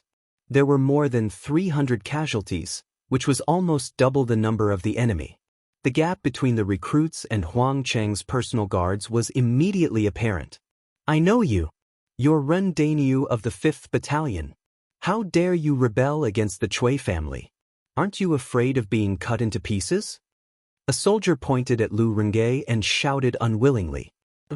Even if I die, I won't be a lackey of the Chui family and harm the people. Kill them all. There's not much time left. At this critical moment, Lu Rengui did not waste his breath. He took the lead and rushed towards the soldier. Bang! Bang! Bang! At this moment, there was a rush of footsteps from afar. Lu Rengui's face changed and said, Quick! Just a little faster. Their reinforcements are here. Kill. As soon as he finished his words, the recruits rushed towards the remaining 20 personal guards and launched the last round of attacks. After a few seconds, all of Huang Cheng's personal guards were killed. Lu Rengui quickly said, Feng Wu, quick. You take a few people to open the city gate and lower the drawbridge. The rest of you, follow me to stop the rebels. In the battle just now, Lu Rengui had used his outstanding martial arts skills to conquer the majority of the recruits.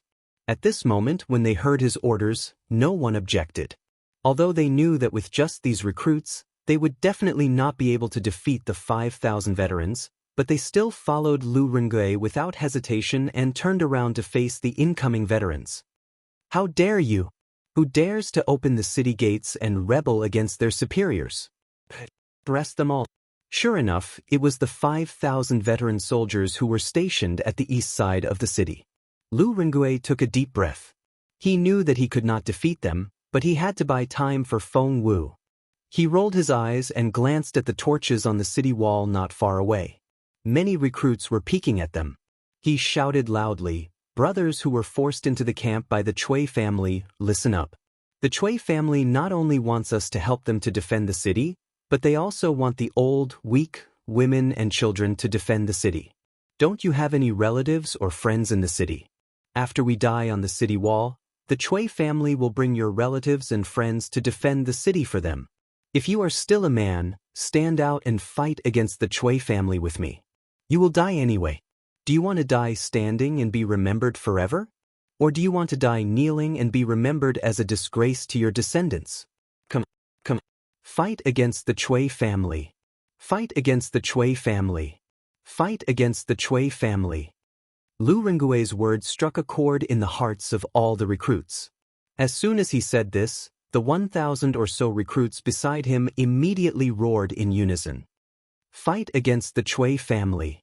Fight against the Chui family. Very quickly, the recruits who were watching from the city gate tower also started to shout. They had long been dissatisfied with the recent actions of the Chui family. However, they didn't dare to resist as they didn't have anyone to lead them. Now that someone had raised their arms and shouted, what was there to hesitate about? Even if they had to die, they would rather die standing and be remembered forever. Dong dong dong. There was a series of footsteps on the city wall. It was obvious that the recruits were coming down the city wall. Shut up. Go. Chop this bastard into minced meat. When the leader saw Lu Rengui's glib tongue trying to incite the other recruits to rebel, he quickly pulled out his sword and shouted. Kill. More than 5,000 old soldiers rushed forward and engaged in battle with Lu Rengui's 1,000 over recruits. Lu Rengui and his men were inferior in terms of numbers and strength. Naturally, they were forced to retreat. In just a few seconds, more than 10 of them were injured. Kill. At this moment, more than 500 recruits came down from the city wall. When they saw the battle at the city gate, they rushed up without hesitation. On top of the city wall, more recruits were rushing over. After a few minutes, the city gate was finally pushed open by Feng Wu and his men. At this moment, there were more than 5,000 to 6,000 new recruits. More recruits were coming after hearing the news. On the other hand, the 5,000 old soldiers were surrounded and nearly 1,000 of them were injured or killed. Do you people not want to live anymore? Rebel. Rebel. The provincial governor will not let you go. The Chui family will not let you go either. The old soldier shouted angrily when he saw the city gate being opened. This is called the righteous get more help while the unjust get little help. The Chui family is selfish and has done some heartless things. They have already lost the support of the people. Their retribution will come soon. Lu Rengui snorted and looked at the old soldier.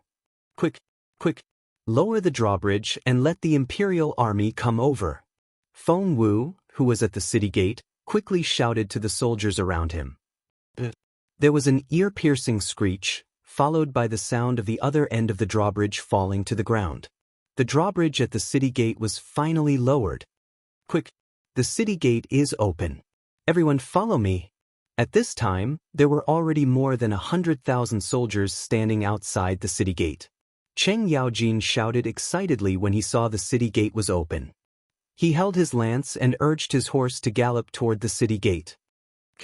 Niu Jinda and Qin Qiong also followed closely behind. Bang, bang, bang. Hundreds of thousands of soldiers swarmed towards the east city gate of Guanqing County. The thousands of old soldiers in front of the city gate wanted to escape when they saw the army entering the city. However, they were blocked by the thousands of new soldiers and were quickly killed by the army of the imperial court that entered the city. Lu Rengui, take these new recruits and follow the army into the city to capture the leader of the rebels. Under Zhao Kai's lead, Qin Qiong saw Lu Rengui and ordered. Sir General, Cui Junchuo should be in the governor's mansion now. Pan Zhenyue should be in the provincial governor's mansion. Lu Rengui cupped his fist and said loudly. The new recruits next to him were dumbfounded. What is going on? Isn't this guy called Rendainu? Why is he called Lu Rengui? Also, how does he know the guards outside the city? But Lu Rengui, take these people and follow General Cheng to the Cui family to capture Cui Junchuo and the others. I'll take them to the provincial governor's mansion. Qin Xiong gave a simple order and led the soldiers into the city. Lu Rengui bowed and shouted, Brothers, it's time to redeem ourselves. As long as we capture Cui Junchuo, we can redeem ourselves. But capture Cui Junchuo. At this time, Lu Rengui's identity was no longer important. To these new recruits, as long as they could redeem themselves and reduce their crime of defecting to the rebels, that would be enough. Let's go. I didn't expect you to incite so many new recruits to go against the Cui family with you. You're quite capable. Old Cheng like you. Cheng Yaojin looked at Lu Rengui with appreciation and then laughed. Chapter 1335. Lu Kenjun, where are Wei Wuxing and Little Fishy now? Are they safe? Cheng Yaojin led an army of 50,000 and headed straight for the Cui family. On the way, Iron Egg found Lu Rengui and asked. Lu Rengui saw that Iron Egg was only 10 years old and was following the army to battle. He couldn't help but feel surprised, so he asked, Little brother, you are? Iron Egg replied as he walked, Everyone calls me Iron Egg. Oh, Meng Wenhao and I were the ones receiving the telegrams you sent out of the city. We are good friends with Little Fishy, so we are very worried about her safety. Lu Rengui suddenly understood and asked, Then you should both be students of Yanhuang College, right? I heard from Miss Liu that this telegraph was invented by the Marquis of Yong. I think only his students would use this kind of thing. Iron Egg nodded and said, Yes. We are both my master's students. My master is also very interested in you, Lu Kenjun. He hopes that after this war, you can come with me to Chang'an City. When Lu Rengui heard Iron Egg call Li Zishuan master, he thought that all the students of Yanhuang College called Li Zishuan that way, so he didn't make a fuss. However, when he heard the last sentence, his eyes widened and he said, I have never met the Marquis of Yong. How did he know me? Tai Dan thought about it and said, Although my master lives in Cloud Mountain, he knows about the world's affairs. He's an extraordinary person. He knows that you're brave and resourceful, so he cherishes you. What's so strange about that? This child helped Li Zishuan to show off. Li Zishuan's image in Lu Rengui's mind instantly became tens of thousands of times higher. Living in the mountains but knowing about the world, wasn't this the work of a god? At this moment, Lu Rengui only thought of Li Zishuan as one of those immortals on earth. He hurriedly cupped his hands respectfully and said, I am indebted to Mark Yong and for thinking so highly of me.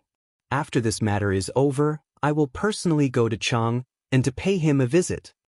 Iron Egg turned his head and looked at Pang Feiji behind him. Pang Feiji quickly gave him a thumbs up. With this, old Pang's mission in Zhengzhou was completed. Chicken Bro was full of admiration for Iron Egg. Big brother Lu, where are little you and the rest? Iron Egg coughed lightly and returned to the topic at hand.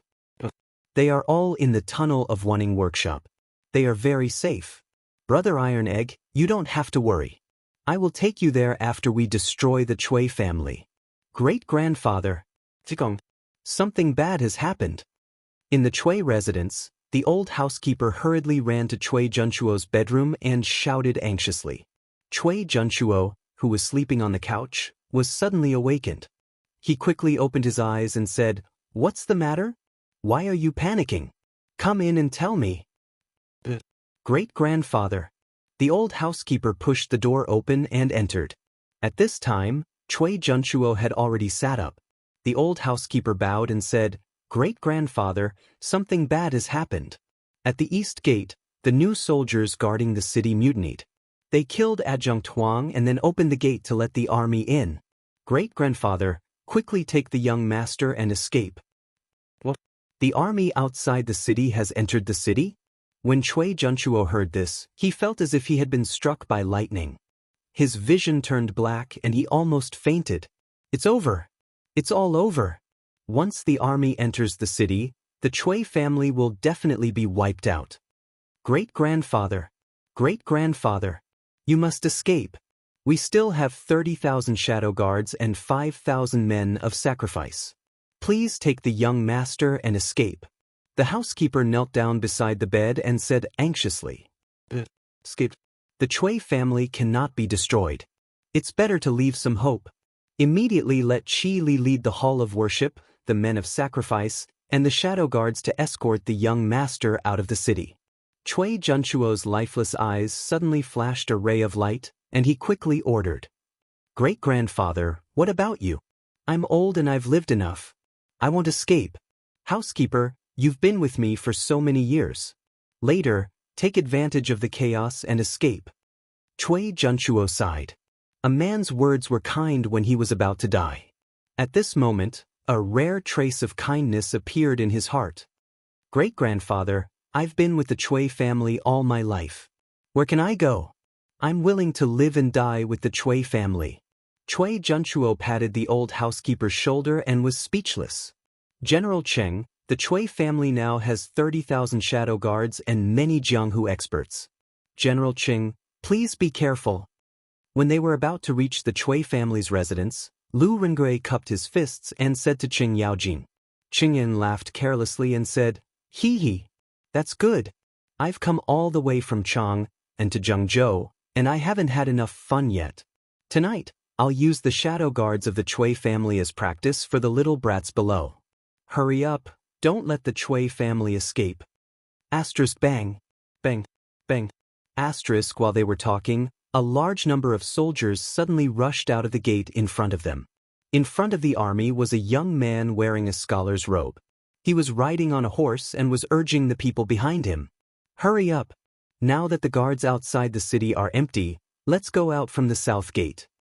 Cheng Yaojin narrowed his eyes and said, Lu Rong, bring 10,000 men to the Chui family's residence to capture Chui Junchuo. The rest of you, follow me. Don't let them escape.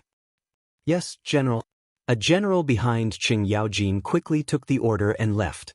Qing Yaojin shouted, Chase. All of you, chase after them. Don't let the Chui family escape. Sir. The army started moving. Cheng Yaojin took the lead and rode his horse at the front. Lu Renge, Iron Egg, Pang Feiji and the rest quickly followed behind and chased after them. Not good. There are pursuers. Qi Li, get your men to stop the pursuers. The rest of you, follow me and escape from the south gate. When Chui Xuanji heard the commotion behind him, he turned around and was immediately shocked. He said to Qi Li beside him with a panicked expression. Qi Li frowned. Although he did not want to agree to this difficult task, he thought that Chui Xuanji was now the young leader of the Chui family. If he could really escape, he would benefit a lot in the future. So he braced himself and said to the two people beside him, Third brother, fourth brother, protect the young master well. I will bring up the rear. Wang Wangjin and Ming Huan cupped their fists and said, Big brother, you must come back alive. Qi Li smiled and said, Don't worry. If I want to escape, no one can stop me. After that, he laughed and led thousands of Chui family's shadow guards toward Qing Yaojin's army. Chui Xuanji, on the other hand, quickly summoned the remaining troops and ran toward the south gate without looking back. General Cheng, your opponent is us. If you want to pass through this road, you have to pass through us first. Qi Li led 5,000 shadow guards and blocked the path of Qing Yaojin's army. Guanxing County was not like Chang and city. The distance between the streets was small. Naturally, the streets were not as wide as those in Chang and city. 6 or 7 people standing side by side basically blocked the entire road. Therefore, Qi Li and the others had completely blocked off the path. Hey, you talk big. Oh, you're a grandmaster. Old Cheng will fight you. Lu Renge, take 20,000 men and go around the side streets to chase after the Chui family. Leave these people to me. Cheng Yaojin narrowed his eyes and looked at Qi Li. Suddenly his eyes burned with the fire of war. But his mind was still clear. He knew that he could not let anyone from the Chui family escape tonight. So he ordered Lu Renge. This was also a test for Lu Rengui. Yes, General Cheng. Lu Rengui clasped his fists and left. Cui Xuanji's plan was perfect. He let Qi Li block Qing Yaojin while he slipped away from the South City Gate. Once he reached the South City Gate, he could recruit the guards near the South City Gate. Wouldn't his strength increase by several times? But sometimes, dreams were full, but reality was harsh. Just as he reached the South City Gate, Cui Xuanji found that it was already chaotic. The recruits at the East City Gate rebelled. How could the South City Gate be spared? The recruits and veterans here were also fighting. In the beginning, the Cui family had recruited 250,000 new soldiers with 50,000 old soldiers, 30,000 shadow guards and 20,000 government soldiers, as the foundation to expand into a 300,000-strong army. However, their foundation was not solid enough. Moreover, the Cui family's recent actions had really made those new soldiers bitterly disappointed. In addition, Lu Rengui had raised his arms and led a group of people to rebel against the Cui family at the East City Gate. The time bombs that the Cui family had buried finally exploded on this night. Now, in Guangqing County, the recruits who knew that the Imperial Army had entered the city all picked up their weapons and fought with the veterans who usually shouted at them. When Cui Xuanji arrived at the South City Gate, he saw this scene. 50,000 to 60,000 recruits were fighting 5,000 to 6,000 veterans. It was basically 10 against 1, and veterans were dying in pools of blood. Cui Xuanji gritted his teeth and said, "Go to the West City Gate." Young Master Cui, you can't go anywhere today. Stay here." While Cui Xuanji was hesitating, Lu Rengui arrived with the army. Go, kill them." Cui Xuanji's expression changed and he said viciously. Clang! Wang Wangjin and Ming Huan looked at each other, drew their swords, and stabbed at Lu Rengui. They knew that it was impossible for them to fight their way out in this situation. Almost everyone in Guangqing County was House Cui's enemy. They might as well capture Lu Rengui and force the Imperial Army to retreat and let them out of the city. It was a good plan, but Lu Rengui was someone who had been on the battlefield for a long time. How could he be so weak? He took 2 steps back and then fell on his back. He didn't fall completely, but when he was close to the ground, he put 2 fingers on the ground to support his weight. With this step and fall, he dodged Wang Wangjin and Ming Huan's fatal attack. Go! That's the young master of House Cui. It's a great achievement to capture him. Don't let him get away. Taking the opportunity, Lu Rengui circulated his internal energy and roared. His shout, which was infused with internal energy, not only stirred up the emotions of the soldiers behind him, they all drew their swords and charged at Cui Xuanji. Even the new soldiers who were fighting with the old soldiers at the city gate all looked at Cui Xuanji. Obviously, they wanted to make a contribution and take revenge at the same time. Their current situation was all thanks to House Cui. Lu Rengui's army of 20,000 charged at Cui Xuanji and his secret guards. Many new soldiers at the city gate also changed their direction of attack and charged at Cui Xuanji. Despicable! Wang Wangjin and Ming Huan's expressions changed. They wanted to go back to help, but Lu Rengui wouldn't let them go. His right hand twirled his saber, and he took the initiative to attack Wang Liangzhen and Ming Huan. Colonel Lu, let me help you. Iron Egg was anxious. He raised his Mo sword and joined the battle. Since he started drawing qi into his body last year, he had trained hard for almost a year before entering the body-refining realm. Although Wang Wangjin and Ming Huan were both experts in the qi transformation realm, Iron Egg wasn't afraid. He had seen experts in the Grandmaster realm. How could he back down because of 2 small fries in the qi transformation realm? Brother Iron Egg, be careful. These 2 are very strong. Lu Rengui warned as he launched his attack. Colonel Lu, don't worry. I only need to help you hold 1 person back. With a leap, Bruiser arrived in front of Ming Huan. He had chosen Ming Huan because he was relatively weak. He had only just entered the qi transformation realm. Humph! You want to stop me with just you, a brat who's still wet behind the ears? Ming Huan snorted coldly. Then his body moved in a dazzling manner. Suddenly, a long sword stabbed at Iron Egg's chest without warning. It was fine if he didn't attack, but once he attacked, he used a killing move. Clearly, Ming Huan didn't want to waste time on Bruiser. Iron Egg had been by Li Zishuan's side for many years. Although his aptitude wasn't as good as others, he was definitely much more knowledgeable than his peers. After all, he had witnessed several battles between grandmasters. It was very useful for improving his eyesight and combat experience. The moment the long sword was unsheathed, Iron Egg had already reacted. He stabbed his MO sword into the ground and used his hands to block Ming Huan's killing blow. Humph! Arrogant! Ming Huan was surprised at first, but then he sneered. The long sword quickly stabbed at Iron Egg's chest. Iron Egg first took 2 steps back and dodged the attack. Then he grabbed Ming Huan's wrist and used Tai Chi to push Ming Huan away. Ming Huan staggered and almost fell to the ground.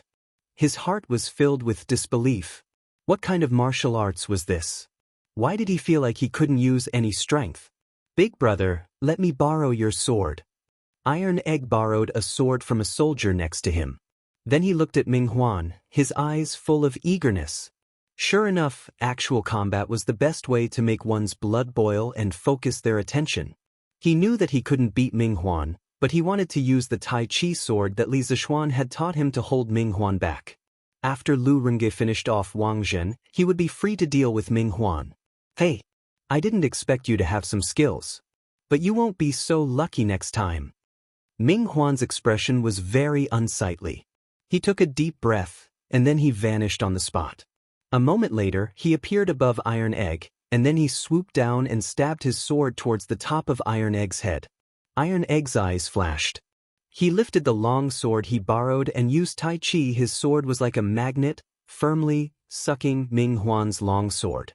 His whole body leaned back, forming a very small angle with the ground. Tai Chi Sword Technique 38, Phoenix Wings Spread. Iron Egg's wrist moved slightly and twirled the sword twice. The tyrannical force on Ming Huan's long sword was instantly deflected by Iron Egg. Sacrificing oneself to follow others, failing to lead in, pulling 1,000 pounds with 4 tails. This time, Ming Huan didn't dare to underestimate Iron Egg anymore. The two of them tangled together again. Iron Egg relied on his exquisite Tai Chi sword technique to defend with all his might. Ming Huan wanted to finish off Iron Egg as soon as possible. One of them was in a hurry and the other was slow. It was a bit like the situation when Snake King ambushed Li Zishuan in Chang City last year.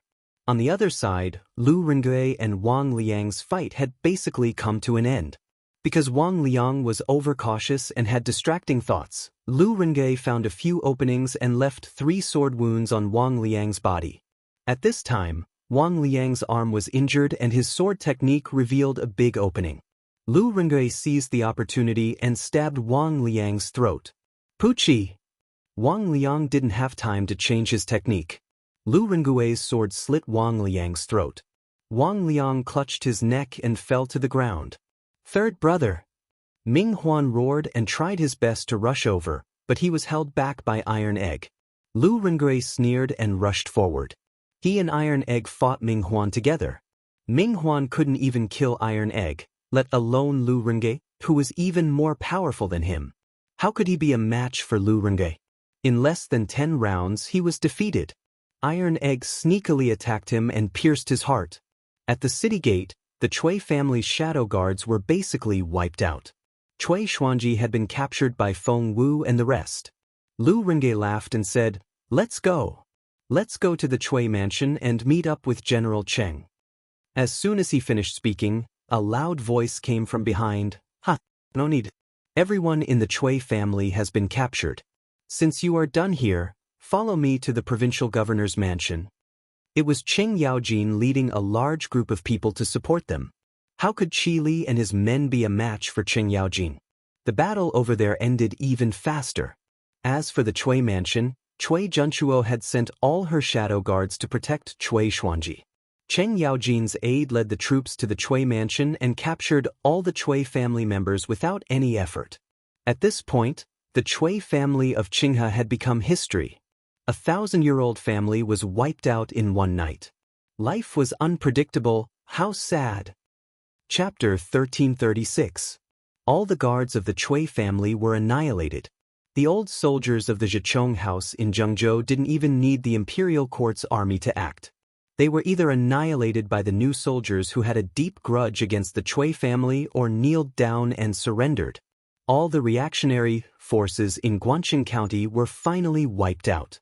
The clansmen of the Chui family in Qinghe, all the officials and generals in the provincial governor's manor, as well as the county magistrate and registrar of Guangxing County, were all captured and locked up in the prison of the provincial governor's manor. Li Jing directly took over the provincial governor's manor. Hundreds of thousands of soldiers from outside the city entered the city at night. Guangxing County changed hands overnight. Yi Minglei, the position of county magistrate of Guangxing County, will be temporarily taken over by you. Before dawn tomorrow, draft a notice to pacify the people and hand it to Wei's Wucheng for inspection. If there is no mistake, hurry up the printing and post it in the city tomorrow morning. We must let the people see the true face of the Chui family and let them understand that the emperor truly loves the people like his own children. The Chui family is just a hypocritical wolf that wants to kill its master.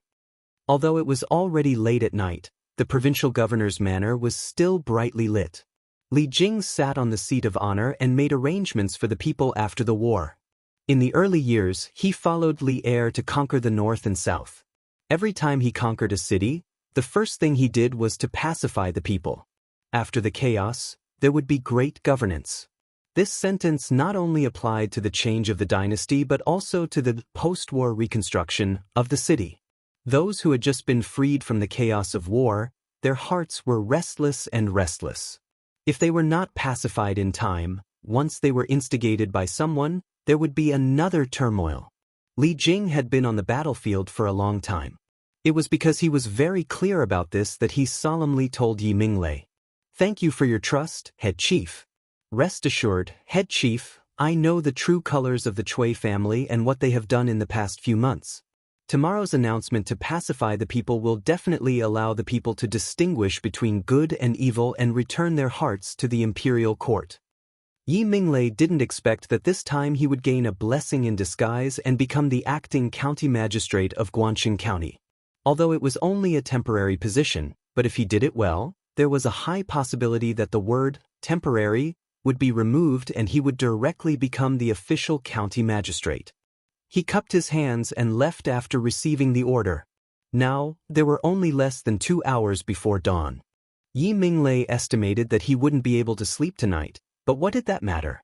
Right now, his entire body was filled with enthusiasm. Left Minister Wei, the announcement to pacify the people is of great importance. When the time comes, I'll have to trouble you to check on Yi Minglei. After Yi Minglei left, Li Jing looked at Wei Zheng and cupped his hands. It couldn't be helped. After all, Wei Zheng was the best writer here. Otherwise, Li Jing would definitely not be willing to trouble Wei Zheng, because this old troll often liked to cause trouble. Wei Zheng did not shirk away and readily agreed, "This is my duty. How can it be troublesome? Head chief, you can rest assured." Yi Minglei had stayed with him in the underground tunnel for many days. Strictly speaking, the two of them could be considered friends in adversity. For such a small matter, of course, he wouldn't decline. Li Jing's heart was slightly relieved.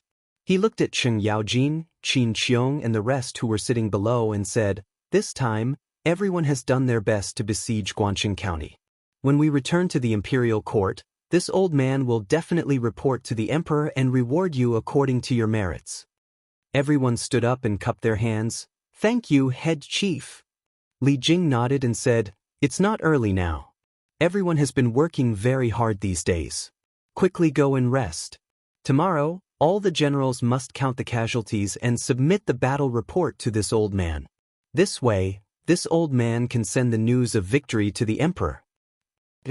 Everyone responded and cupped their hands to bid farewell. The incident happened suddenly and it was already 1 o'clock in the morning. There was no place for them to stay in the city. So tonight, they all stayed in the guest rooms of the provincial governor's residence. Who asked Pan Zhinyue to have so many rooms in the provincial governor's residence? Wenhao, at first, I really didn't expect that you would come all the way to Guangxing County to save me. You knew that there was a war here, but you still insisted on coming. Aren't you afraid of accidents? In a garden in the west courtyard of the provincial governor's residence, Little Fish and Meng Wenhao sat on a stone bench. With the faint light from the lantern beside them, they talked about the joy of reunion in a foreign land. Which girl didn't yearn for love? Girls of this age were all infatuated. In order to save her, a young man traveled hundreds of miles without any complaints and came to the dangerous battlefield. How could little fish not be moved? How could she not be moved? Meng Wenhao smiled and said, "Little fish, you are a girl. You are not afraid in the enemy camp. What do I have to be afraid of? Besides, the first person you met in Chang and city was me. If you are in trouble, who will help you if not me?" Hearing this, Liu felt warm in her heart. She didn't know why. She had always been open-minded, but at this moment, she didn't know what to say. After a moment of silence, little fish raised her head and rebuked. "Idiot. I came here to take care of the city, to get rid of violence and to save Left Minister Wei. As long as I can achieve my goal, even if I die, I think it's worth it. After all, I'm just an insignificant person to everyone. But you are different. You have parents and sister. If you have an accident here, what will they do?" Meng Wenhao frowned and said, "Who said you are just an insignificant person? Although you don't have parents, in Yunshan, there is Yamacho who cares about you. Master's wife loves you. Also, Mr. Ma usually takes care of you. How can you be an insignificant person?" After that, Meng Wenhao hesitated for a long time. As if he felt that it was not enough, he added, "And I also care about you. So, you are definitely not an insignificant person. In Cheng, you have friends and elders. When they heard that you had an accident in Guangxing County, everyone was very worried about you. Sometimes, the more ordinary the words, the more touching they were." At this moment, in Little Fish's mind, the scene of Meng Wenhao bravely standing up for her when she encountered bandits in Chang and at the beginning of last year. In less than a year, she, a child without parents, not only established herself in Chang, but also made many friends and met many elders who cared about her. Li Zixuan was like her father and brother. In her most difficult time, he took her in and helped her. Ma Zhou was like her teacher. During the time in the editorial department of Datong Daily, she learned a lot of useful things from the talented Ma Zhou. Faubert was like her grandfather, indulging her to do whatever she wanted in the workshop. As for Meng Wenhao, he was her first friend and Zue Hao's best friend. "Little fish, what's wrong with you? Why are you crying?" Liu was silent for a long time. Meng Wenhao was puzzled. Inadvertently, he caught a glimpse of tears in the corner of Liu's eyes. He quickly went up to her and asked with concern, "I'm fine. It's just that a gust of wind blew sand into my eyes." Liu suddenly woke up from her memories. She rubbed her eyes and pretended as if nothing had happened. She said, "Wenhao, it's getting late. You've been fighting with the army for the past few days. It's better for you to rest early." Meng Wenhao felt a little strange, but he didn't know where to start. He could only say, "Okay. Little fish, you should rest early too. Let's talk tomorrow." But Little Fish nodded. Meng Wenhao turned around and left. When he was about to reach the corridor under the eaves, Liu suddenly shouted, "Meng Wenhao!" Meng Wenhao couldn't help but stop in his tracks. He turned around and heard Liu continue, "Meeting you is the greatest honor in my life. Thank you for coming to save me. You are Little Fish's best friend for life." After that, Little Fish's face suddenly turned red. She hurriedly turned around and ran back to her room. Meng Wenhao was stunned.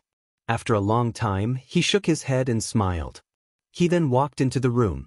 "Let old Chui go. Let the Chui family go. The Chui family are all good people. Let old Chui go. He is a good person. Yes. The current emperor killed his brother and imprisoned his father. It's a treacherous act. He needs a wise leader like old Chui to take over the throne to help the country. Li Jing, old Chui is only helping me to help the country. What's wrong with that? Why do you want to capture him? Let old Chui go." The next day, when the people woke up, they found that Guangxing County had a new master overnight. Most of the people were very happy. After all, when Guangxing County was surrounded 2 days ago, the Chui family had already shown their ugly side. The people all knew that as long as the Chui family was in power, they would very likely be captured and sent to their deaths to defend the city. Thus, The next morning, when the people learned that the imperial army had entered the city and that the Chui family had been destroyed, they all rushed to spread the news. The city could be said to be extraordinarily lively. However, there was a group of people who were filled with righteous indignation when they learned that the Chui family had been destroyed and Chui Junchuo had been captured. They went to the provincial governor's residence together and completely blocked the entrance. They stood in front of the door and loudly protested. These were all Confucian scholars of Guangxing County. They had previously relied on the Chui family, hoping that they could one day enter the court and become officials through the Chui family's connections in the court. Perhaps some of them had recently been fantasizing about helping the Chui family succeed in their rebellion and become heroes of the founding of the country. But now, Li Jing had destroyed the high and mighty Chui family in their hearts. At the same time, he had also extinguished their dreams in their hearts. Thus, these greedy Confucian scholars came to the provincial governor's residence to cause trouble. On the other hand, this also showed that the Zhengzhou Daily had been very successful in brainwashing these people.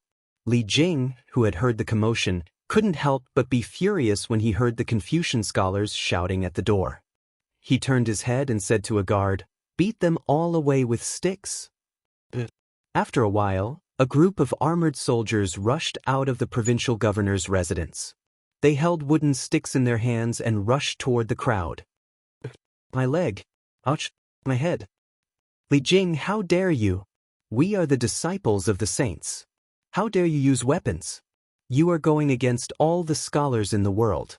Indeed, there are incapable rulers and treacherous officials. After you die, you will go down in history and infamy." The leading scholar shouted loudly at the top of his voice. Li Jing, who was about to enter the house, had a change in expression at this moment.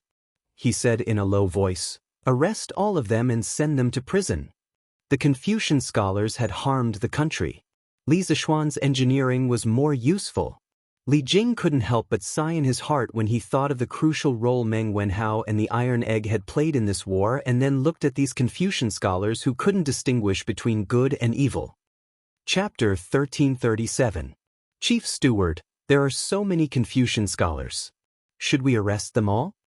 In front of the Guangxing provincial governor's office, a guard hesitated when he heard Li Jing say that he wanted to arrest all the Confucian scholars. The Great Tang was founded on martial arts. Although it was not like the Song and Ming dynasties, ordinary people still respected scholars.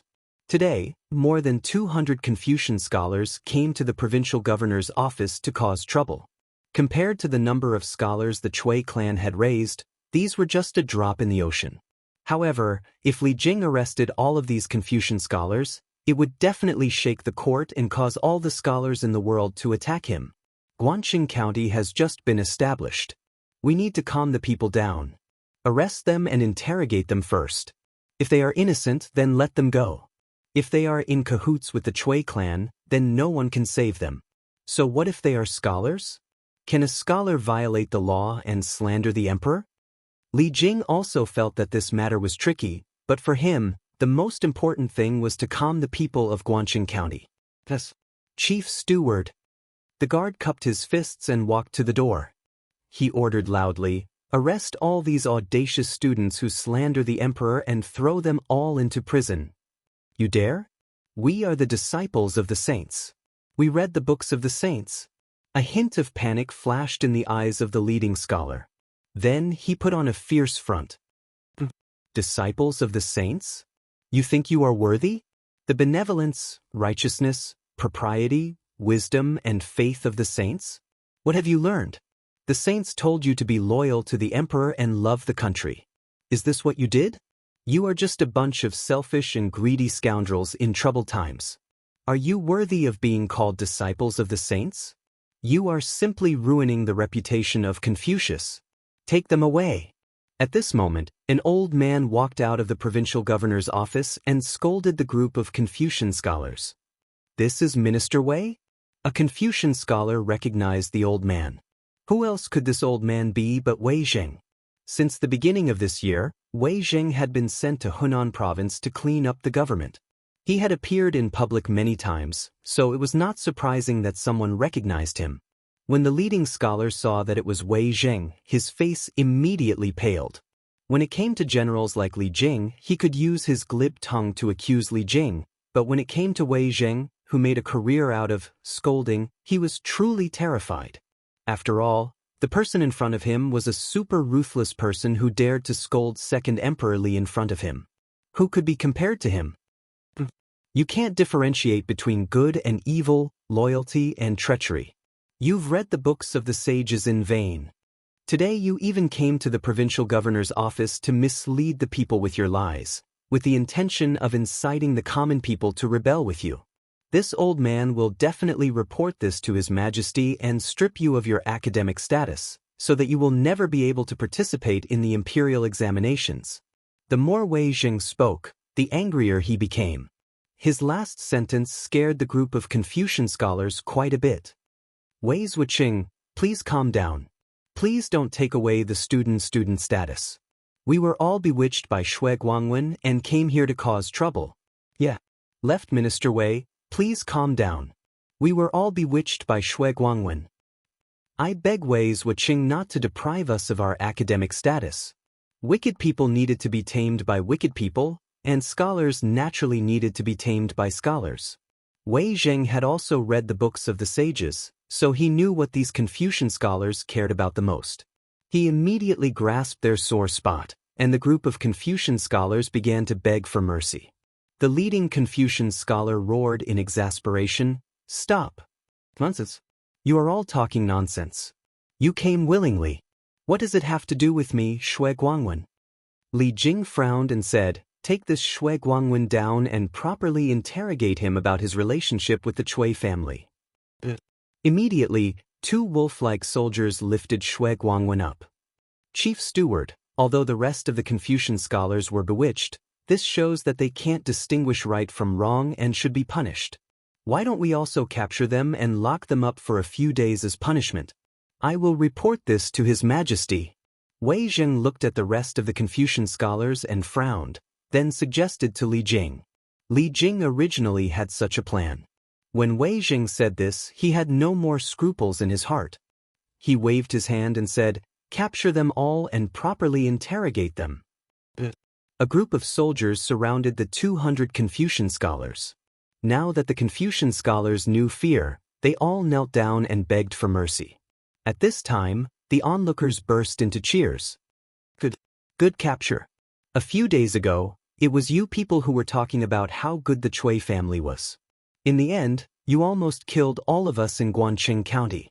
You lackeys of the Chui family, relying on a few books to help the Chui family confuse us, the people. You are really vicious, you deserve to die. That's right. I beg left Prime Minister Wei and General Li to make the decision for the people and severely punish these scholars. Back then, the Chui family established the Zhengzhou Daily and ordered the scholars under them to give lectures in the streets, promoting Li Er's brutality and praising the Chui family's benevolence and righteousness. This encouraged the people to actively join the army and support the Chui family.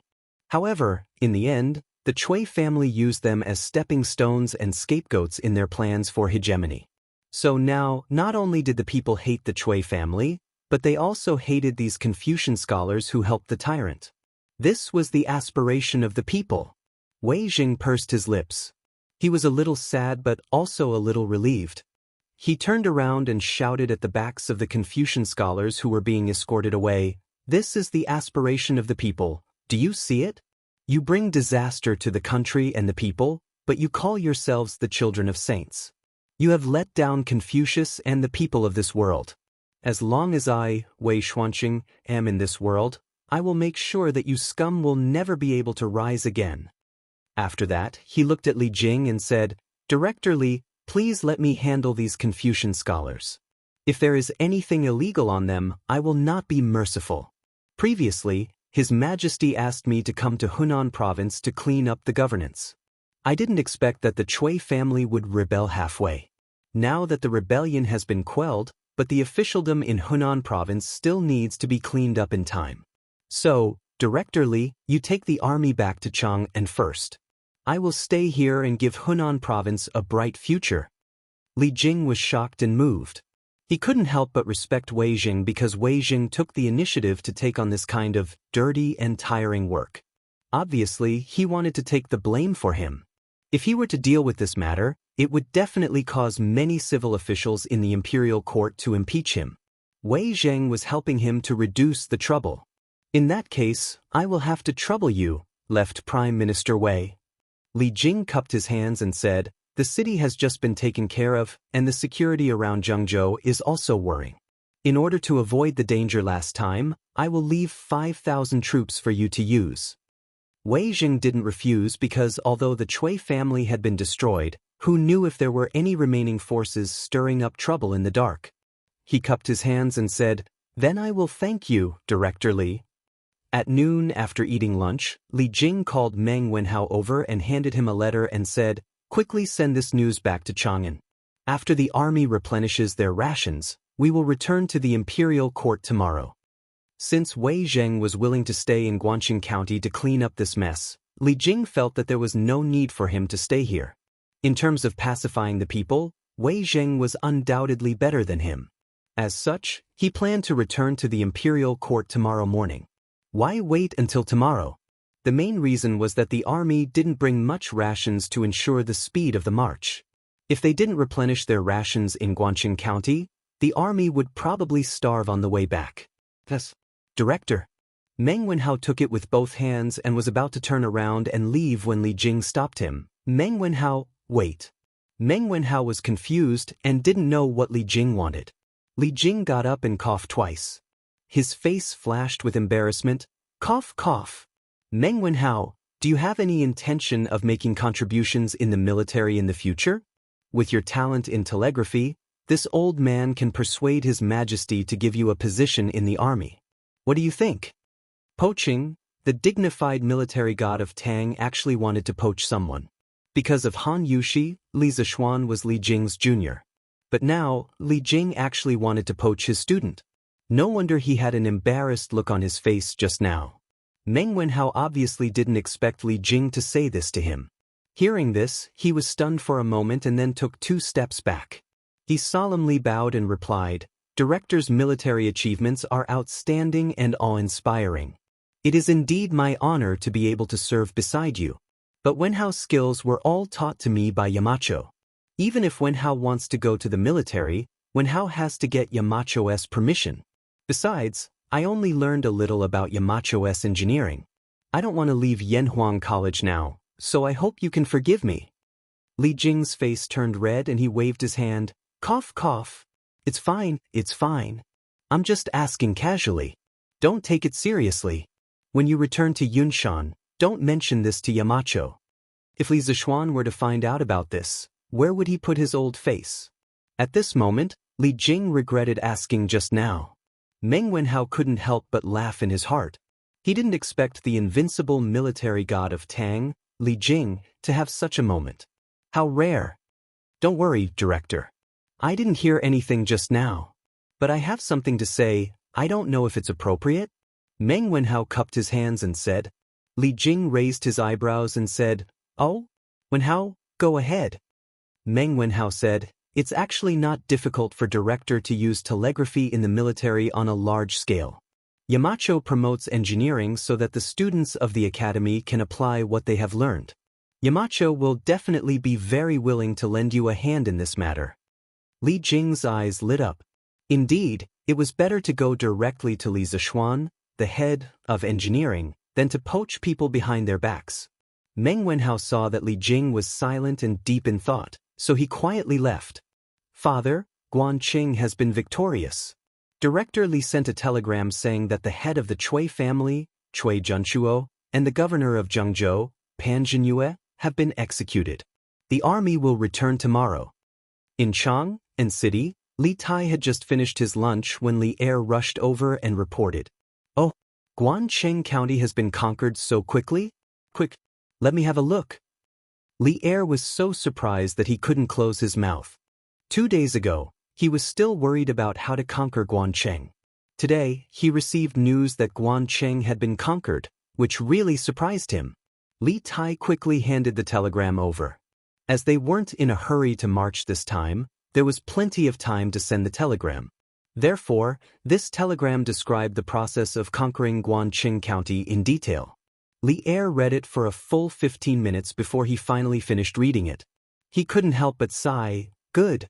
We didn't hurt the innocent people, and our soldiers didn't suffer too many casualties." This plan of cooperation from the inside and the outside was well done. Lu Rengui? This person is also a talent.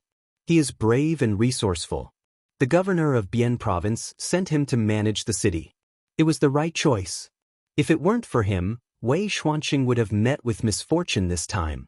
This Li you can actually stay calm in a dangerous situation and help the army communicate with each other. When Shi and Yi Fashion went to Guancheng County, I was worried that they would ruin my plans, but I didn't expect that in the end, she would become a key figure in the entire war. And this Meng Wenhao and Iron Egg, they all contributed greatly to this war. The people around Li Zishuan are really extraordinary.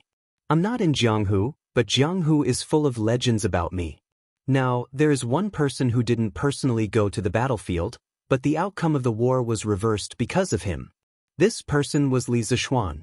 Whether it was Yi Fashion and Li Yu working together to secretly visit Guancheng, Meng Wenhao and Iron Egg following the army, or Lu Rengui's successful plan of cooperation from the inside and outside, behind all of these, there was more or less Li Zishuan's shadow. Father, now that Guancheng has been broken, and Chief Steward Li has returned to the capital, there shouldn't be any military matters that need to be communicated by telegram. Therefore, I plan to return to Yanhuang College this afternoon. I hope that Father will allow it. Li Tai cupped his hands and said, to be honest, he was really not used to leaving the academy for so many days. Now that the war was over, he naturally wanted to return to Yunshan as soon as possible. Li Er was stunned and said unhappily, "You child, are you so unwilling to accompany father and mother?" "I don't dare. I just saw the importance of engineering in the Tang Empire from this war. I want to learn it as soon as possible so that I can help father build the country and conquer the world in the futures." Li Tai quickly came up with a reason to shut Li Er's mouth. Li Er heard this and said happily, "Ha, good. You are indeed my good son. Then you can go." The next day, in the east of Guanqing County, after the three armies were assembled, Li Jing gave the order and the army set off. Tens of thousands of soldiers moved in order and returned to the capital.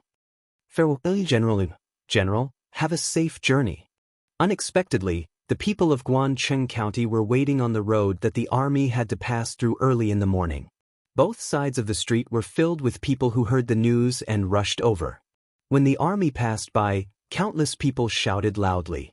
Now, the people understood that the Chui family was only using them in the past, not for their own good. If Li Jing didn't lead the army to Guancheng County, the people of Guanqing County might have lost their lives for Chui Junchuo's personal ambition. It was Li Jing's army that saved them. Of course, they would be grateful from the bottom of their hearts. Wenhao, looking at these people, I now feel that the risks I took in the past half a month were worth it. Otherwise, there would definitely be many children who lost their parents because of the war and become orphans like me. Little Yu rode on the horse and walked side by side with Meng Wenhao. Hearing the shouts of the people on both sides of the road, she couldn't help but sigh. Meng Wenhao thought for a while and said, I also feel that everything I did was worth it. Not only did I save you, but I also saved these people. The Yamacho taught us to have a heart for the world and a life for the people. I did it. Chapter 1338. Husband, I'm back. Lantian County, Yunshan Residence. Han Yushi pushed open the door and entered. She saw Li Zishuan, who had just finished practicing his swordsmanship in the front yard, and said with a smile, How did my wife come back so quickly today? Li Zishuan took the handkerchief from Xiao He and wiped the sweat on his forehead. He was full of curiosity. Because Yi Fashion was in Guancheng, Han Yushi had been going to the residence next door early in the morning to chat with old Madam Yi and old Madam Yi. The main reason was that she was afraid that the old madam would be too worried and get a mental illness over time. Husband, aren't you asking the obvious? Yesterday, you told grandmother that Guancheng had fallen and that Fa Shan and the others had been rescued. Grandmother's mood instantly improved. Why would she need me to comfort her? When I went there just now, grandmother had already left with grandfather. I heard from the servant that they had gone to the academy early in the morning. Han Yushi said with a smile. After Yi Fashion escaped from Guancheng, he did not return to the capital with the army. After bidding farewell to Little Yu, Iron Egg, Meng Wenhao, Lu Rengge and the others, he left for Nanyang. He planned to go home and bid farewell to his parents before going to the south to visit the famous mountains and great rivers. He wanted to visit the reclusive experts and pursue his own path. As for the merits, he did not care at all. Li Zixuan smiled and said, "Grandfather and grandmother have reached the age where they should be enjoying their old age. Something like this happened a while ago and it really made them worry a lot. In the end, I did not expect Fa Shan to accompany little Yu to Guancheng. This child is kind. The Yi family really has a successor. Grandfather and the others should be happy for Fa Shan." Han Yushi asked curiously, "Husband, do you value Fa Shan a lot?" Li Zixuan now had hundreds of students, but she had never seen Li Zixuan value someone so much. Li Zixuan thought to himself that the future leader of the world's Taoist sects was definitely important to him. However, he could not say such things out loud. He thought for a while and said, "The monk is very talented and intelligent. He is different from the other rich kids. He can endure hardships. It would be hard for someone like him to not succeed in the future. That's why I said that the Yi family has a successor." Han Yushi nodded with a smile. Then, she rolled her eyes and said, "Husband, Iron Egg has helped a lot during this expedition. Do you think His Majesty will reward him?" In the end, this was his biological sister. Back then, after Iron Egg went to manage the city, Han Yushi was extremely worried every day. Now that Iron Egg was about to return in triumph, Han Yushi, as his sister, began to worry about whether her younger brother would be able to get the reward he deserved. Li Zixuan patted his wife's shoulder and replied, "Wife, don't worry. His Majesty has always been fair in his rewards and punishments. Iron Egg's contribution is obvious to all. His Majesty will definitely not ignore it. Actually, I don't want to see His Majesty reward Iron Egg too much. He is still young. If the reward is too much, I'm afraid he will lose the motivation to improve himself." Han Yushi said thoughtfully, "Husband, you have a point. However, Iron Egg's contribution this time is not that great. I think he should only get some reward money." "Young master, young master." Just then, Song Xiaoxi's voice came from outside the courtyard. Li Zixuan turned around and said, "What is it? Come in and talk." Han Yushi saw that Li Zixuan had something important to do, so she went into the house first.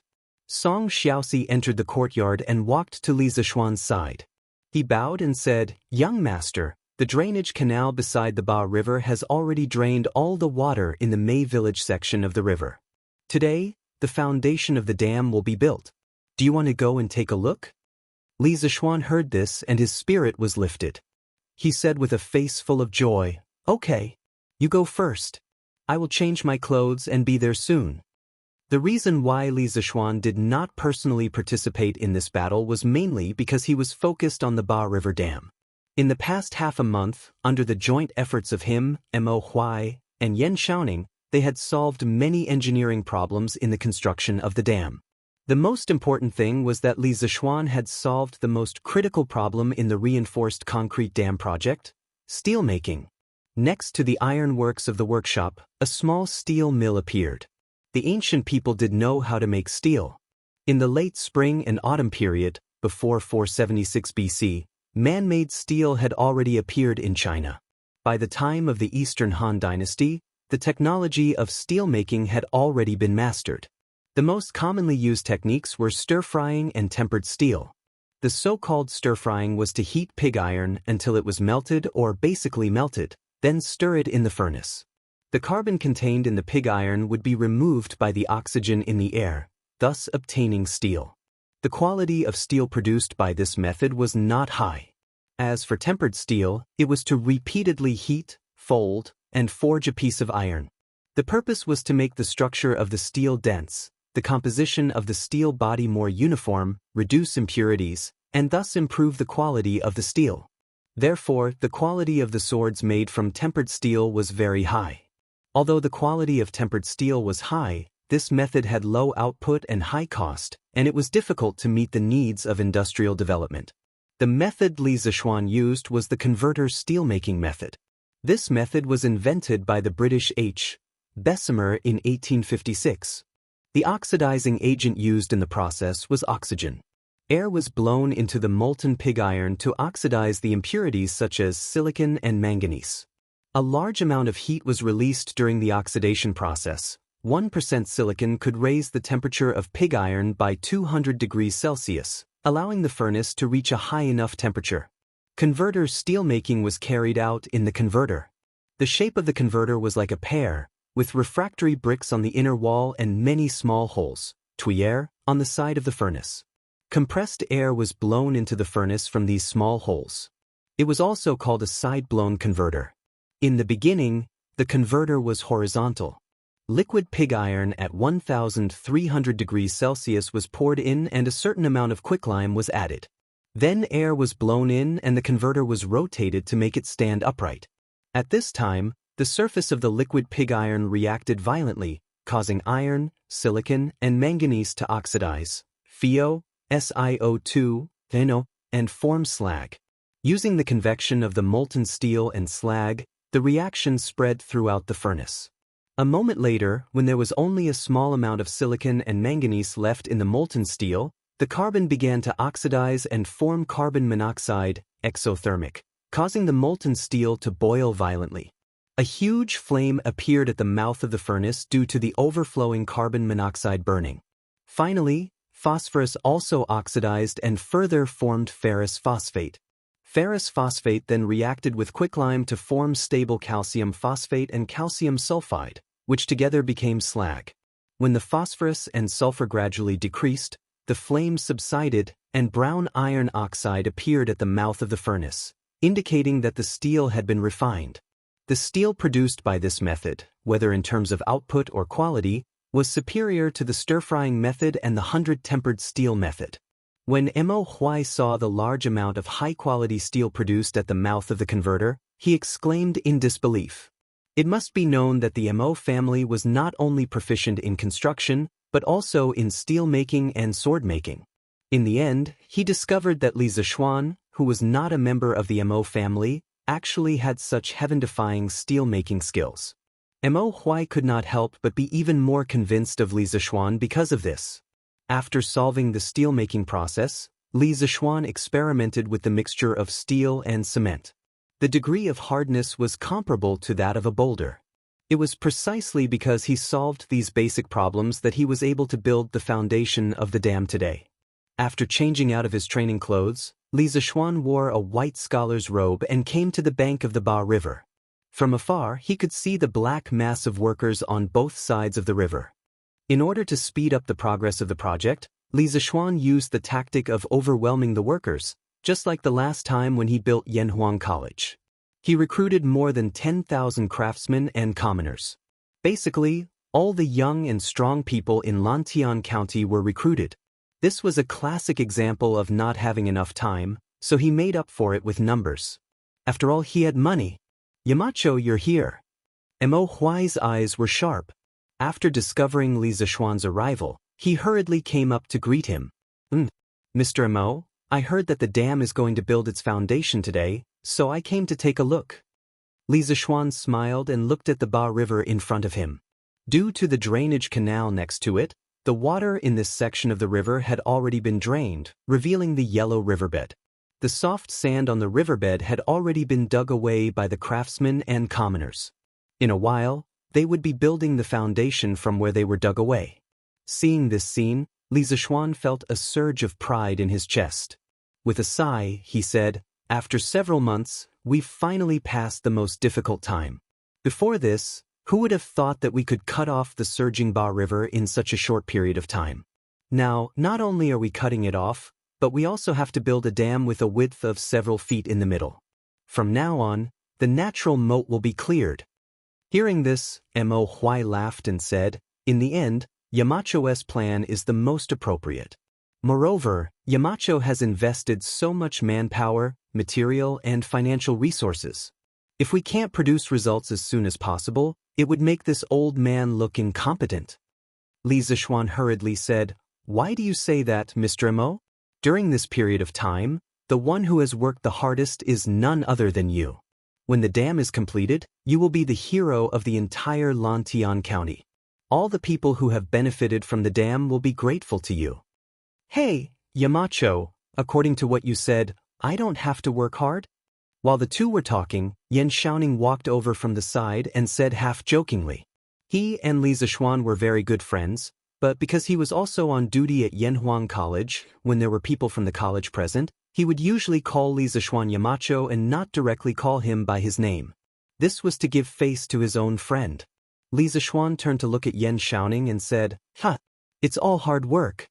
It's all hard work. Oh right, Xiaoning, why don't I see ink girl?" Xiaoning's eyebrows twitched and he almost vomited blood. A trace of embarrassment appeared on his face. He thought to himself, this bad friend of mine is really touching the pot that doesn't boil. Mo Huai is still in front of me. Is it appropriate for you to mention his daughter in front of him? Ahem. Why is she here? She should be in the workshop right now. After being reminded by Li Zishuan, Xiaoning didn't dare to face Mo Huai as usual. He was nervous and uneasy like a son-in-law meeting his father-in-law. "Young master, elder Mo, the materials are ready. Should we start building the dam's foundation?" At this moment, Faubert came over to resolve Xiaoning's embarrassment and said, "Let's start." Li Zishuan smiled and nodded. Chapter 1339. The construction process of a dam was generally divided into 3 steps. First, cutting off the flow, dig one or several tunnels or channels in the natural river, then cut off the river so that the water flows downstream through the diversion holes or channels.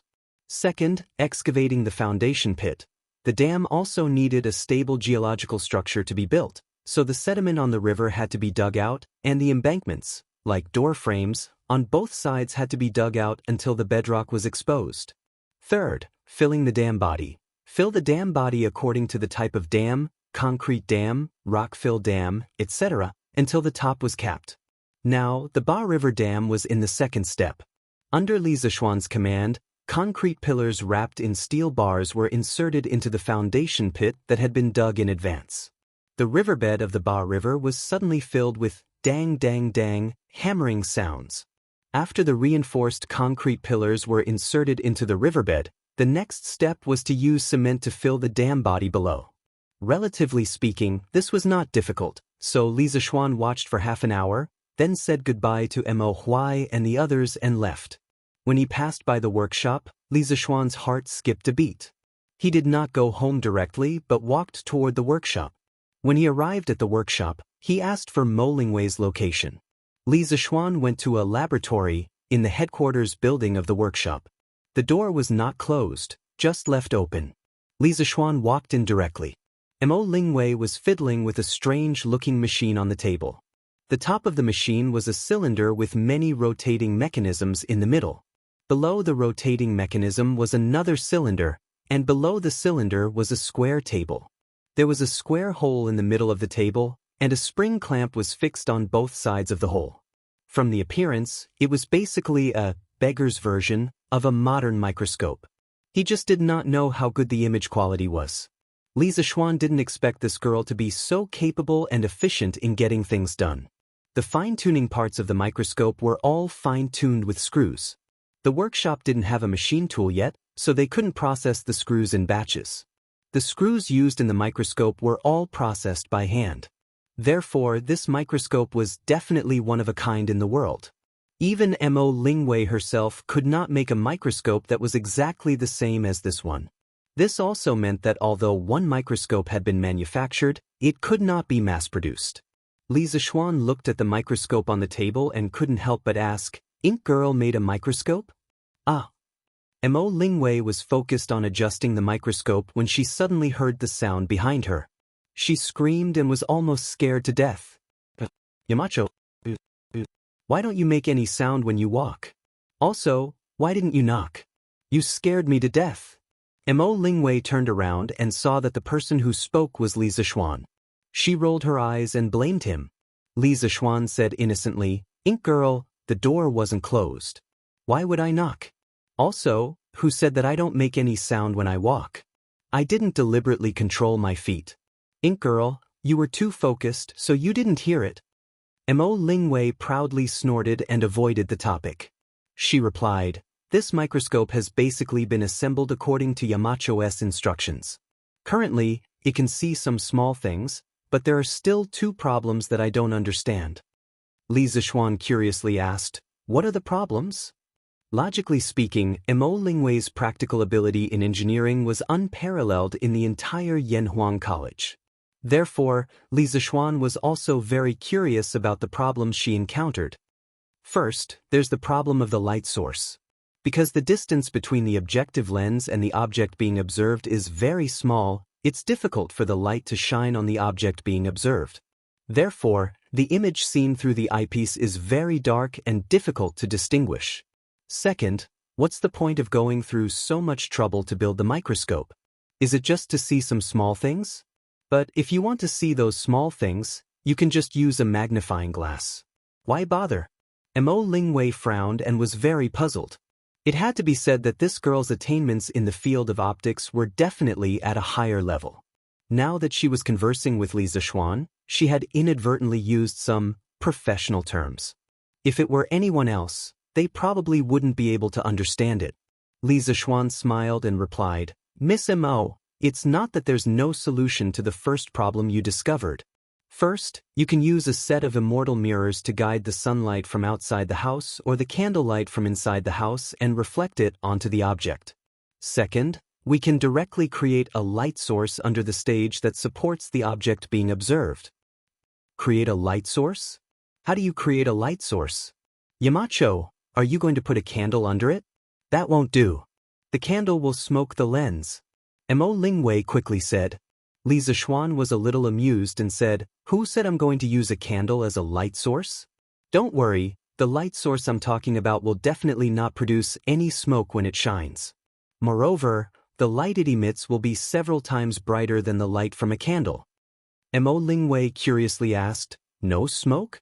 Yamacho, is it possible that this light source doesn't need to be burned to emit light? But how can there be something in this world that can emit light without burning? Yamacho, quickly take out this light source and let me take a look. At this moment, Mo Lingwei's interest in Li Zixuan's light source was far greater than the microscope itself. Li Zixuan touched his nose and coughed dryly. Ahem. Ink girl, this light source hasn't been made yet, so you should use the first method I mentioned. The light source he was talking about was actually a light bulb. Although he couldn't get the key material for light bulbs, tungsten wire, he could use other materials to replace it, such as carbonized bamboo wire. In 1854, Henry Goebbels used a piece of carbonized bamboo wire and placed it under a vacuum glass bottle to emit light. Today, his invention seemed to be the first practical incandescent light bulb. The light bulb he tested at that time could last for 400 hours. Later, Edison used tungsten wire to make incandescent light bulbs, which could only last for about 1,000 hours. Therefore, before finding tungsten metal, using carbonized bamboo wire to replace tungsten wire was a very good choice. Mo Lingwei listened to Li Zixuan bragging about this light source for so long, but in the end, he said, it hasn't been made yet. Even though she usually respected Li Zixuan very much, she couldn't help but roll her eyes at Li Zixuan. If it was someone else, she would probably have directly scolded. If you haven't made it yet, why are you talking to me? Yamacho, what about the second question? Mo Lingwei took a deep breath. She resisted the urge to scold him and said. Li Zixuan smiled a little awkwardly and said, as for the second question, actually, I asked Ink Girl to make a microscope to observe smaller objects. It's hard to see clearly with just a magnifying glass. Mo Lingwei was puzzled. Smaller objects? What are they? Could it be a molecule or an atom? In Yanhuang College's physics and chemistry textbooks, there were only introductions about molecules and atoms. Therefore, it wasn't strange that Mo Lingwei knew about molecules and atoms. But this girl really dared to say that she wanted to use a microscope to observe atoms. This requirement was too high. First, it had to be clear that the size of atoms was around 0. 1 nanometers, nm. A normal optical microscope's wavelength distribution was between 400 and 700 nanometers, which was limited by the diffraction limit. The optical microscope's resolution limit was only a few hundred m. Therefore, if one wanted to use a microscope to observe atoms, they had to use a super-resolution electron microscope. With Tang Dynasty's current industrial foundation, let alone a decade, even if Tang Dynasty was given 100 years, its technology wouldn't be able to reach that level. Ink Girl, you're joking. I'm talking about smaller objects, not atoms. Oh, right, Ink Girl. Have you calculated the magnification of this microscope? Li Zishuan suddenly thought of a very important question, so he asked. Mo Lingwei thought for a moment and replied, I've roughly calculated that this microscope's magnification is about 400 times. Li Zishuan heard this and nodded in satisfaction. In his previous life, Leeuwenhoeker made the world's first super magnification microscope, which had a magnification of 270 times. Mo Lingwei's microscope had completely surpassed Leeuwenhoeker's by 270 times. Ah, very good. For 100 times, it should be barely usable. Li Zishuan laughed and then pretended to be mysterious. Ink Girl, follow my previous method and improve the microscope. When the time comes, I'll show you something good. Mo Lingwei was very curious and asked, Yamacho, what is it? This is a secret for now. Li Zishuan chuckled and did not answer. Mo Lingwei curled her lips in dissatisfaction and then put on a pitiful expression and said, Yamacho, look at me, a girl. I don't study etiquette, but I work for you in the workshop every day and don't even receive a salary from you. Do you think it's easy for me? You still treat me like this? You don't know how to treat a girl well. Li Zishuan quivered and thought that this girl was really a spoiled actress. He guessed that only Yan Xiaoning could tame her. He quickly waved his hand and said, Ahem. Ink Girl, about what I'm going to show you in a few days, it's useless to say it now because I haven't made it yet. However, you did play a big part in making this microscope, but I'm not a stingy person. When the time comes, I'll give you some benefits and you'll definitely be satisfied. Mo Lingwei's eyes lit up and she immediately became spirited. She quickly asked, What benefits? Yamacho, hurry up and tell me. Li Zishuan chuckled and said, The benefits are that I'll be your matchmaker with Yan Xiaoning. How about it? How's this benefit? Mo Lingwei blushed and said angrily, Who wants to marry him? Yamacho, when are you going to be our matchmaker? Li Zishuan was dumbfounded. He almost didn't get it. Cuff. As soon as possible. I'll mention this to your father and Uncle Yen as soon as possible. You go ahead with your work, I still have something to do, so I'll leave first. Li Zishuan quickly left. He was afraid that if he stayed with this girl any longer, his brain would become abnormal. Chapter 1340. When Li Zishuan and Mo Lingwei were discussing the profound problems of the microscope, in the imperial palace of Chang'an City. In the imperial court, a report of victory set off a stormy wave. Yesterday, I received a report of victory. Guangxing County was breached the night before yesterday. Li Jing and Lu Rengei, the Bianzhou commandant who was hiding in Guangxing County, worked together from inside and outside. Without wasting a single soldier, they attacked the city. The Chui family's guards and the provincial governor's mansion's rebel army were all executed. The direct descendants of the Chui family of Qinghe, the Zheng family of Xingyang, and the Chui family of Bowling, as well as the provincial governor of Zhengzhou, Chui Quan, and the related criminals of the Guangxing County will all be escorted back to the capital. The soldiers of the three armies returned to the imperial court this morning. At this point, the danger of Luoyang has been resolved, the rebellion in Zhengzhou has been quelled, and the storm in Hunan province has been settled. In the morning, after dealing with the daily reports of the officials, Li Er announced such a big piece of news with a smile. The officials were in an uproar. In the past, when the imperial court sent troops to battle, once there was a report of victory from the front line, the soldiers who sent the report would usually shout, "XXX victory," when they entered the city. Therefore, generally well-informed officials could know the victory of the imperial court's army in the front line before the imperial court. But now, All the news of victory came so quietly that the civil and military officials in Chang'an city did not notice it in advance. Not only that, the speed of the news was even more unbelievable. Fang Xianling stood up and cupped his hands, saying, Cui Junchuo and the others disregarded the emperor's grace and rebelled against the emperor. They were guilty of the most heinous crimes. Today they became prisoners.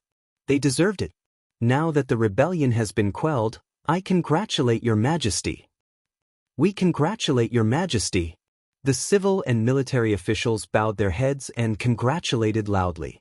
Li Er nodded his head and said, aristocratic families rose up at the end of the Eastern Han dynasty. In the previous dynasty, they formed the 7 big families led by the Cui family of Bowling. However, Qinghe Cui, Xingyang Zheng, and Bowling Cui are going against the heavens and causing chaos. They are no longer worthy of enjoying the glory of a 1,000-year-old aristocratic family. As such, I want to rewrite the annals of the ancient clans and remove these 3 families from the list. This matter will be handed over to you, Minister Fang. As long as you have the need, the officials in the imperial court will be under your command. In addition, in recent years, those aristocratic families and big clans have been selling their daughters for marriage. Every time a girl marries into another clan, they will ask for a large amount of money as a betrothal gift. They will make a deal based on the number of betrothal gifts. I hope that the revised clan annals can completely get rid of such bad habits. The officials were stunned. They were all at a loss for what to do with Li Er's combination of punches.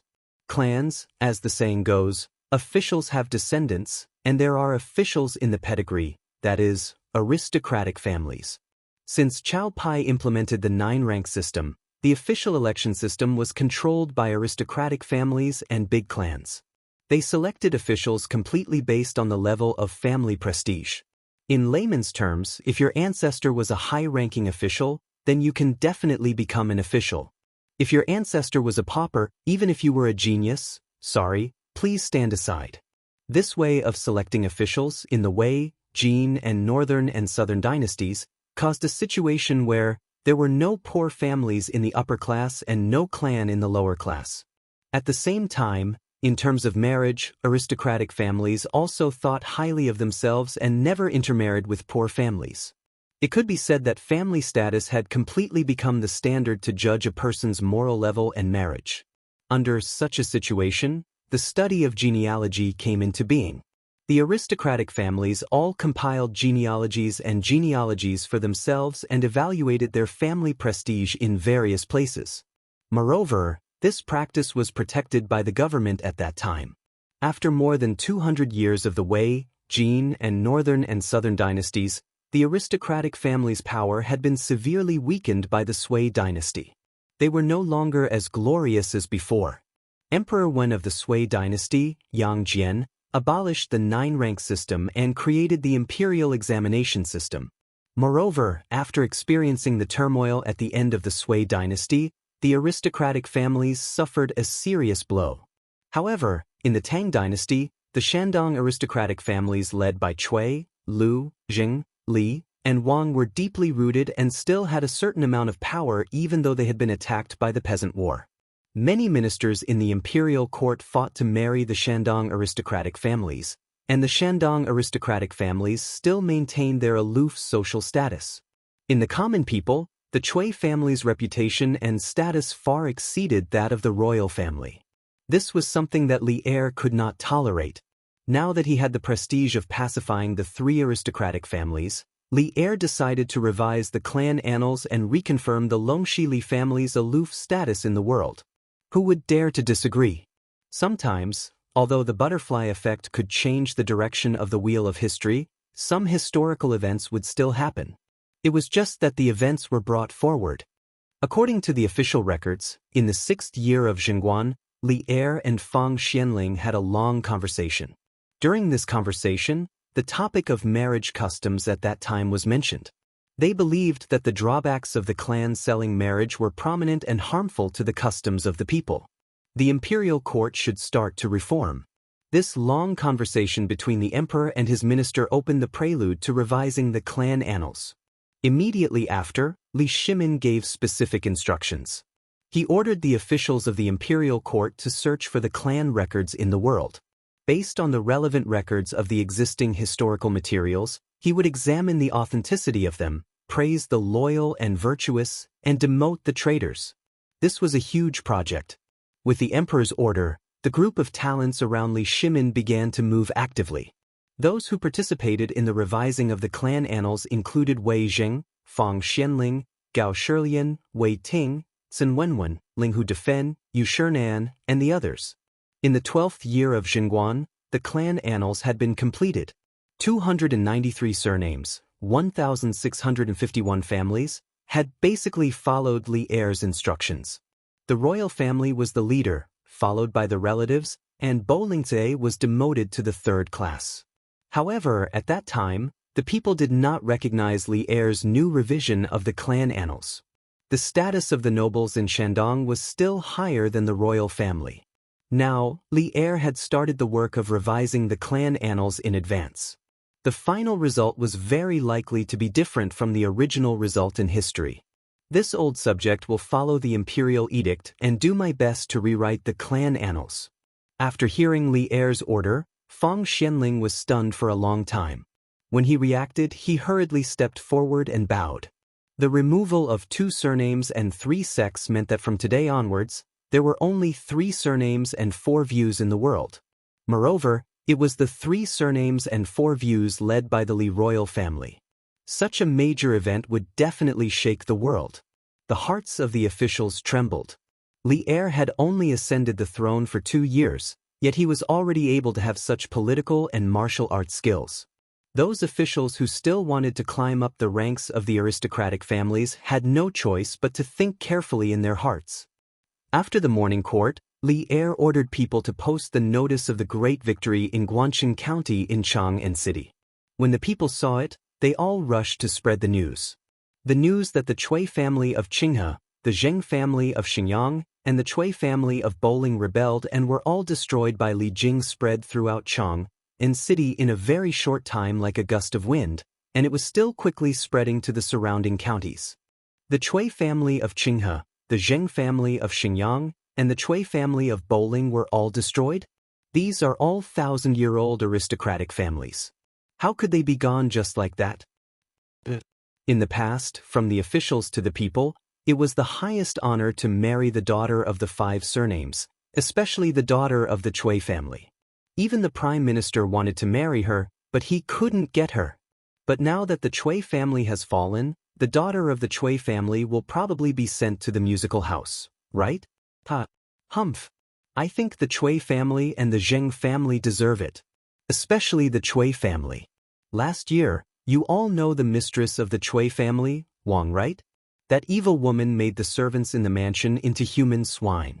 How vicious is that? If it wasn't for some kind-hearted person who exposed this matter, I think Wang would still be at large in her heart. That's right. The Cui family is not only rich but also cruel. It's better to destroy such an aristocratic family as soon as possible. Now, who would be proud of marrying a daughter of the 5 surnames?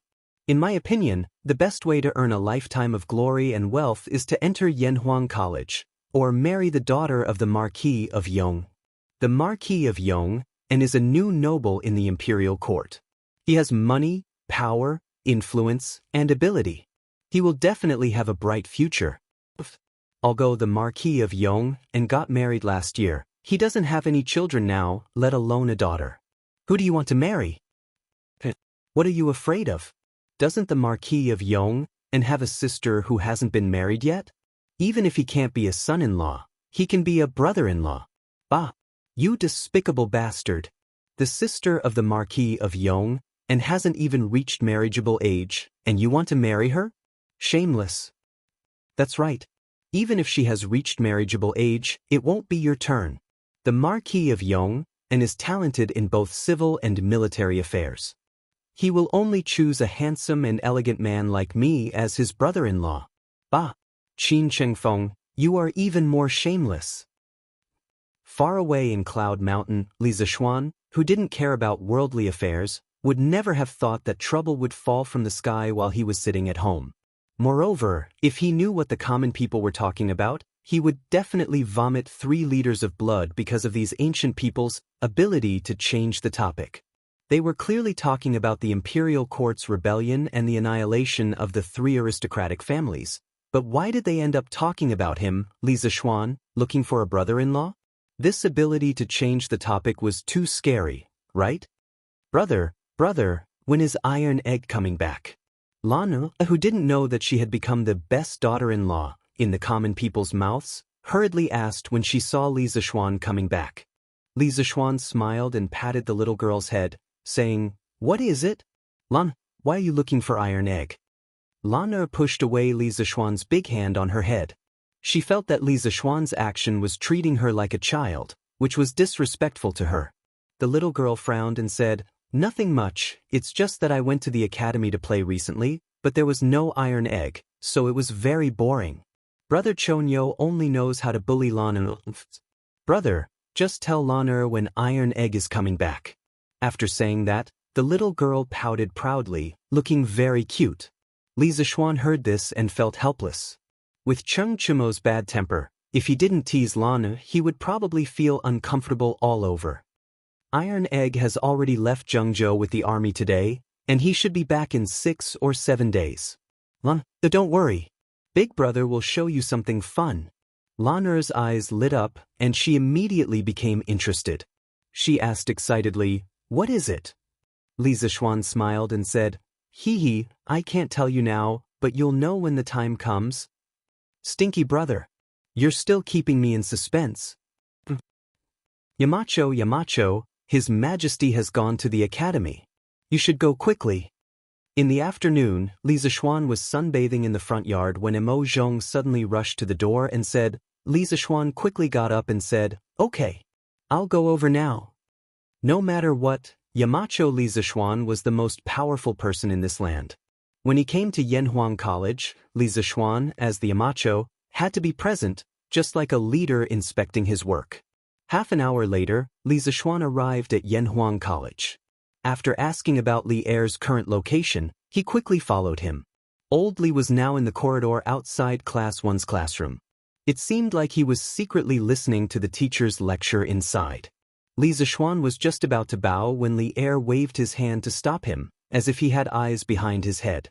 Li Zishuan understood what Li Er meant, so he didn't say anything. Thus, a dean of Yanhuang College and a Yamacho of Yanhuang College actually leaned on the window outside the classroom and did the shady business of eavesdropping on the teacher's lecture. This class was physics. Class 1's physics class was originally taught by Mo Huai, but Mo Huai was now busy with the construction of the dam and couldn't leave at all. Therefore, all of Mo Huai's affairs in the academy were temporarily handed over to Mo Chue.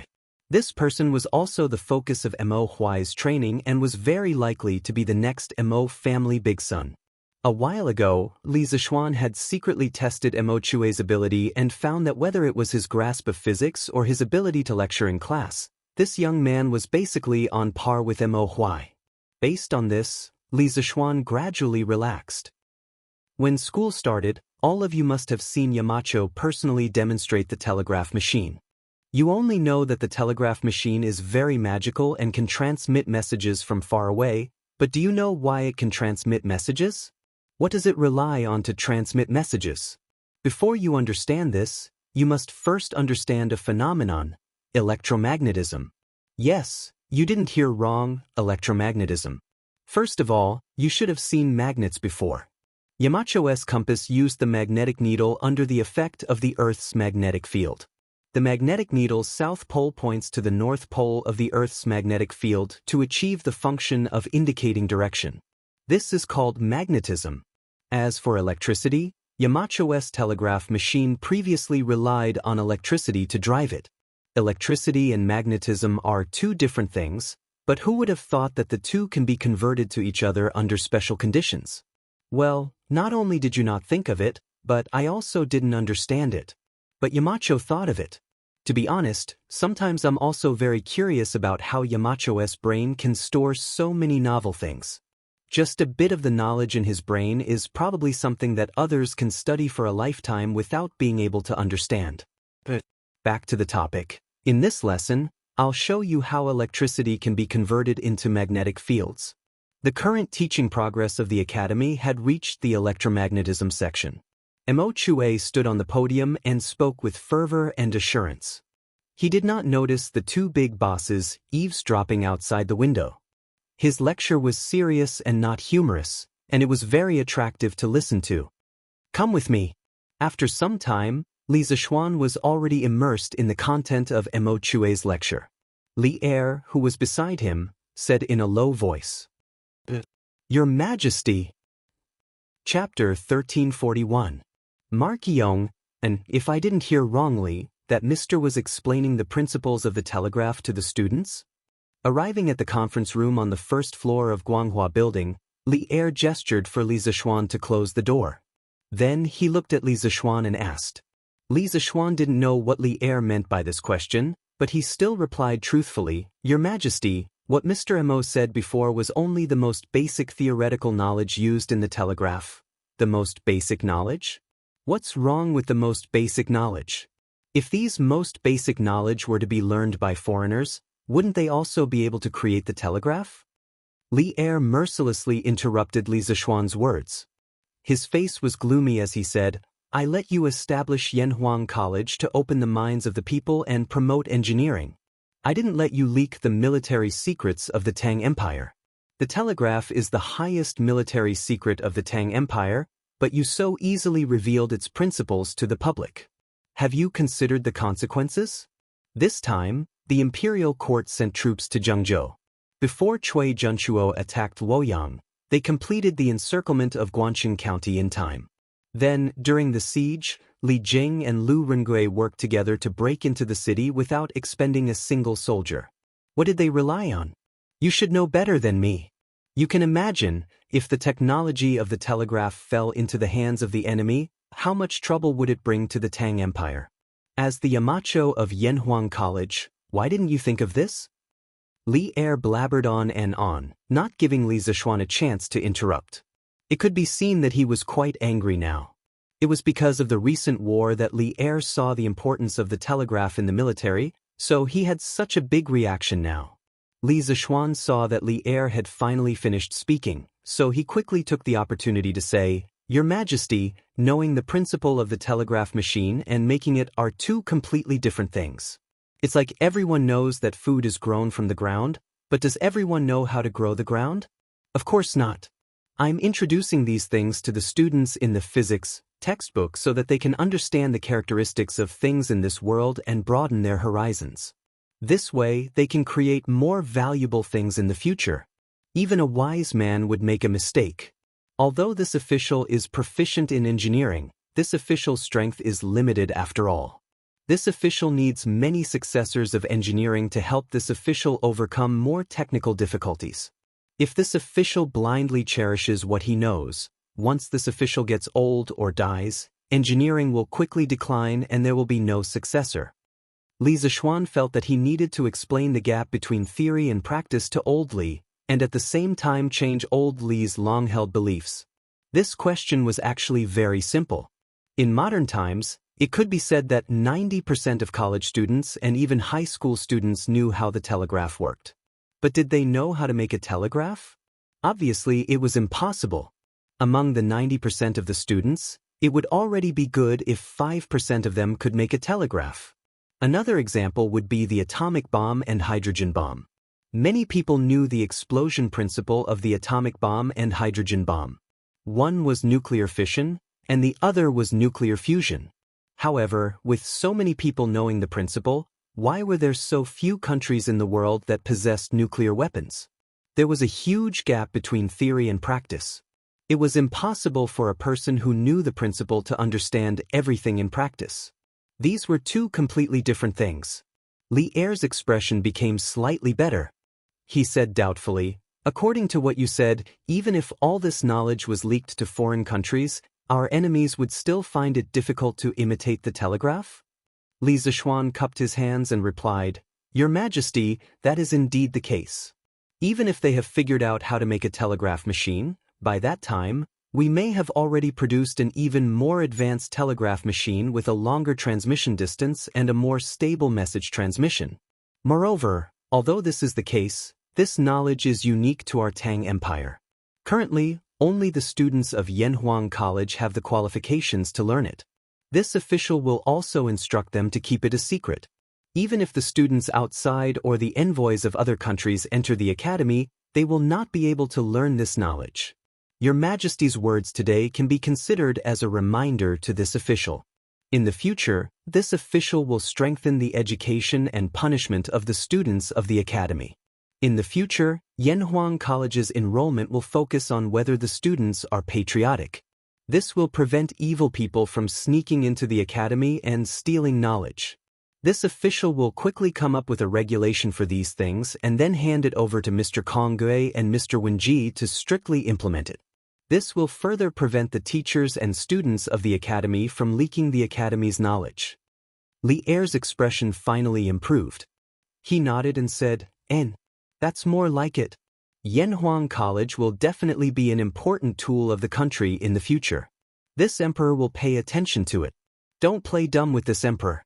You must also pay attention to the management of the academy.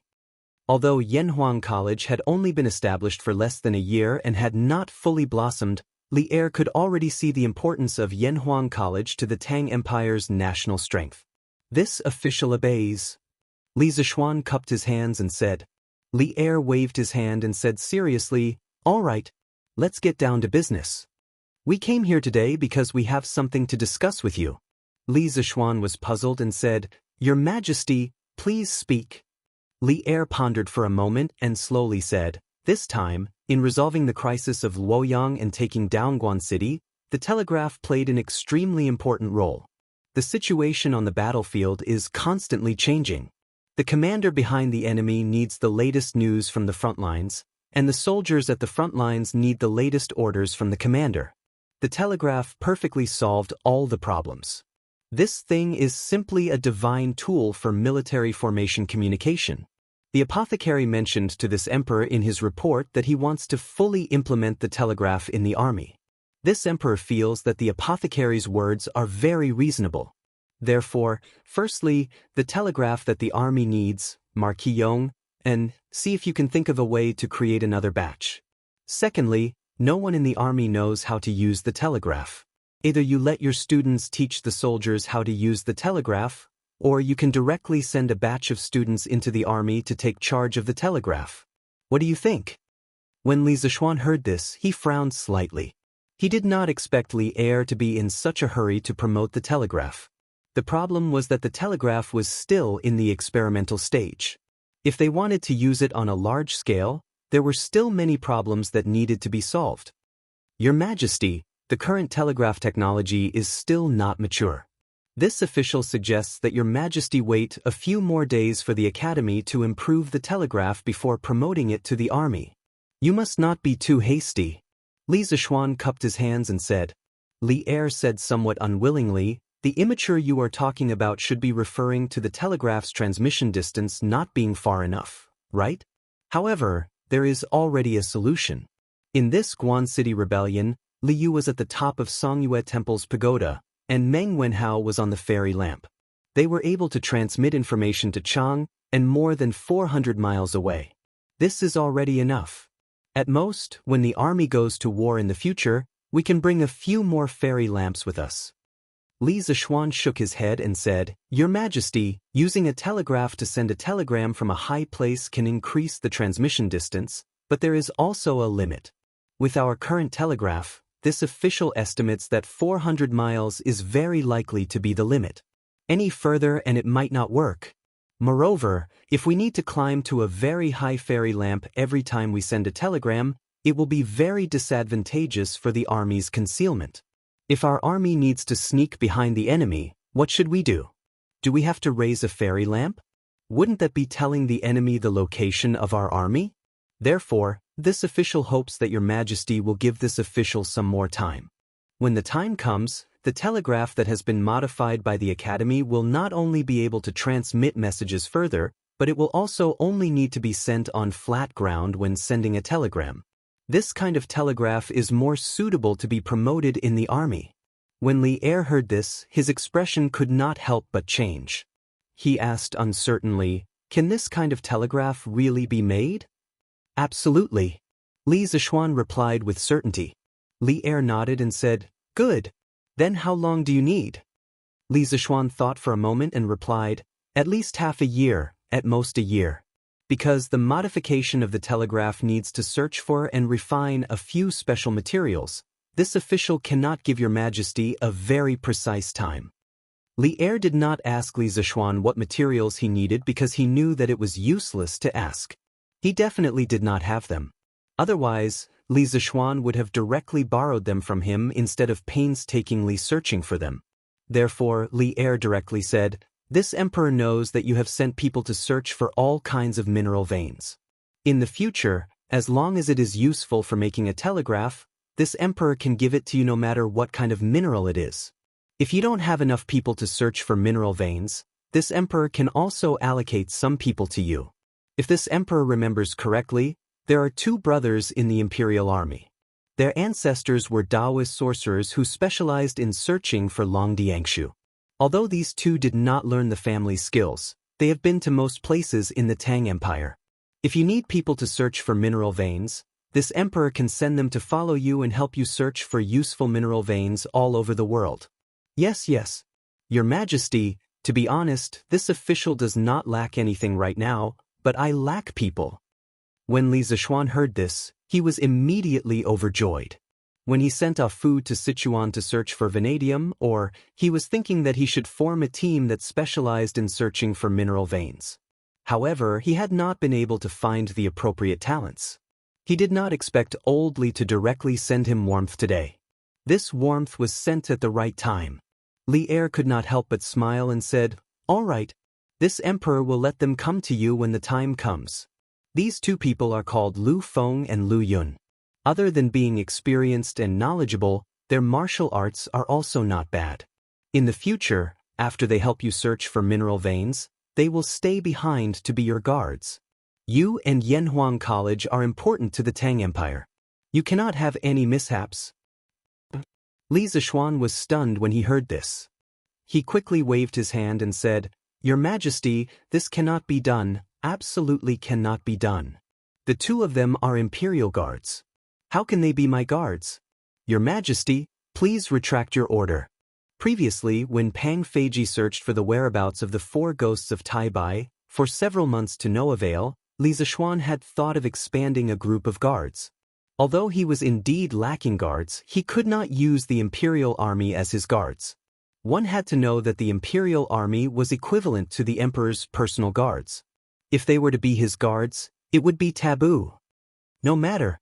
You just need to improve the telegraph machine as soon as possible. If this is done, I will guarantee Yanhuang College's glory and glory for generations to come. Li Er waved his hand and said without allowing any objection.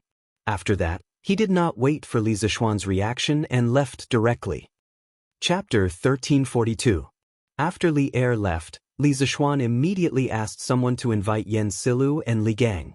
Then, a meeting was held in the conference room. The content of the meeting was mainly about what he had just said to Li Er, about strengthening the confidentiality management of the academy. From today onwards, Yanhuang College will set up a confidentiality work leading group to take charge of all matters related to the academy's confidentiality. I will personally be the leader, and Mr. Kong Gui and Mr. Wenji will be the deputy leaders. Inside the academy, except for the economics department, the teaching and experimental places of the other departments are classified as confidential places. Non-students and teachers of the academy are not allowed to enter. In addition, manuscripts and books that contain sensitive technical information are classified as confidential carriers and must be kept by special personnel. Depending on the importance of the content, they can be divided into 3 levels: confidential, confidential, and top secret. Confidential and top secret carriers are not allowed to be taken out of the academy. If anyone is found to have taken them out without authorization, they will be expelled from the academy and sent to the Supreme Court. As for the classification system of confidential carriers, as well as the assessment and punishment system for strengthening the confidentiality education of students, I will list out a very detailed regulation in a few days. At that time, the 2 of you can directly follow it. We must let the students remember that keeping the Academy's secrets must be the top priority at all times. No matter how outstanding the person is or how much contribution he or she has made to the Academy, it will be useless. He or she will receive the most severe punishment from Yanhuang College and the Supreme Court. Li Gang and Yen Silu were extremely surprised and opened their mouths. At first, they thought Li Zishuan was just talking casually. They never expected that Li Zishuan would come up with such a detailed and comprehensive confidentiality system. Obviously, he had a well-thought-out plan. Although they had never heard of some of the terms in it before, they felt that the whole system was perfect after listening to it. Anyway, Li Gang was confident that he could write all kinds of articles, but he really couldn't write about a confidentiality system. Since His Majesty personally ordered it, the two of us naturally have no objections. Moreover, Yamacho, your arrangements are extremely reasonable. After you have written the confidentiality system, Ian Kongue will start to implement it in the Academy. Li Gang nodded in agreement. Li Zishuan smiled and said, as the saying goes, if you want to wear a crown, you have to bear its weight. Since Yanhuang College was founded on engineering, and the teachers and students in the college study the most advanced engineering knowledge in the world every day, they have the obligation to keep the college's secrets. I'm sorry that I've caused trouble for the two of you again. Sorry for the trouble. In fact, he didn't come up with this system by himself. In his previous life, he had a senior who entered a military confidential unit after graduation. Every once in a while, they would have a confidential exam, and the content was similar to what he had just said. Most of these were things he had heard from his senior brother in his previous life. In the evening, the two helpers that Li Zishuan was going to assign to Li Zishuan finally arrived at Yunshan Villa. It wasn't just two people who came, but a group of people. There were a total of 15 people. Of the two people in the lead, one was about 30 years old. He had a square face and wasn't ugly. Coupled with his beard, he was a very charming middle-aged man. If it was in his previous life, he might have been able to charm some infatuated girls. The younger one was about 24 or 25 years old. He had a delicate face, but his facial features were sharp and there was a sense of arrogance between his eyebrows. Li Zishuan looked at the two people from head to toe. The two people opposite him were also secretly looking at him. After a while, the two quickly bowed and saluted. Greetings, Marquis. I'm Lu Feng Lu Yun, and I'm here to serve Marquis. Li Zishuan nodded and said, there's no need for the two generals to be so polite.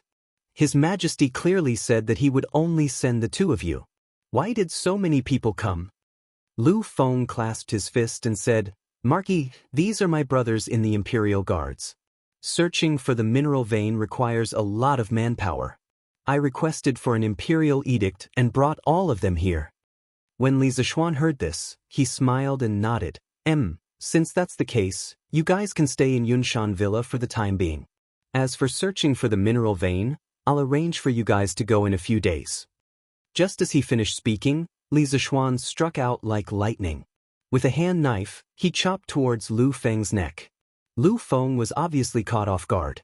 In the blink of an eye, he retreated while crossing his arms in front of his neck, forcibly blocking Li Zishuan's chop. Bang! The two of them separated immediately upon contact. Lu Feng was directly pushed back 10 steps. Lu Yun, who was beside him, was anxious. He swung his fist towards Li Zishuan. Li Zishuan smiled and grabbed Lu Yun's wrist unhurriedly. With a Tai Chi push, he borrowed the force of Lu Yun's attack. Lu Yun immediately lost his balance and almost fell to the ground. However, Lu Yun was no ordinary person. He quickly regained his balance, turned around, and with a black tiger steals the heart, he threw a punch at Li Zishuan's chest. Li Zishuan's body slightly arched back. True Qi instantly gathered in his chest muscles. Then he straightened his chest. Like a fully drawn bow that was released, his true Qi borrowed the rebound force and directly rushed towards Lu Yun's punch. Bang! With another loud sound, Lu Yun was sent flying without any suspense.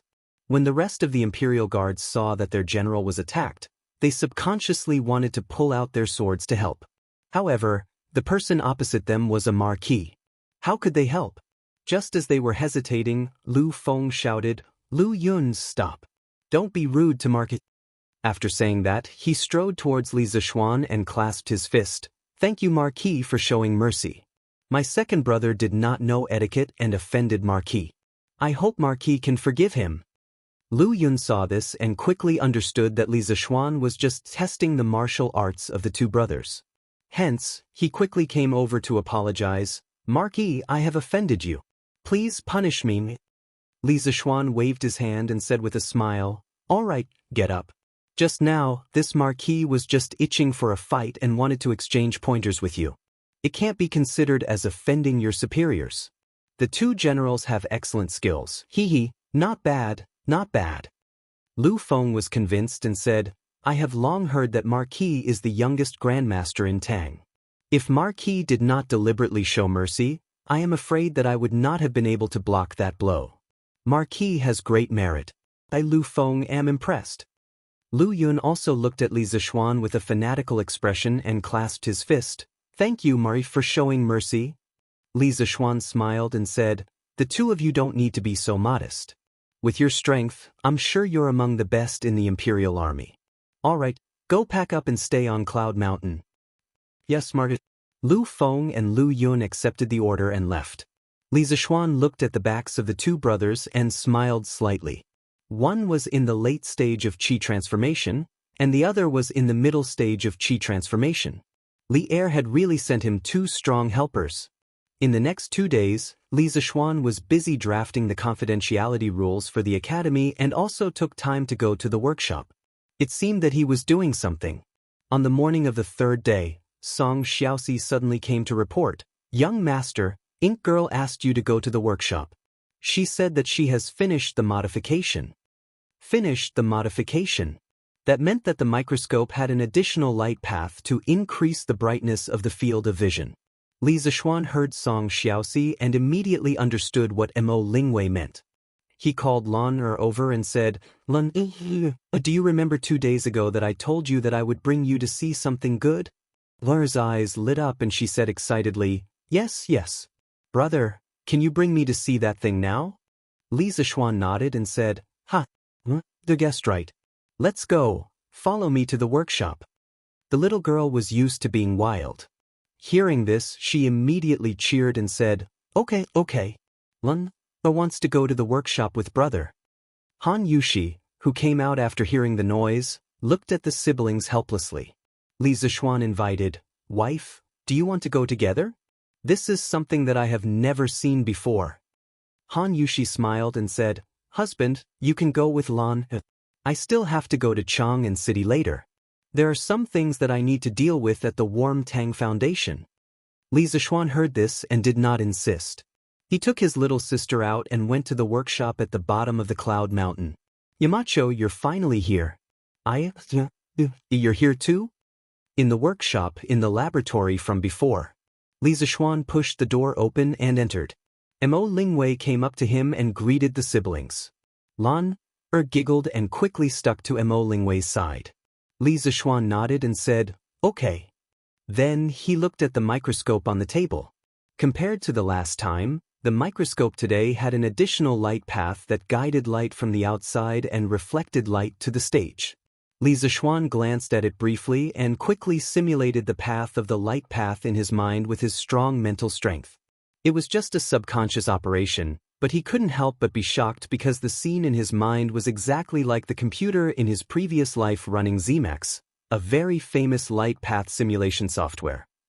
He could clearly see the path and details of the light path in every part of the light path. This ability was just like how he could simulate all kinds of mechanical structures in his mind before. Now, it seemed that his strong mental strength could not only be used to simulate mechanical structures.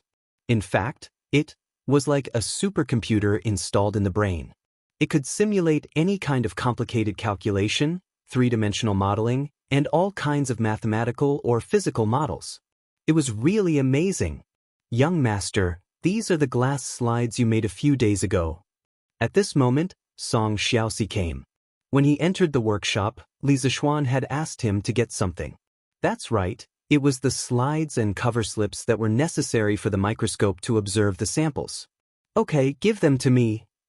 Chapter 1343. 2 in 1 chapter. Yamacho, why did you ask someone to bring the glass sheets over? Mo Lingwei asked curiously when she saw Song Xiaoxi bring over a box of glass sheets. Li Zixuan smiled and said, "Ink girl, these glass sheets are used to store objects under observation. Think about it. If the sunlight shines from below and the object is placed in another container, how can the light pass through?" Mo Lingwei nodded thoughtfully and said, Yamacho is right. Then what is Yamacho planning to use this microscope to look at today? To look at the water. To see what is in the water that we usually drinks. Li Zixuan said with a smile. Then he turned around and ordered, "Xiaoxi, bring me a bowl of clear river water." The diameter of the bacteria in the river was generally about 5 microns.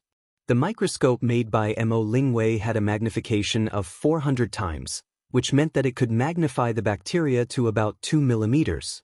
The human eye could see at least 0.2 millimeters, so with this microscope, it was possible to see the bacteria in the river.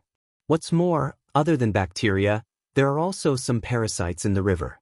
These parasites are much bigger than bacteria. Yes, young master. Song Xiaoxi nodded and left to carry out the order. But he was a little confused. Look at the water? What's there to look at? It's cool and clear, what can be in it? Although he was thinking this, Song Xiaoxi still walked to the cafeteria of the workshop. The new workshop now has more than 1,000 permanent employees.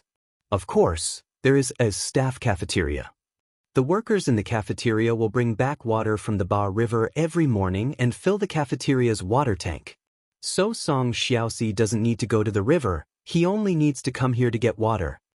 "Oh, Brother C, why are you here?" Song Xiaoxi had just walked into the courtyard where the dining hall was located when a servant came up to him with a fawning smile. Although Song Xiaoxi was just a servant in the workshop, the servants were also divided into ranks. Song Xiaoxi served Faubert every day and could also see Li Zixuan often. How could an ordinary servant compare to him? I'm just here for a bowl of water. You can go about your business, tycoon." Song Xiaoxi understood that Li Zixuan and Mo Lingwei's microscope should not be revealed to outsiders yet. After being by Faubert's side for so long, he still had a sense of secrecy. Therefore, he casually made up an excuse and planned to go in and get the water himself. It just so happened that he was feeling a little thirsty. The manservant named Daheng hurriedly said, "Hey, fourth brother, wait here. I'll go boil some water for you." Song Xiaoxi quickly grabbed Tycoon and said, "No need. I like cold drinks. I say, you brat, hurry up and do your own things. Don't delay things, otherwise chef you will scold you again." "Then, fourth brother, I'll go back to work."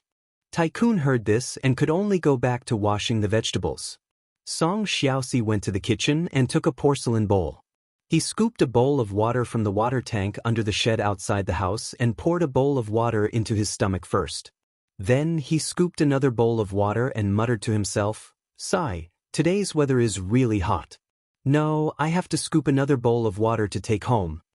After that, he walked out of the courtyard leisurely. Tycoon, who was in the courtyard, looked at the sun in the sky and asked curiously, "Is it hot today?" "It's not hot, right? Why does fourth brother feel hot?"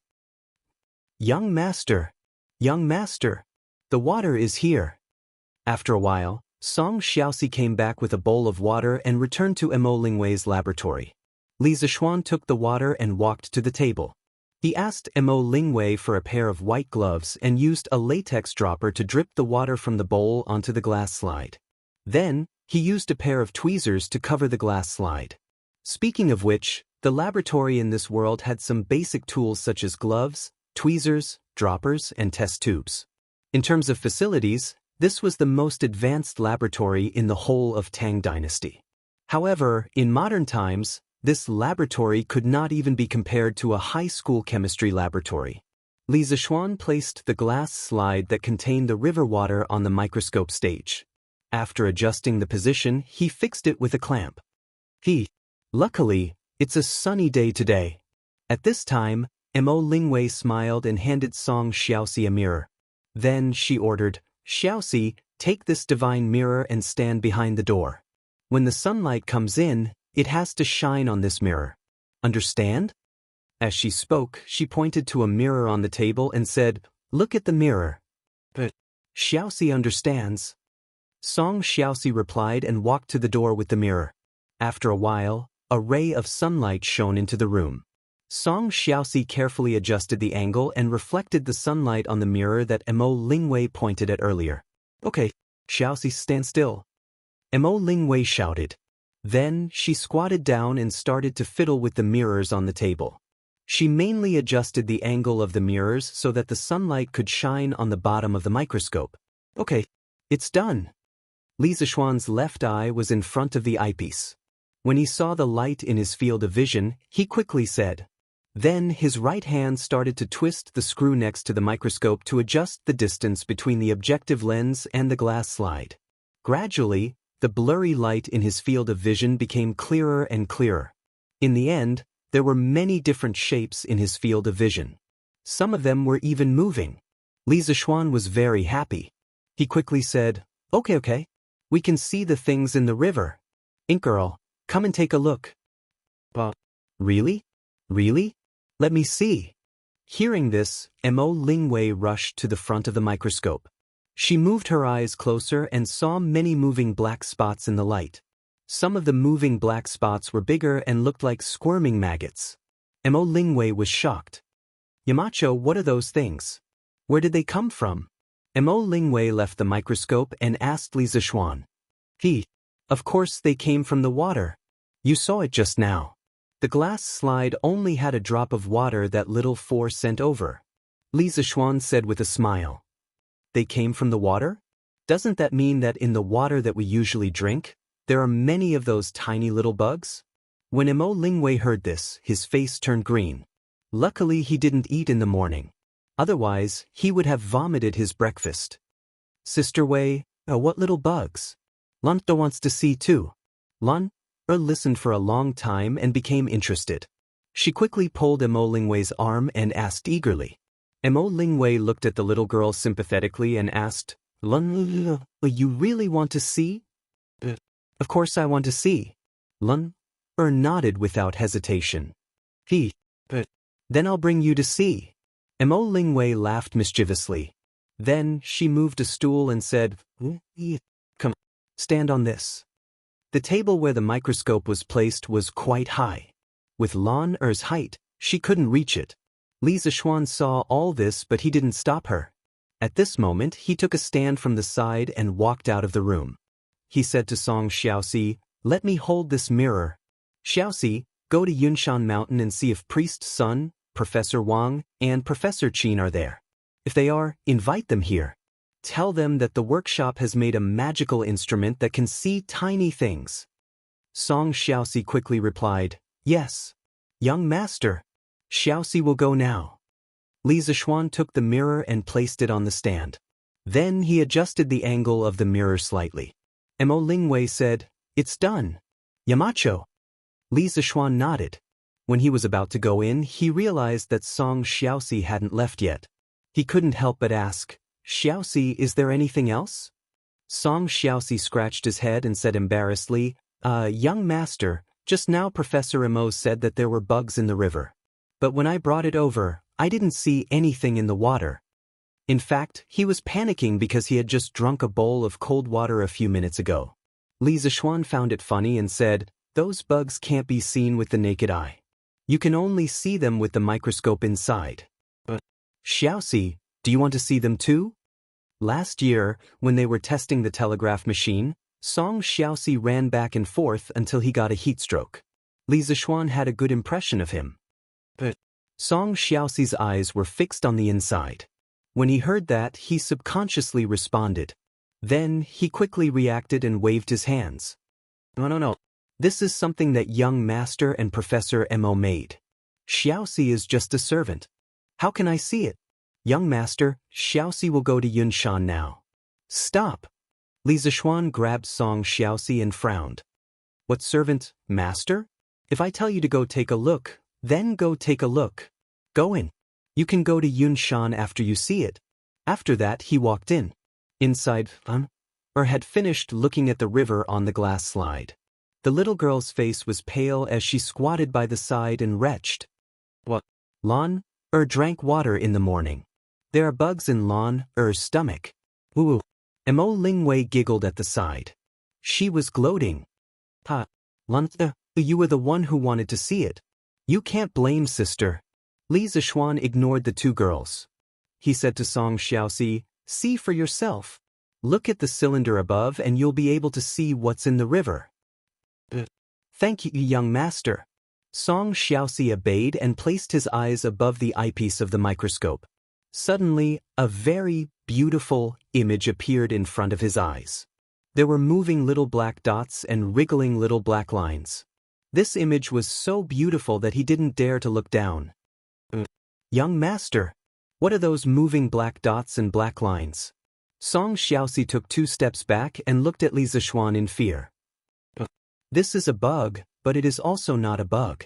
Go and get priest's son here first. I will tell you later. Li Zishuan did not explain immediately. If he did, he would have to explain again when Sun Simiao and the rest arrived. Oh. Song Xiaoxi answered in a panic and ran out. After about half an hour, footsteps and Sun Simiao's laughter came from outside the door. Ha! Xiaoxian has finally made the thing that he promised me. Today I will open my eyes. His voice was heard before he arrived. Then, Sun Simiao walked in with Hu Jingyao, Professor Wang, Professor Qin and the rest. Without waiting for Li Zishuan to greet him, Sun Simiao's eyes had already locked onto the microscope on the table. With an excited expression, he asked, Little Xian, is this the tool that you told this poor Taoist before that can see tiny things? Li Zishuan replied, That's right. I call it a microscope. I used it to observe the river. Priest's son, you can take a look at it. Microscope? That's a good name. Sun Simiao praised and then said impatiently, Little Xian, please teach this poor Taoist how to use this microscope. No problem. Li Zishuan smiled and followed Sun Simiao to the microscope. Under his guidance, Sun Simiao finally saw the world in the drop of water.